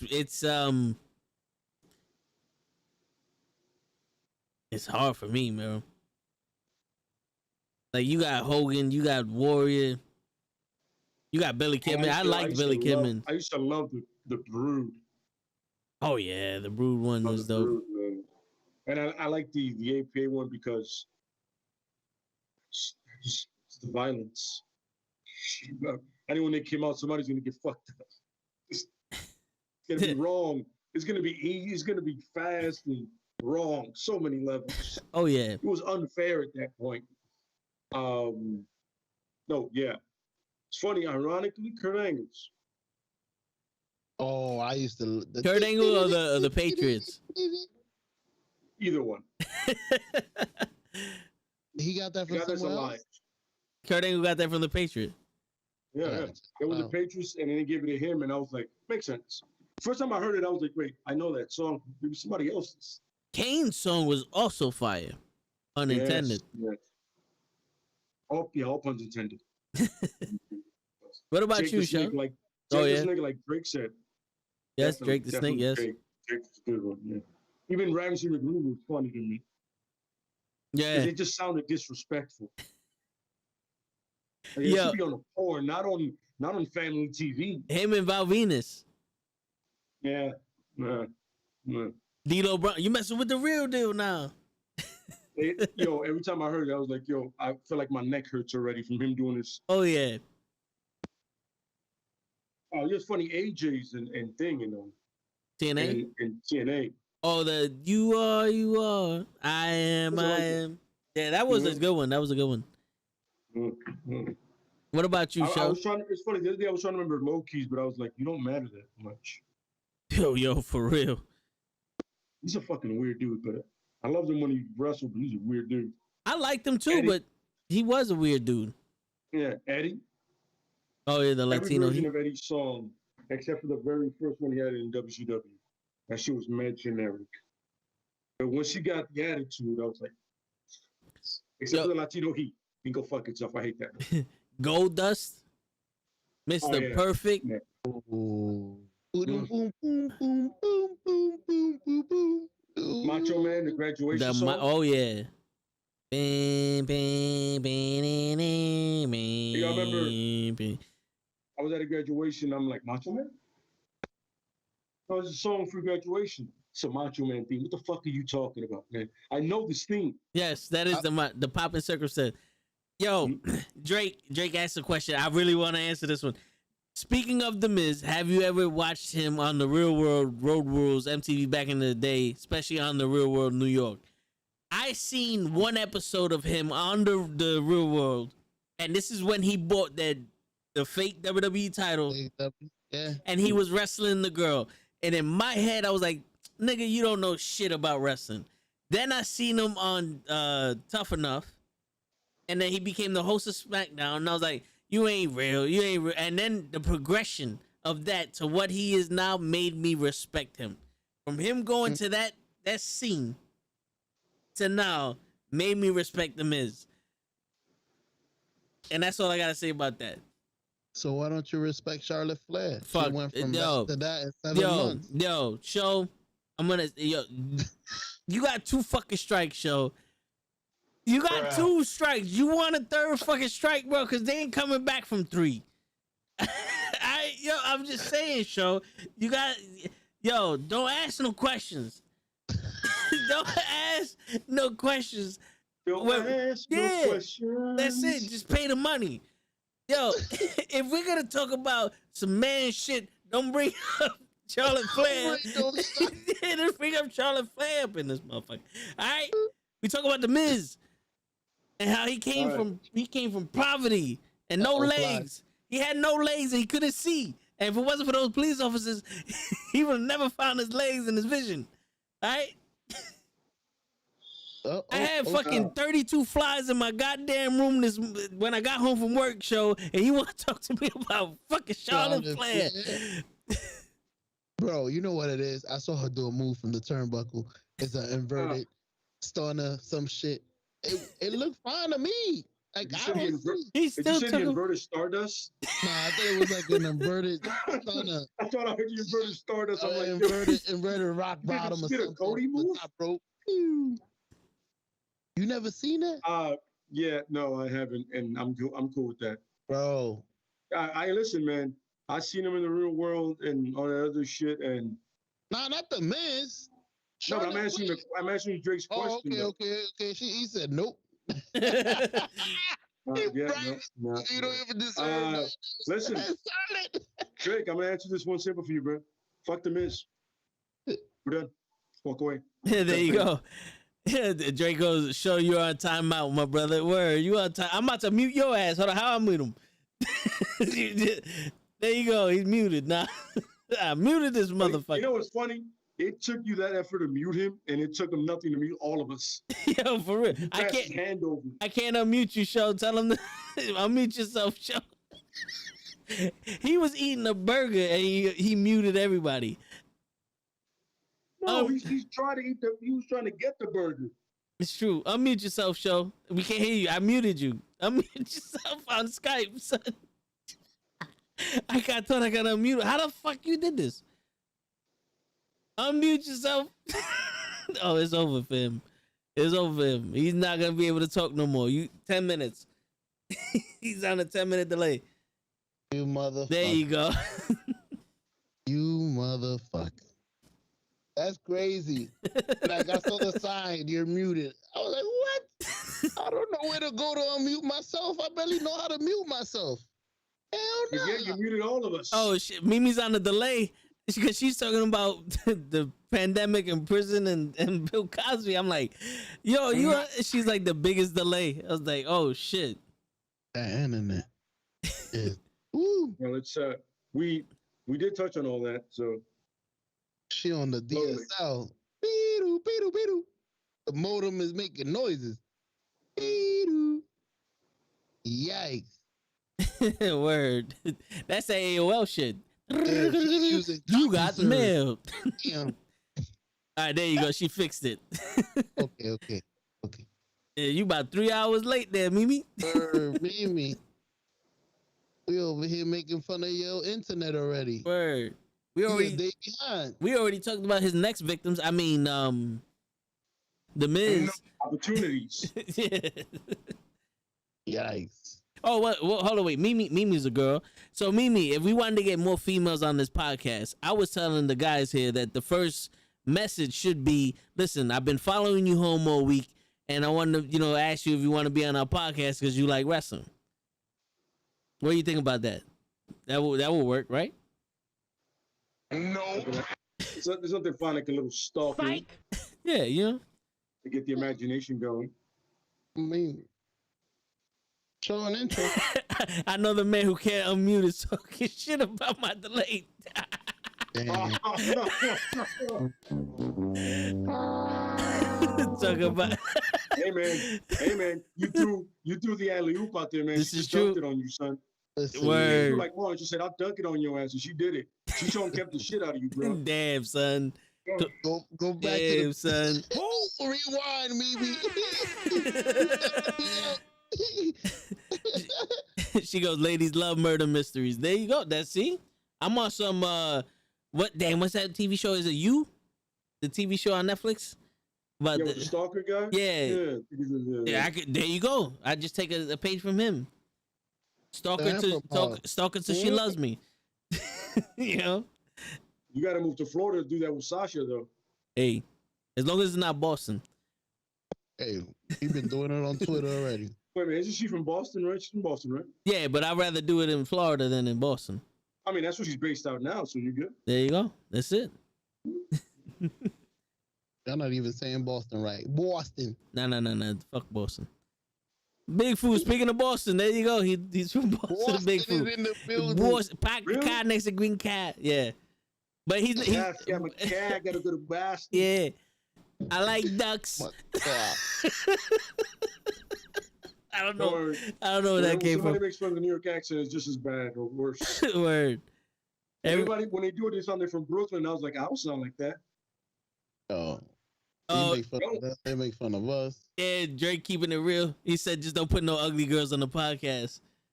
Hey. Damn, son.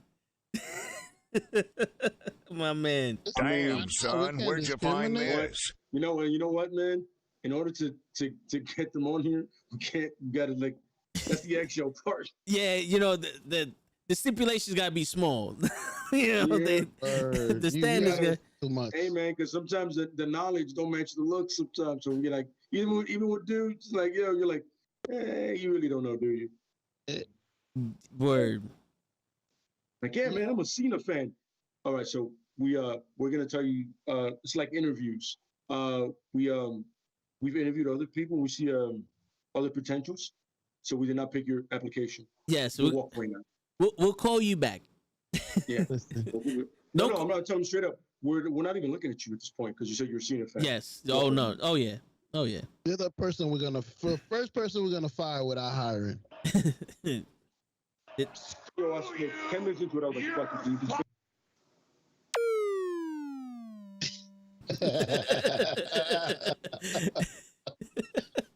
Yo, You're no. a Cena fan. Stop talking. Say less. Yes. Walk away. Yes. That's almost as Walk away. bad as talking shit about Chris Lee. Yes. Yes. You can't talk about Chris Lee But yo, in any fashion. I'll tell you one thing. There's the Call Up. He does a podcast and he interviews actual wrestlers. So if you get a chance, look him up on YouTube. I want to pick his brain about getting wrestlers to interview with us because I would love to be like, yo, Sasha, come interview with us. And let's answer the real questions. You know what I'm saying? Like, how sexy do you think I look? When are we having kids? Like the real wrestling questions that no one has the balls to ask you. Mm-hmm. You know what I'm saying? Give me an ATL accent. I have no idea what that sounds like. I leave Earth. I don't know, Lil Wayne.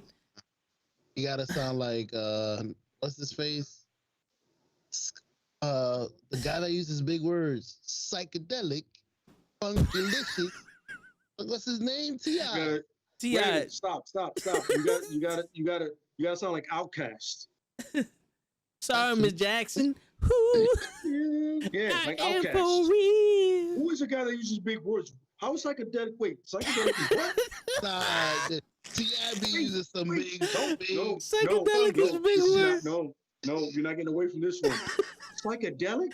Is that your big word? I don't even know how to spell that.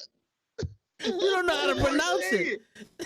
What? Psychedelic is a big word. I'm like, wait, what? That's a big word, ATL. Damn. Hey, your vocabulary is not on my. Well, my vocabulary is not on your level. My apologies. Wait a minute. Exactly. We know. That's me. Because you barely said vocabulary. Yo. Oh my God. You get it all here, folks. Spell check. Grammar All check. that fly stuff happens today. Oh yeah. You think we came up with Chris Lee? What up, shouty? There you go. There goes your ATL. Shouty. I like it. That's it. Yo, I remember. You remember back in the day when you hollered at a chick, you were like, "Shorty." Well, so I did that once. I remember that never working.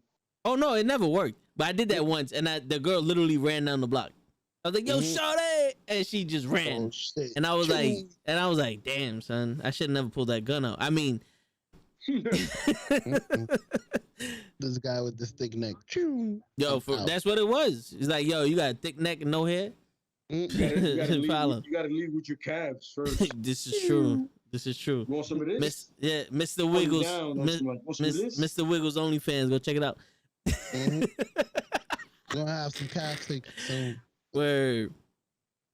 Wait a minute, you gonna have them on the Mr. Wiggle page? Gonna make a separate page for the calves? Yeah, Mr. Wiggles is $10.99. Mr. Jiggles is $15.99. You know what I'm saying? You get pro for 20. That's it. That's it. On sale. On sale. 2 for $5. Mm-hmm. Mm-hmm. And if you get the 3-month package, you get you get both calves. She was intimidated by the calves. That's right, Mimi. Shit. And you gonna want to see the left one. Word. You know how most people wear their heart on their sleeves. I wear my heart on my calves. I said I'll show you the right one for free. So you gotta pay for the left. That's right. Nah, you get the right one for free, but if you want to see the left one, you're gonna have to come home with me. That used to be my pickup line because it rhymed. You feel me? I was a rapper. I was a rapper back in the day. Yo, Lay, I can hear Lay thinking like, yo, what the fuck am I doing? It's too late. I gotta go to sleep. Not even. I'm like, yo, what? How does your opening line a calf line? I just gotta. How does that work? Hey, the funny thing is, I don't think he was joking. I've learned. I learned a long time ago. Women don't really listen when you speak, so you can say whatever the fuck you want. If you say it with confidence, then they be like, "Oh shit, he's speaking facts." Actual facts. That's what it is. And then they'll be intrigued, and then be like, "Yo, that's crazy." And then like about 45 minutes in the conversation, that's when you get the, you know, I was just fucking with you, right? And what? Like, yeah. By the way, I asked for your number like 8 times, and you didn't hear that. So I got your wallet. I'll see you later. You know what I'm saying? It was a robbery all along. That's it. That's it. You steal their heart. You either steal their heart or you steal their money. One of them gotta happen. And that's where you go with the whole, listen, I've been stalking you for about 2 days. Yeah, you know? You like to come on the podcast? Yeah. That's it. I got your idea. At this point, you gotta come at this point. You know what I'm saying?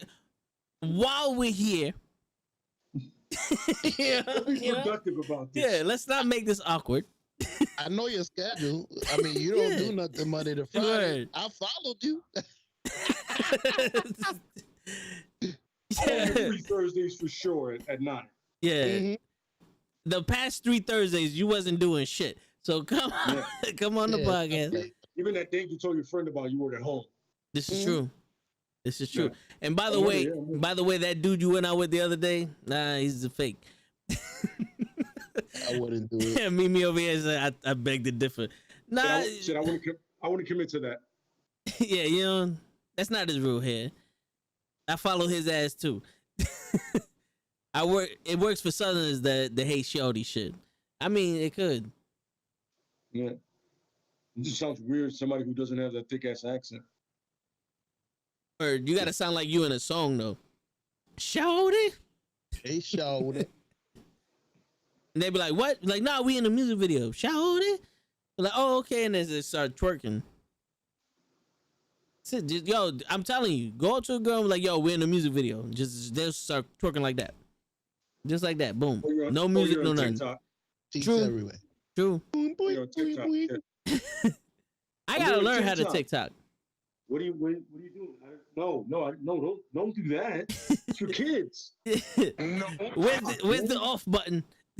Yeah, something like, oh, it went live. Oh, fuck me, I'm done.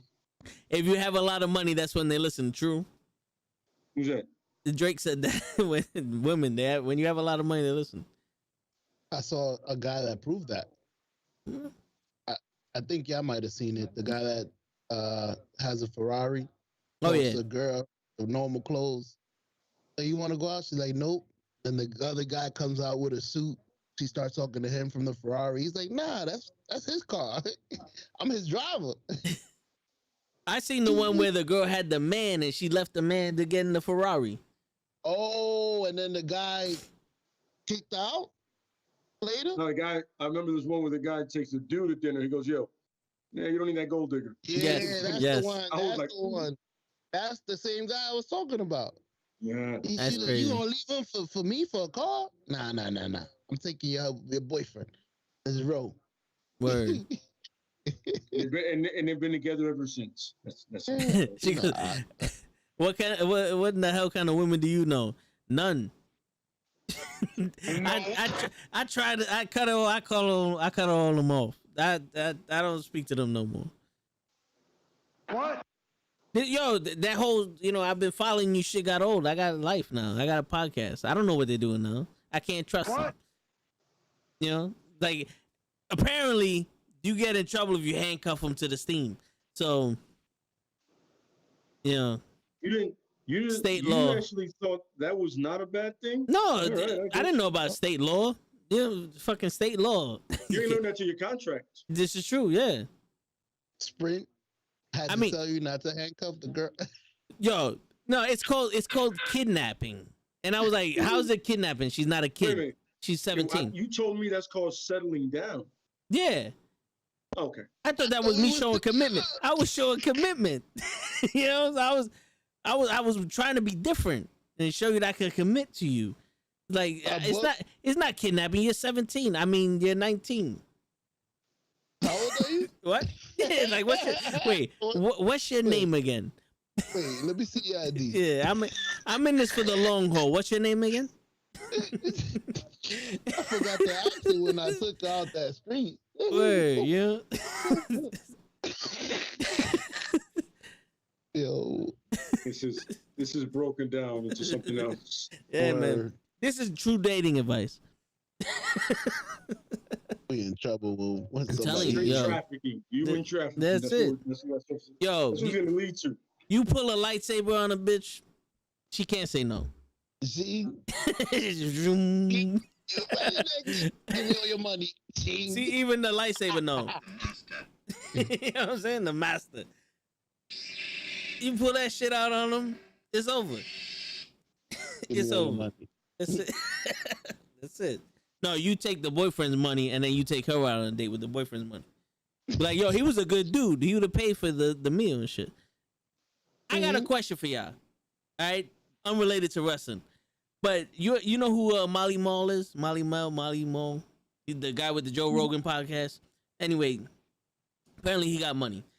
He told a story that this one of the chicks he used to talk to or is still talking to her, whatever the case, he knows her. Send him a text and said, "Yo, I'm on a date at the restaurant you showed me. Thanks for introducing me to this restaurant." So he said on some fly shit, he called the restaurant and paid for their meal. As the man that's going out with this girl, how would you have felt about that? Sucker. Depends. I think with this meal. It was like a good date. Like, I'll be less annoyed with how, depending on the price. If he just paid for a $500 bill, wait a minute. I think I like this guy. You just saved me $500, and I still go home chilling with her. No, but like honestly, what would you think about? Like, this is a girl that you're interested in. You're not just trying to beat. I'm like, who the fuck is this? And how does the fuck does he know we're here? True.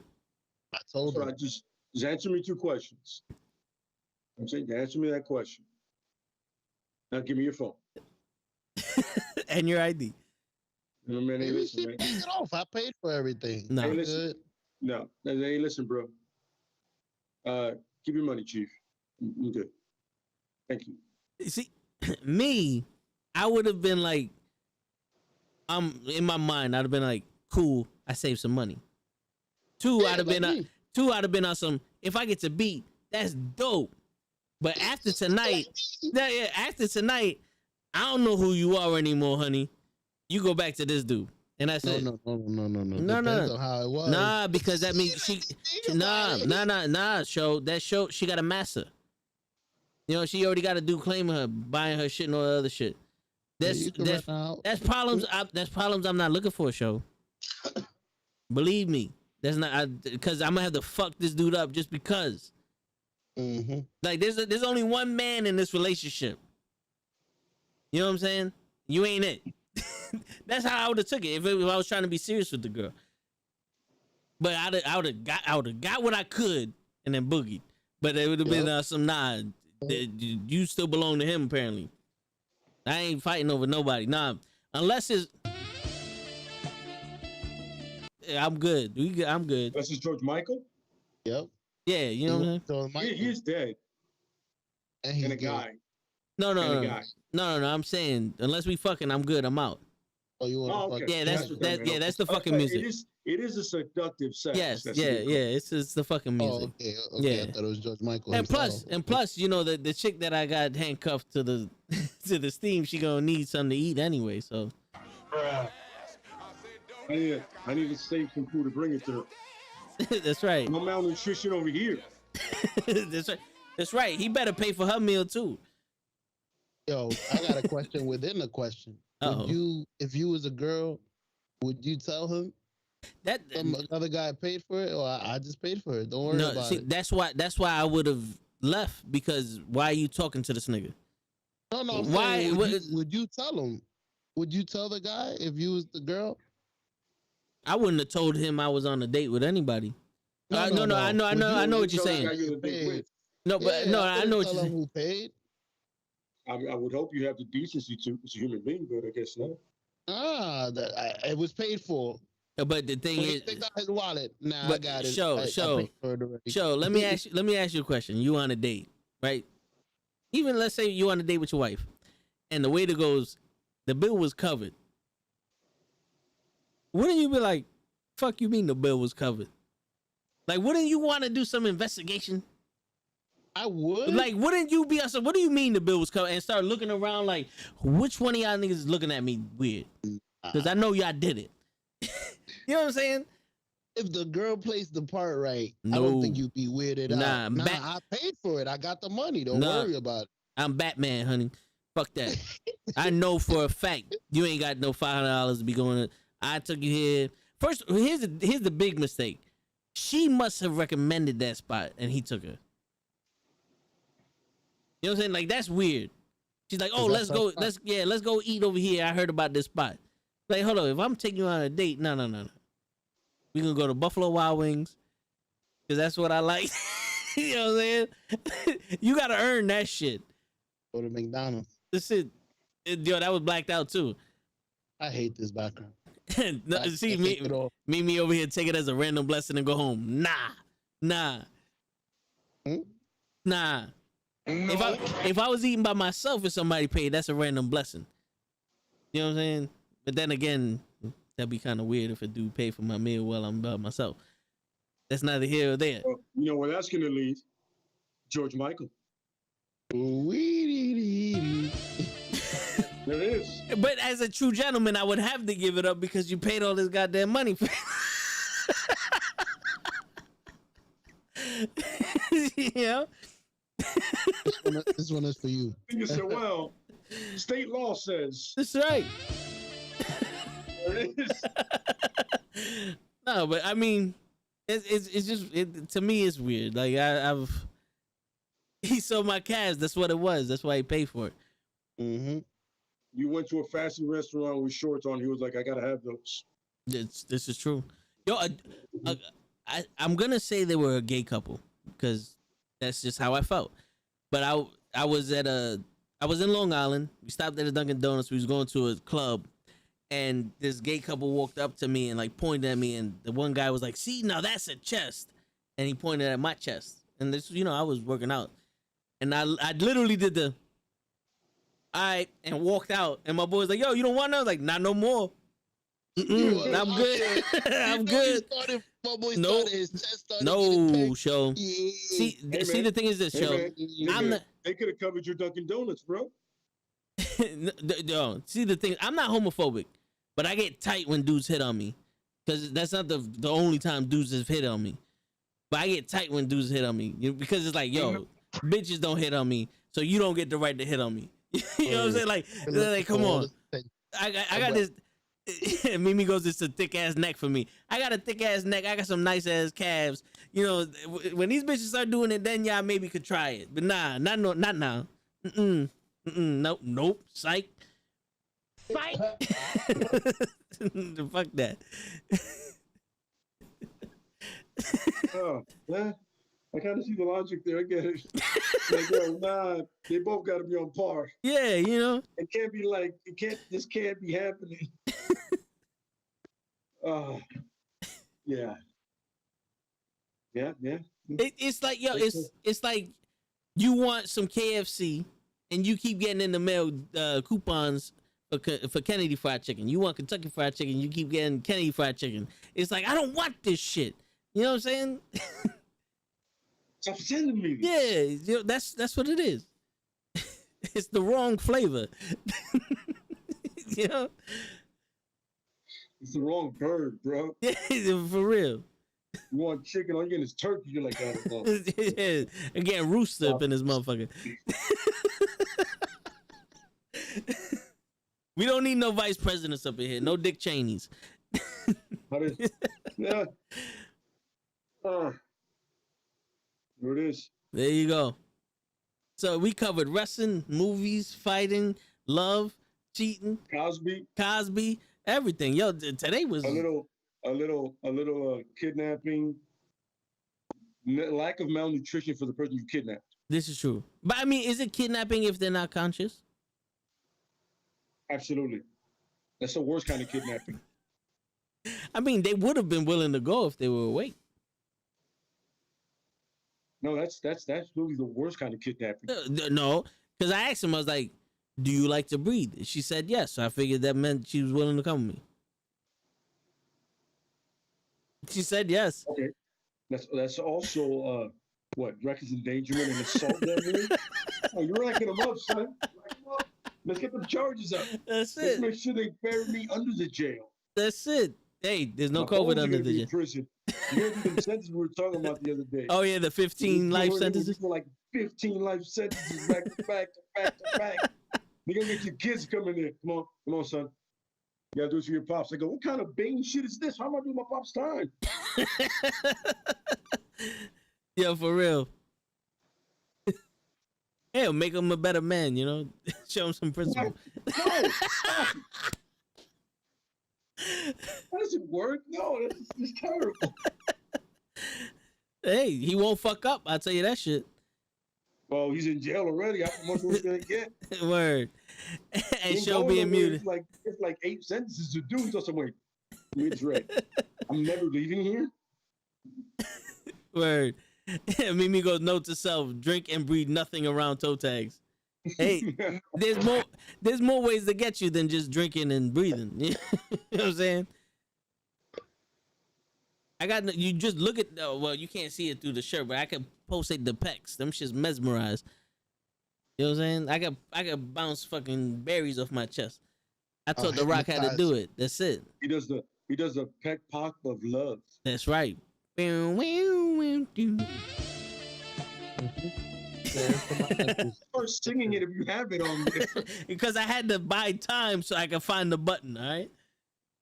You gotta put like a jazz, like you put like a saxophone sticker there. Just go. Word, just a little. That's it. He got too many sounds. No, yeah. I have about 5 folders full of sounds, and then plus the little shits on the Go XLR. Mm-hmm. I gotta set all this shit up better anyway, but fuck it. You're doing pretty well. I remember when you used to press every button to get to one. I remember. That's how it sounds when I kidnap. I mean, when they should see I the remember cast. getting muted earlier for no reason. Nope. Yeah, I show. told you. And, I spent 10 minutes into it. I was like, fuck it, you just finished working out. Yo, what is that other sound? Who's talking? Play. I sampled it. I tried to sample it. While I What? was, You could have fucking told us. I'm not gonna stop. I heard myself earlier and I was like, it's fake. I didn't say anything. Yeah, no wonder he muted us so he could fucking do the samples. Fuck that. Don't do that shit. Come on, show.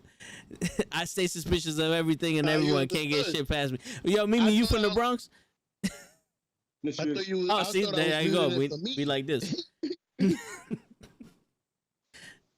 Shit, no, you muted us. It said clearly. Yeah, I thought, Show no, muted but I Lay, thought show I was muted muting Toe y'all Tag. for me. I didn't think I was muting y'all for everybody, to each other too. and yourself. Yeah, Big for real. word. I'm like, okay, let me rip Here's this the out real quick. trifecta at once. I was like, wait, what just happened? Yo, that was funny. You see Show doing this, and it's muted. Like, yo, We turn around like going to business all mode. he was doing is getting his food, and I'm like, wait, what just Getting happened? ready to sample. I'm like, I'm doing the little toe dance. Yo, for real. Getting comfortable. Is Mimi actually Gigi in disguise? Mimi, Gigi. We never seen them in the same spot at once. Bruh. It's like Bruce Wayne and Batman. Are they really the same person? Yeah, you know what I'm saying? We'll never know. Oh my god. She goes, I'm not that cool. Oh, please, Mimi. You just burned fucking Show. You definitely cool now. That's it. That is your certificate. That's it. That's all you need to do. Make fun of Show. Yo, That's how Gigi got in. For real. hey, y'all was talking about Andre the Giant too. What? What? Nah, it wasn't y'all then. I didn't know Andre the Giant had another persona with a mask. Don't mind me. Yeah. It was. It's like him and two other wrestlers. Mm-hmm. It was really stupid. Yeah. Like it That made was- no sense. that was like towards the end everybody of it. could tell it was Andre the Giant. Like you got to be super stupid now to go. Yeah, I just saw him earlier. Same guy, because nobody's built like that besides him. This is true. He didn't have a singlet. He just had like wrestling trunks. You're like, Mm-hmm. really? With a mask. It's like Yeah, we're just gonna. like Mr. America. Yeah. Mr. America. He had the same. He had the same style mask too. Walter wants Mimi to join the podcast. All she's gonna do is test me. we could do a podcast about legally kidnapping somebody. I mean, Mm-hmm. you know, No, that's not gonna get anybody flagged. nah. No.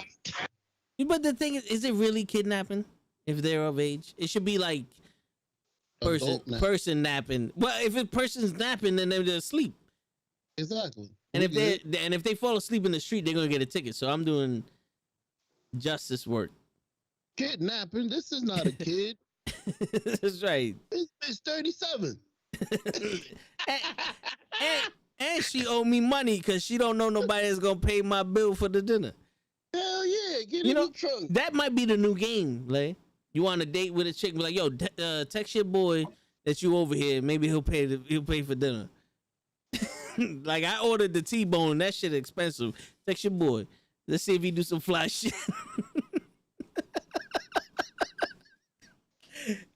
That'd be some gangster shit though. That's next level right there. It's for real. See, that's psychology right there. Psychology. Keep it simple. That's it. I learned that from Michael White. That's it. I thought the same. Walter, that's BS. I thought the same when If I you- came in this podcast. If you don't know The Rock, there's different problems. He goes, if you know The Rock, you know wrestling. Exactly.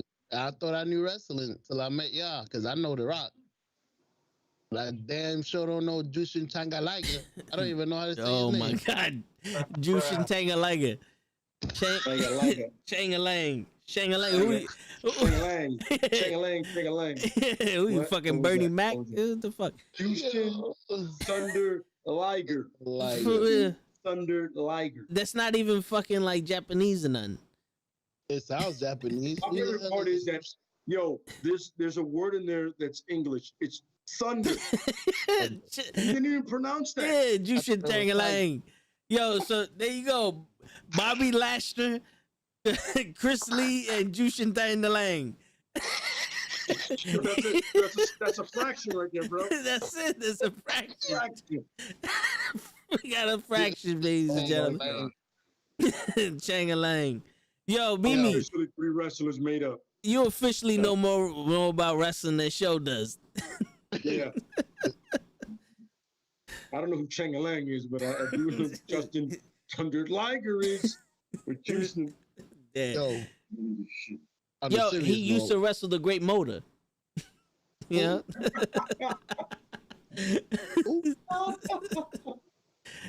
Muda, the Great Muda. The Great The Muda. Great Motor. Yep. Yo, The Wi-Fi and everything. Word. Sonny Ono as a manager. He had all the Chinese guys. Japanese. Japanese. No. He came from New Japan Pro Wrestling. Yeah, in China. It's okay. Hey, That's fine. We're just gonna skip over that. He was very underrated. Yeah, he was. underrated. He had a lot of good guys. He was in the original NWO in China, right? And in Japan. Yeah. You see, Show got me fucking saying it. Yeah. And China. In New Japan. Well, you know who else was in New Japan? Jushin Thunder Liger. Hey, Chang-a-lang. Chingalang. It's like a circle. Is that Chingalang's brother? Come back to it. And now that Chris Lee's there, Yeah, there you go. and Bobby Lashley as well. Oh, they're gonna have a The great third. He's the third leg of the tripod. Yeah, the fraction is going to be awesome. That's it. They're gonna take on the Shield. Yep. the pain business. I get it. The pain business. The pain business. I'm not even mad at that. Me neither. The pain business. I like that one. I'm with that one. Does Show know who the Great Mood is? Do you know who that is, Show? I actually do. Can't really picture them, but I know who that is because I've heard that name before. That's like one of those names you hear, or you actually seen them fight, but you don't remember. Was he good? Well, first and foremost. No, let's do this right. First and foremost, yes. Very good. They call Second him of the all- Great Muda. Yeah, second of all, why would somebody randomly ask if you know the Great Muda? Hey, Yo, we're not talking about Kurgan. We're talking about the Great Muda. It's literally like I'm talking about top level Japan, and even wrestle Sting for the WCW championship, like on 3 separate occasions. I gotta look that up. The Great Muda. Yes, you should. And Jushin Thunder Liger. Yes. Jushin Thunder Liger versus Brian Pillman. Oh, classic go. matches. Yeah, classic There you matches. go. There you go. You can't go wrong with those two. Mimi goes, how the hell did Show get a spot on the wrestling podcast? That's my fault. Because we the toe in the show, and the toe in the show found out that Show don't know. Yeah. But he's learning at least. This is true. They try to get rid of me. I crept in. Hell no. He's the one on the podcast that doesn't know, so he can ask the questions. Mm-hmm. Exactly. Otherwise, it'd be me and Vince and Gigi just like throwing back facts. Yeah. Mm-hmm. That's not really interesting. See, like when we get Chris Lee and Bobby Lashley, Yeah. See, that's when it's interesting. That's where the magic happens.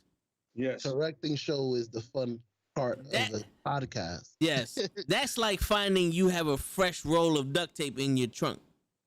Yes. And you're MacGyver. You're Yes. just ready for the world. Right Word. The world is your oyster, and this show is our duct tape. Yep. And when Together. and when you got a trunk that can hold about 4 or 5 people, Mm-hmm. you know, fit 3 or 2 bodies in here. that's it. Yeah. That's it. That's Analyze That show. That's where that's from. Yeah. Analyze That, the movie. Okay. You want to speak to the boss? What you say? Get him the fuck out of here. There you go. Get the fuck out of here. It's the boss says. It's just the boss says. This is my part, bro. That's my part. Oh my god. Yeah. So that's what it is. You go, hey, shout it, knock her out, duct tape, trunk. Yeah. And then you show her matches of the Great Muda and Sting. Yes. Mm-hmm. Or you can wave. You can wave your Jushin Jangalang in front of him. Exactly. Yes. You want to see my Jushin Tiger Liger?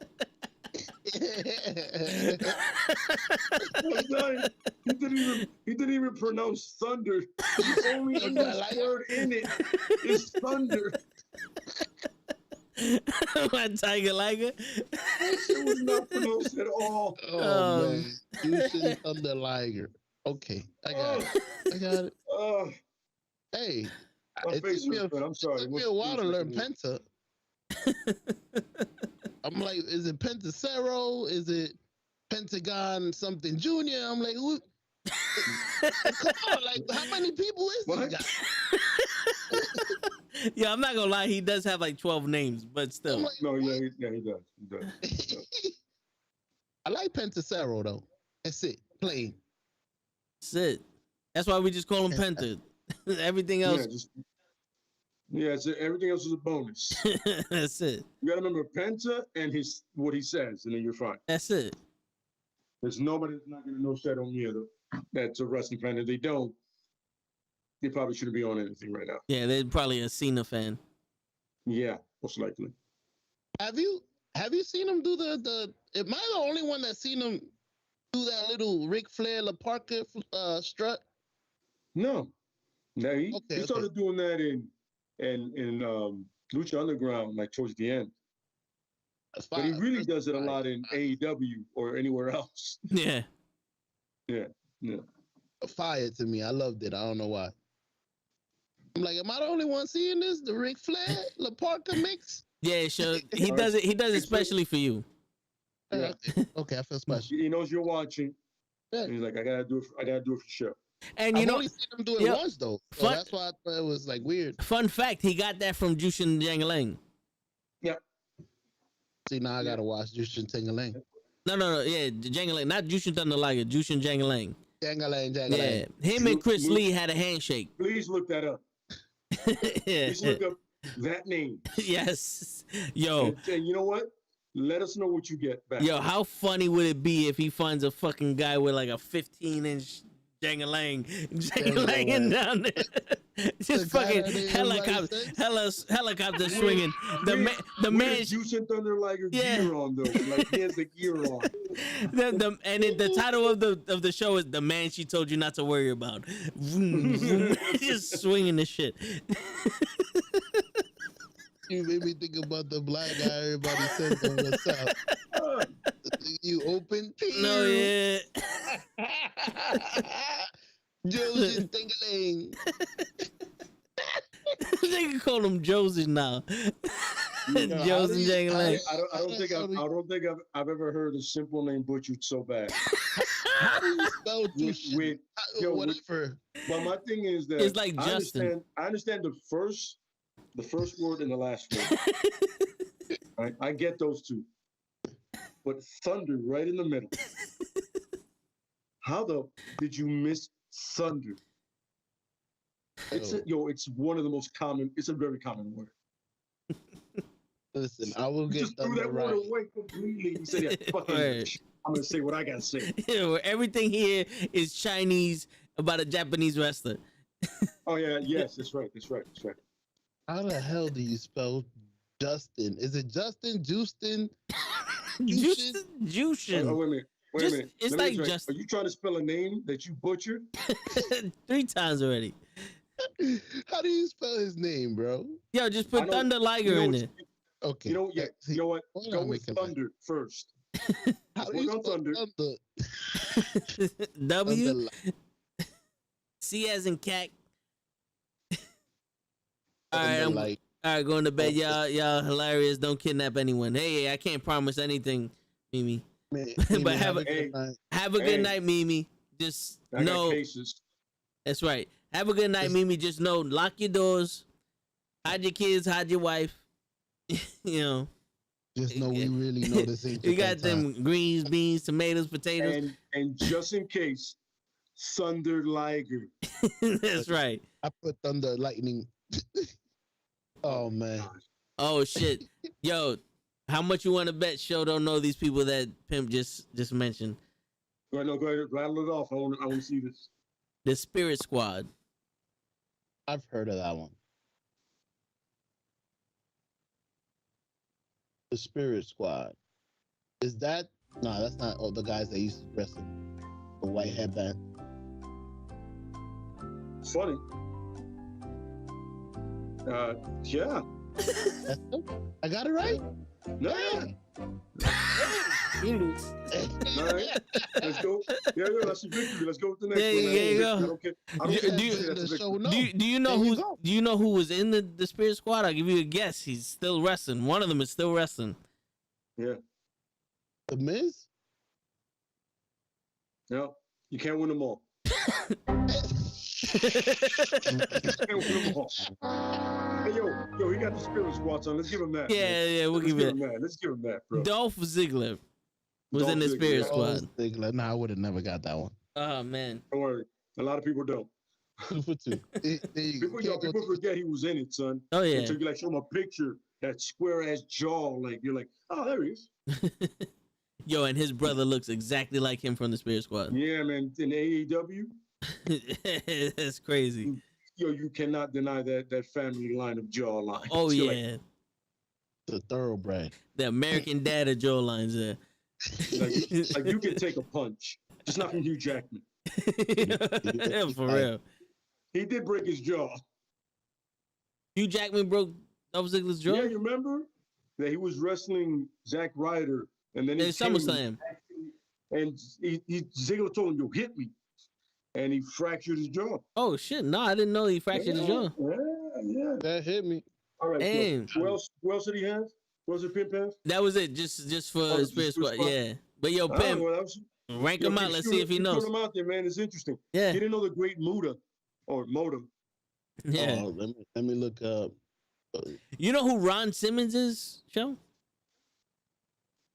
I've heard of Ron Simmons. I've actually, if you show me a picture, I've seen him. Ron Simmons, guy from the APA.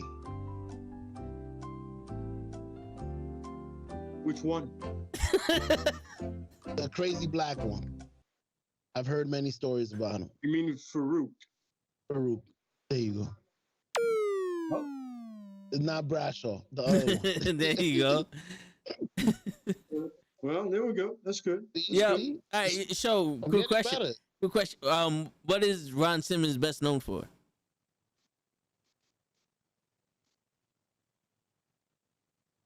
Being the heavyweight champion back in the days.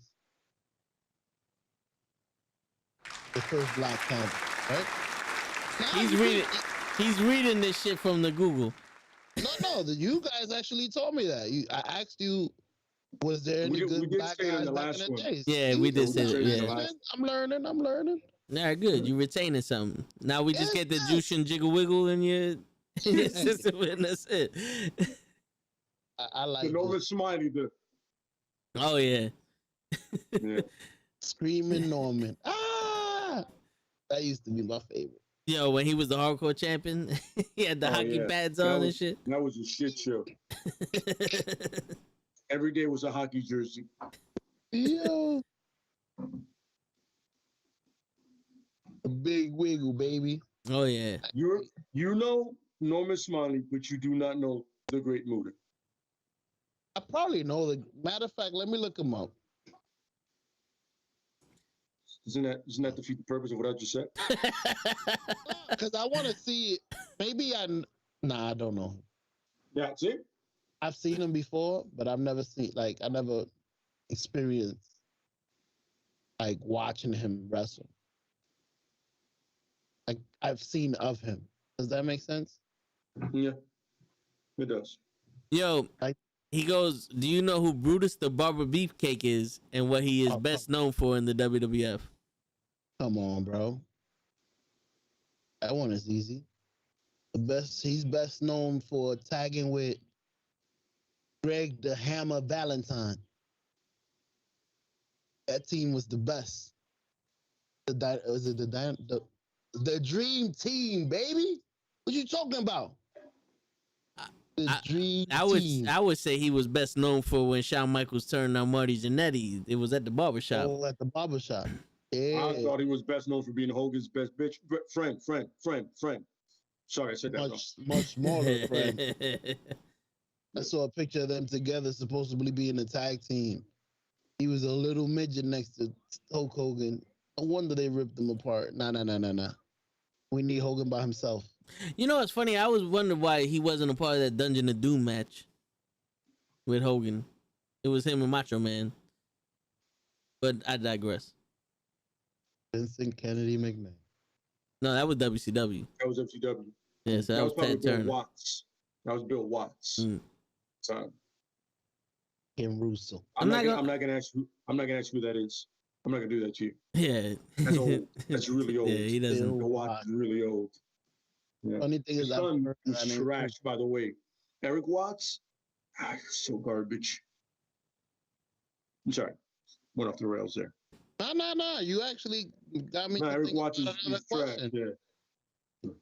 Who's the best protege, like son? Dustin Rhodes. Of a wrestler. Okay, The Rock. I'm sorry. I just thought about it. Well, the natural Dustin Rhodes, if you want to talk about pure wrestling. Yeah. Gold Dust. But the biggest one would be The Rock. Yeah. Yeah, be The Rock. Hands down, that's easy. You don't like Dominic? Oh man. I'm sorry, I couldn't say that with a straight face. My bad. You said Dominic so fast because you wanted to laugh. You don't like Dominic? This is not the only place I heard he's terrible. Is he really that bad? No, it's that he's too big for the style he's going for. He wants to be like he's trying to wrestle like his pops, and it's like, I'm not buying it, dude. He needs to be brolic. Get some weight on you, son. Hit the gym hard, or just develop your own complete style, like your father's movesets, and then go from there. Your father's bodyguard or something. Just stand there with your muscles. No, you got to go to the gym for those first. You got to get those first. Yeah, that's how that works in the world. He's not believable as anything right now. As a high flyer, as a wrestler, he still looks like a child. He's just like one of them goofy childs that is just outgrown age. Like I'm 7, but we're 6'5". It looks like his pops when you take the mask off. You're like, it's a fucking kid. Yeah. Like Spider-Man, you're like, he's a kid. Whose kid is this? Oh, he is. Somebody get this child out of the ring. Yep. I mean, Reigns did it the best. He just threw him out of the ring. So there you go. That was funny. That was pretty fucking cool. When I saw that, I was like, that was pretty cool. It's funny. At first, I was like, yo, where's he going? Oh, that's where he's going. My bad. Yo, Show, you gotta know this one. Who's the Disco Inferno and what company did he wrestle in? That's easy. Disco Inferno was in WCW. Black bell bottoms, black funny hair.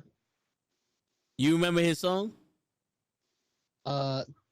Is it Disco? I'm gonna get it wrong. Disco Fever? Is it Fever? Yeah, you got it right. Yeah. Okay. No, that's it. Yeah. Disco Fever, Disco Fever, Disco Fever. Yeah. That was my shit. I'm not getting right. I know some wrestling. Y'all just know every wrestling, bro. I don't know. I don't know every. Canada. Listen, we didn't know about Chris Lee till you told us about this. This is true. Hey, I got you. This is true. And Jushin Jangalang. Oh, yeah. Yep. And Bobby Lashley. Word. Their fraction. Bobby's little brother. Yo, I'm not even gonna bullshit you. There was a guy, my best friend. He knew him since whatever the fuck he knew him. I went over his house, and this guy made me look like I didn't know shit about wrestling. Like, there's some people that know hardcore, like the fucking molecular level of wrestling that I don't even fucking know about. Like, he was an avid collector of shit. Like, he collected a Wheaties box from like 1972 with a fucking wrestler I never heard of on the box. And he's like, oh yeah, he was big. He used to wrestle this, and his match was usually about 5 minutes long. His longest match was 15 minutes. And I'm like, all right, bro, I love wrestling, but you taking it too fucking far. But there's people that know shit like that. I have a thing called a life. No, but yeah, this people know me for more than this. Word. And I leave my house sometimes, unlike you apparently. I got a question for y'all. That asking question. Do y'all guys know who Jack Veneno is? The famous wrestler from my country. Yeah, he's a Dominican wrestler. Yeah, he beat Flair for the WCW title, but no, NWA actually title. But since it wasn't in the country, it didn't count. And he wanted to get out of the Dominican Republic alive.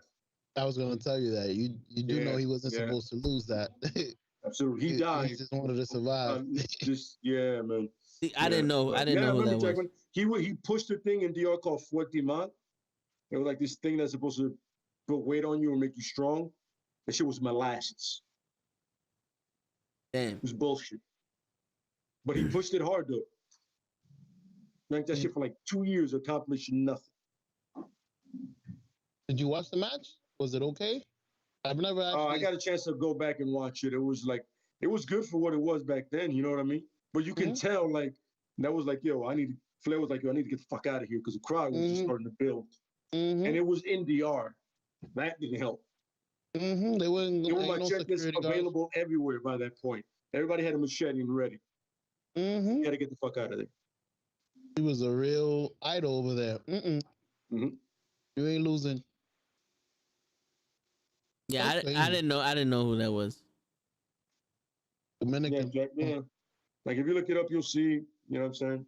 Jack Veneno, and apparently they did a movie about him. Or you going to some shit like that? He was big in DR, man. He was like DR's Hogan. Yeah. Like he wore like the colors of the flag were like his thing, his uniform. You know, so yeah.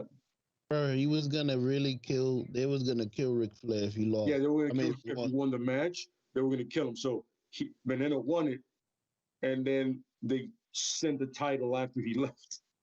Like, here's your title back. Get the fuck out of here. Hurry up before you die. Go on, for the natives murder you. Go on. Bye, Felicia. Yeah. Yes, absolutely.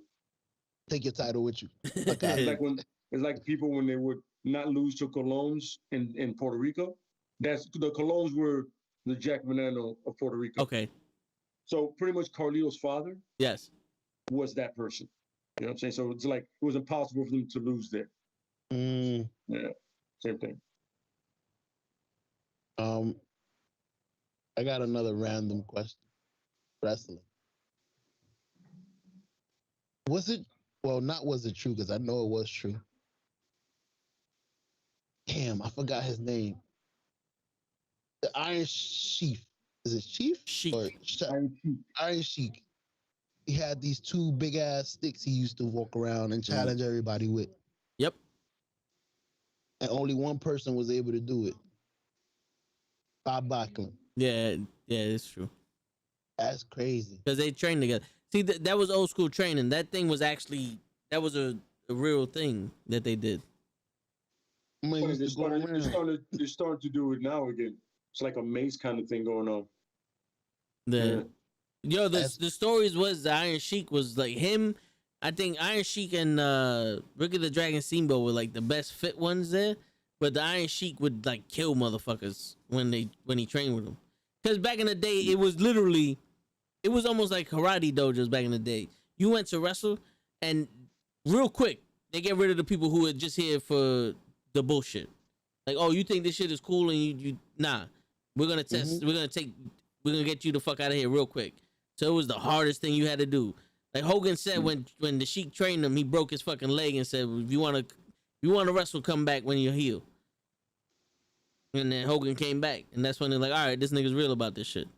Yeah, I broke his fucking leg. Yeah, like And the toughest guy was Haku. Man. Yeah, I can see that. Was Haku a twin? I remember him in a tag team with somebody that looks exactly like him. The Barbarian. Yes. Okay. The not the Head Shrinkers. Faces of Fear. Faces of Fear. Yes, WCW. That was in WCW. Yeah. All right. So Pimp goes, are you guys wrestling magazine collectors like Pro Wrestling Illustrated, like in the 80s and 90s? He said he has 2,000 magazines since he was 8 years old. I am not a wrestling magazine collector. I started to pick up the WWE and WCW ones, but at one point, like their prices, I was like, nah, I'm good. Yeah, like I can watch. It's between the pay-per-views or the magazines. Yeah, Where am I getting my money's worth? Where am I getting my money's worth? And see, for me, I was a figure collector. I collected figures. Hold on, I'll show you right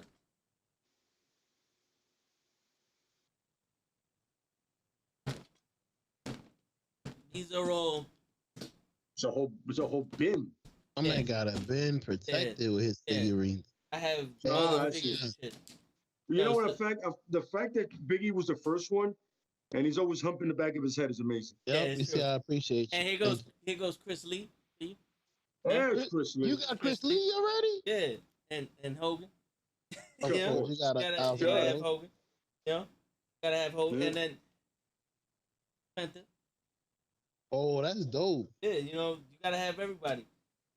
Got Sting here. I got mad fucking people. The Legend Booker T. That's nice. What's up? I even got another fucking thing. Yeah, this is what I collected. I was big on fucking figures. I had more before we moved. I had about almost like 500-600 of them. So you don't put some of those up in the back? I have other ones that I use for like if I wanted to customize them. I was thinking about putting them on the poles over here. That'd be dope. But other than that, put some around the belt. Yeah. Whoever held that title that you have, put them around it because it makes sense. Yeah. Yeah, start. It's an idea. That's dope. Oh. I gotta get a bigger box. I wonder if this question is to Toe and the other guy. I wonder if you have value, you have magazines or you have figurines. Some of those might cost some money. Shoot. No, I use them. I've always been the type of person like because you have to earn those. Like when I was a kid, so like I had to do good in school and all that other stuff to get them, and they were hard to come by. So I wasn't saving none of them. I was using them. I'm gonna enjoy the shit out of this. Yeah, everything I buy, I use. Because the thing is, like, if I have it for 20, 30 years, why am I gonna sell it? I'd rather sell calf picks. See, you're a smart man. I'm not attached to those. Those are more recent. Yeah, this is true. And they can go up in value eventually. Mm-hmm. You never know. Oh yeah. all I need is a scandal, and those calf picks are millions of dollars. Listen, for extra $5. Rihanna love those calf picks. Rihanna what? Rihanna love those calf picks. That's it. Oh, they're going up in value. That's it. And Sasha licks one of them. Mm-hmm. She wants to. Told her like he fighting a ghost. Look. Fuck you. All I see him as he's talking, because yesterday. Yo, show you saw that fucking video I sent in the fucking group. Don't make me send that shit over the phone. I did. It was 20, 30 of them motherfuckers. Like I had to get a vacuum and like fucking vacuum, like suck them motherfuckers up. Zoom, zoom, zoom, zoom. All right, Ghostbuster. You relax. Yeah, yo, I fucking y'all want to fight? I'm ready to die for this shit. Bro, you get one of those sappers I showed you. All you hear is crank. That's the one I was talking about. The one that looks like a tennis racket. Yeah. Yeah. Yo, them shits is, first of all, they work and it's fun. Mm-hmm. Satisfying. No, That yeah. noise. Yep. Once you hear it, you go, it's one dead motherfucker. It's Wow. another one. Yeah. Got him. But practice your backhand, your over, all that fun shit. Arena. Supposedly my landlord is supposed to be getting a exterminator or some shit. I don't know what the fuck he's doing. That's what I was waiting for, but he ain't hit me back up. So I was like, all right, this shit ain't happening. So fuck it, let's get on. You imagine right now, coon, coon, coon, coon, coon. It's the Terminator. I called him the Terminator. The Exterminator. Funny. Yeah, we can let that one go. Well, that's a little better than After jiggling. jiggling. Just the jiggling. Yo, Justin. you knock out my. Uh-oh. What the fuck? I heard beeping. You didn't hear that? Man. You didn't hear that? I swear to God, I heard that. Yo, he interrupted himself. Yeah, because Yo, I heard man. I'm like, what the fuck was that? fucking roach, the fucking fly, tapping you in the back of your head. But you knock on my door at 2:00 in the fucking morning. You gonna get terminated. What the fuck you doing? I'm here for the flies. Shit. I told you when I got a minute. Fuck that. Come back in another minute, motherfucker. Oh man.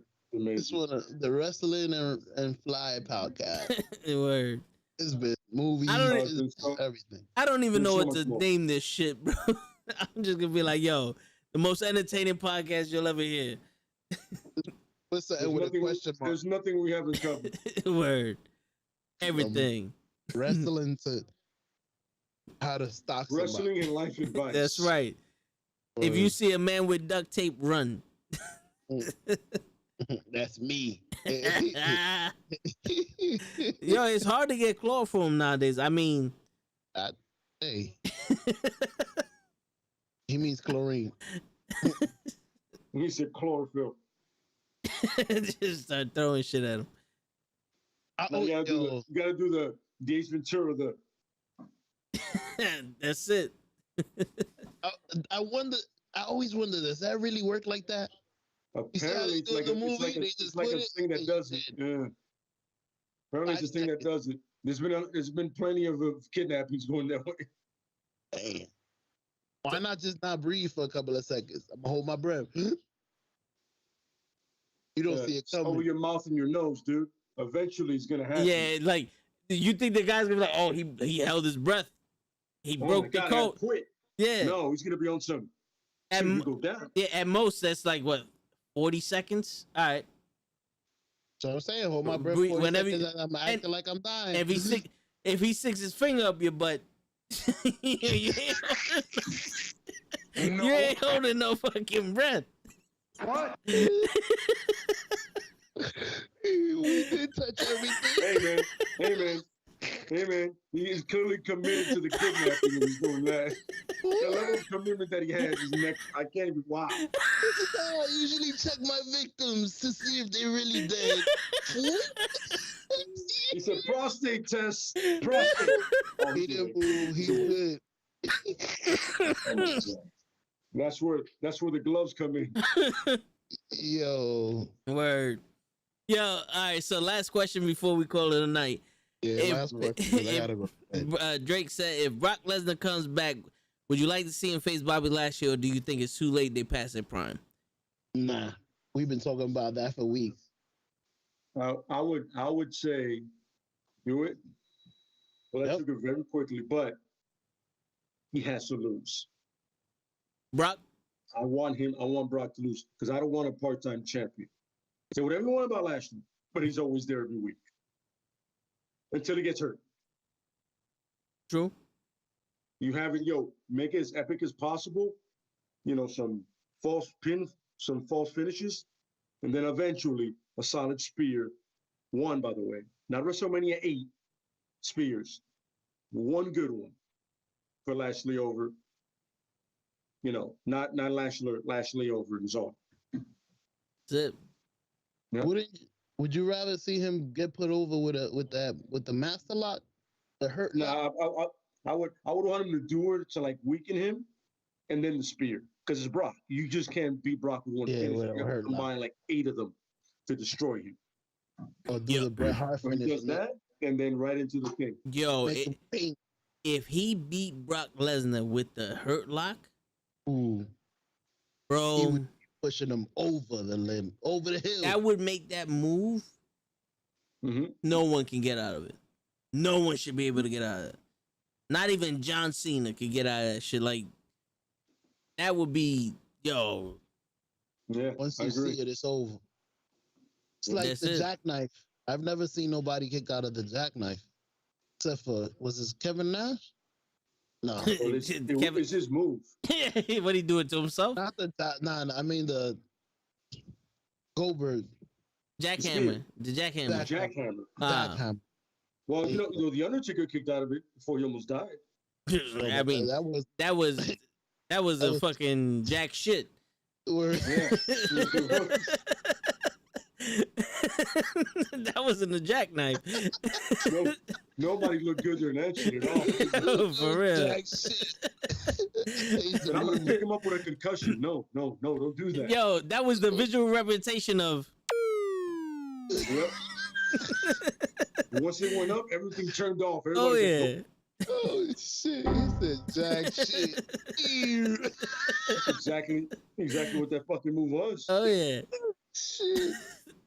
He almost killed us. Both of us. He almost made history. You killed both of us. Word. That's crazy. Yo, I'll be like, for years I thought Flair would be the one to die in the ring. I was off. Good job, Goldberg. You made me a liar. Yo, for real. But to answer your question, Drake, yeah, I would still love to see Bobby Lashley versus Brock Lesnar. I agree. Yep. Mm-hmm. We've been saying it for weeks. That's the match we want. I would argue that they're in their prime now. Yep. This is the best Brock Lesnar ever looked, and Bobby Lashley can keep up with anybody. He didn't lose a step to me. Nope. Bobby Lashley. I would completely agree with that. It'd be, like I said, make sure don't do what you guys always do and screw over the black man. Just let him win. That's all you gotta do.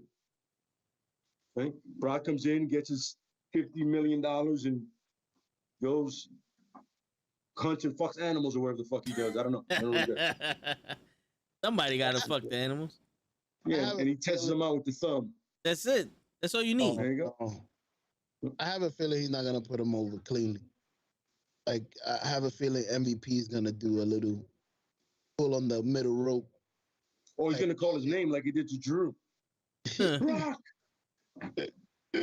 That distracted you? There are fans calling your name right now, bro. Huh? Yeah, exactly. Drew, what? Who? I'm fighting over here, guys. Yeah, what are you doing? I'm in the middle of a match, you asshole. You're not supposed to call me. Yeah. Who said Meanwhile, there's fans. Drew. Nah. Those voices I don't know. Hey, if Listen, I know MVP I calls gotta you, respond to that, yeah. MVP calls me, I'd be on some what? if MVP calls you, you have to listen. You know what I'm saying? Then you put on the pain lock. Yeah. Baby hurt. The pain business, the pain lock, there it is. It's just the headlock, and you squeeze on his head. Word. So you gotta do the Randy Orton for 20 minutes. Yo, I'm having a brain fart. How do you spell literally? Damn. LITERALLY?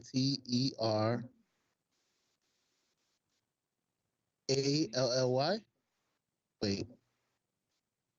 Spell check didn't come up.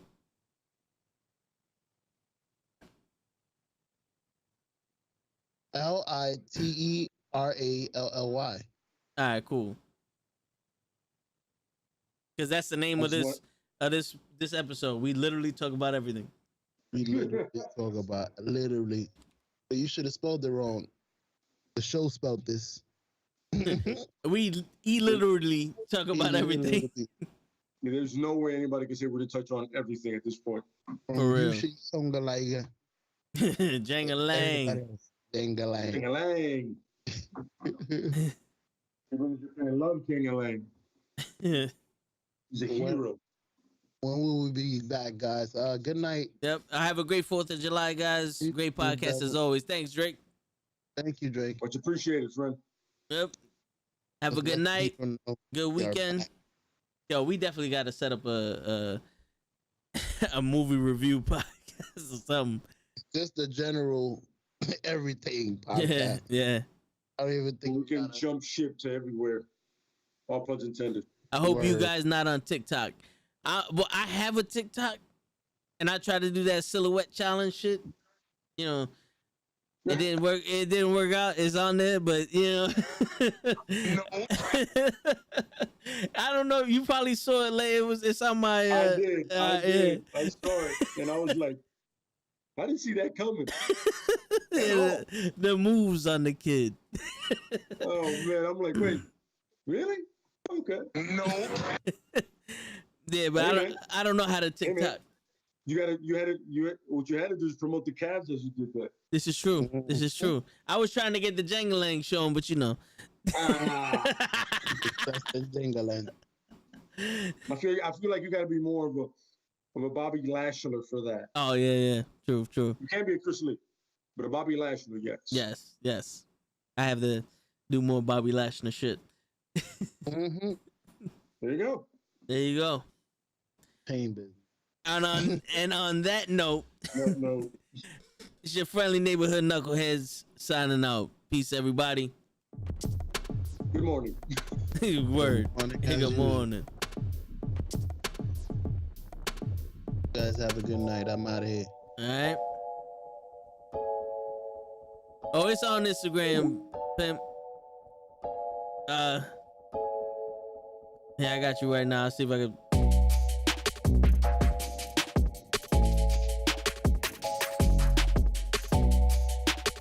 Wait, you follow me on Instagram anyway, so.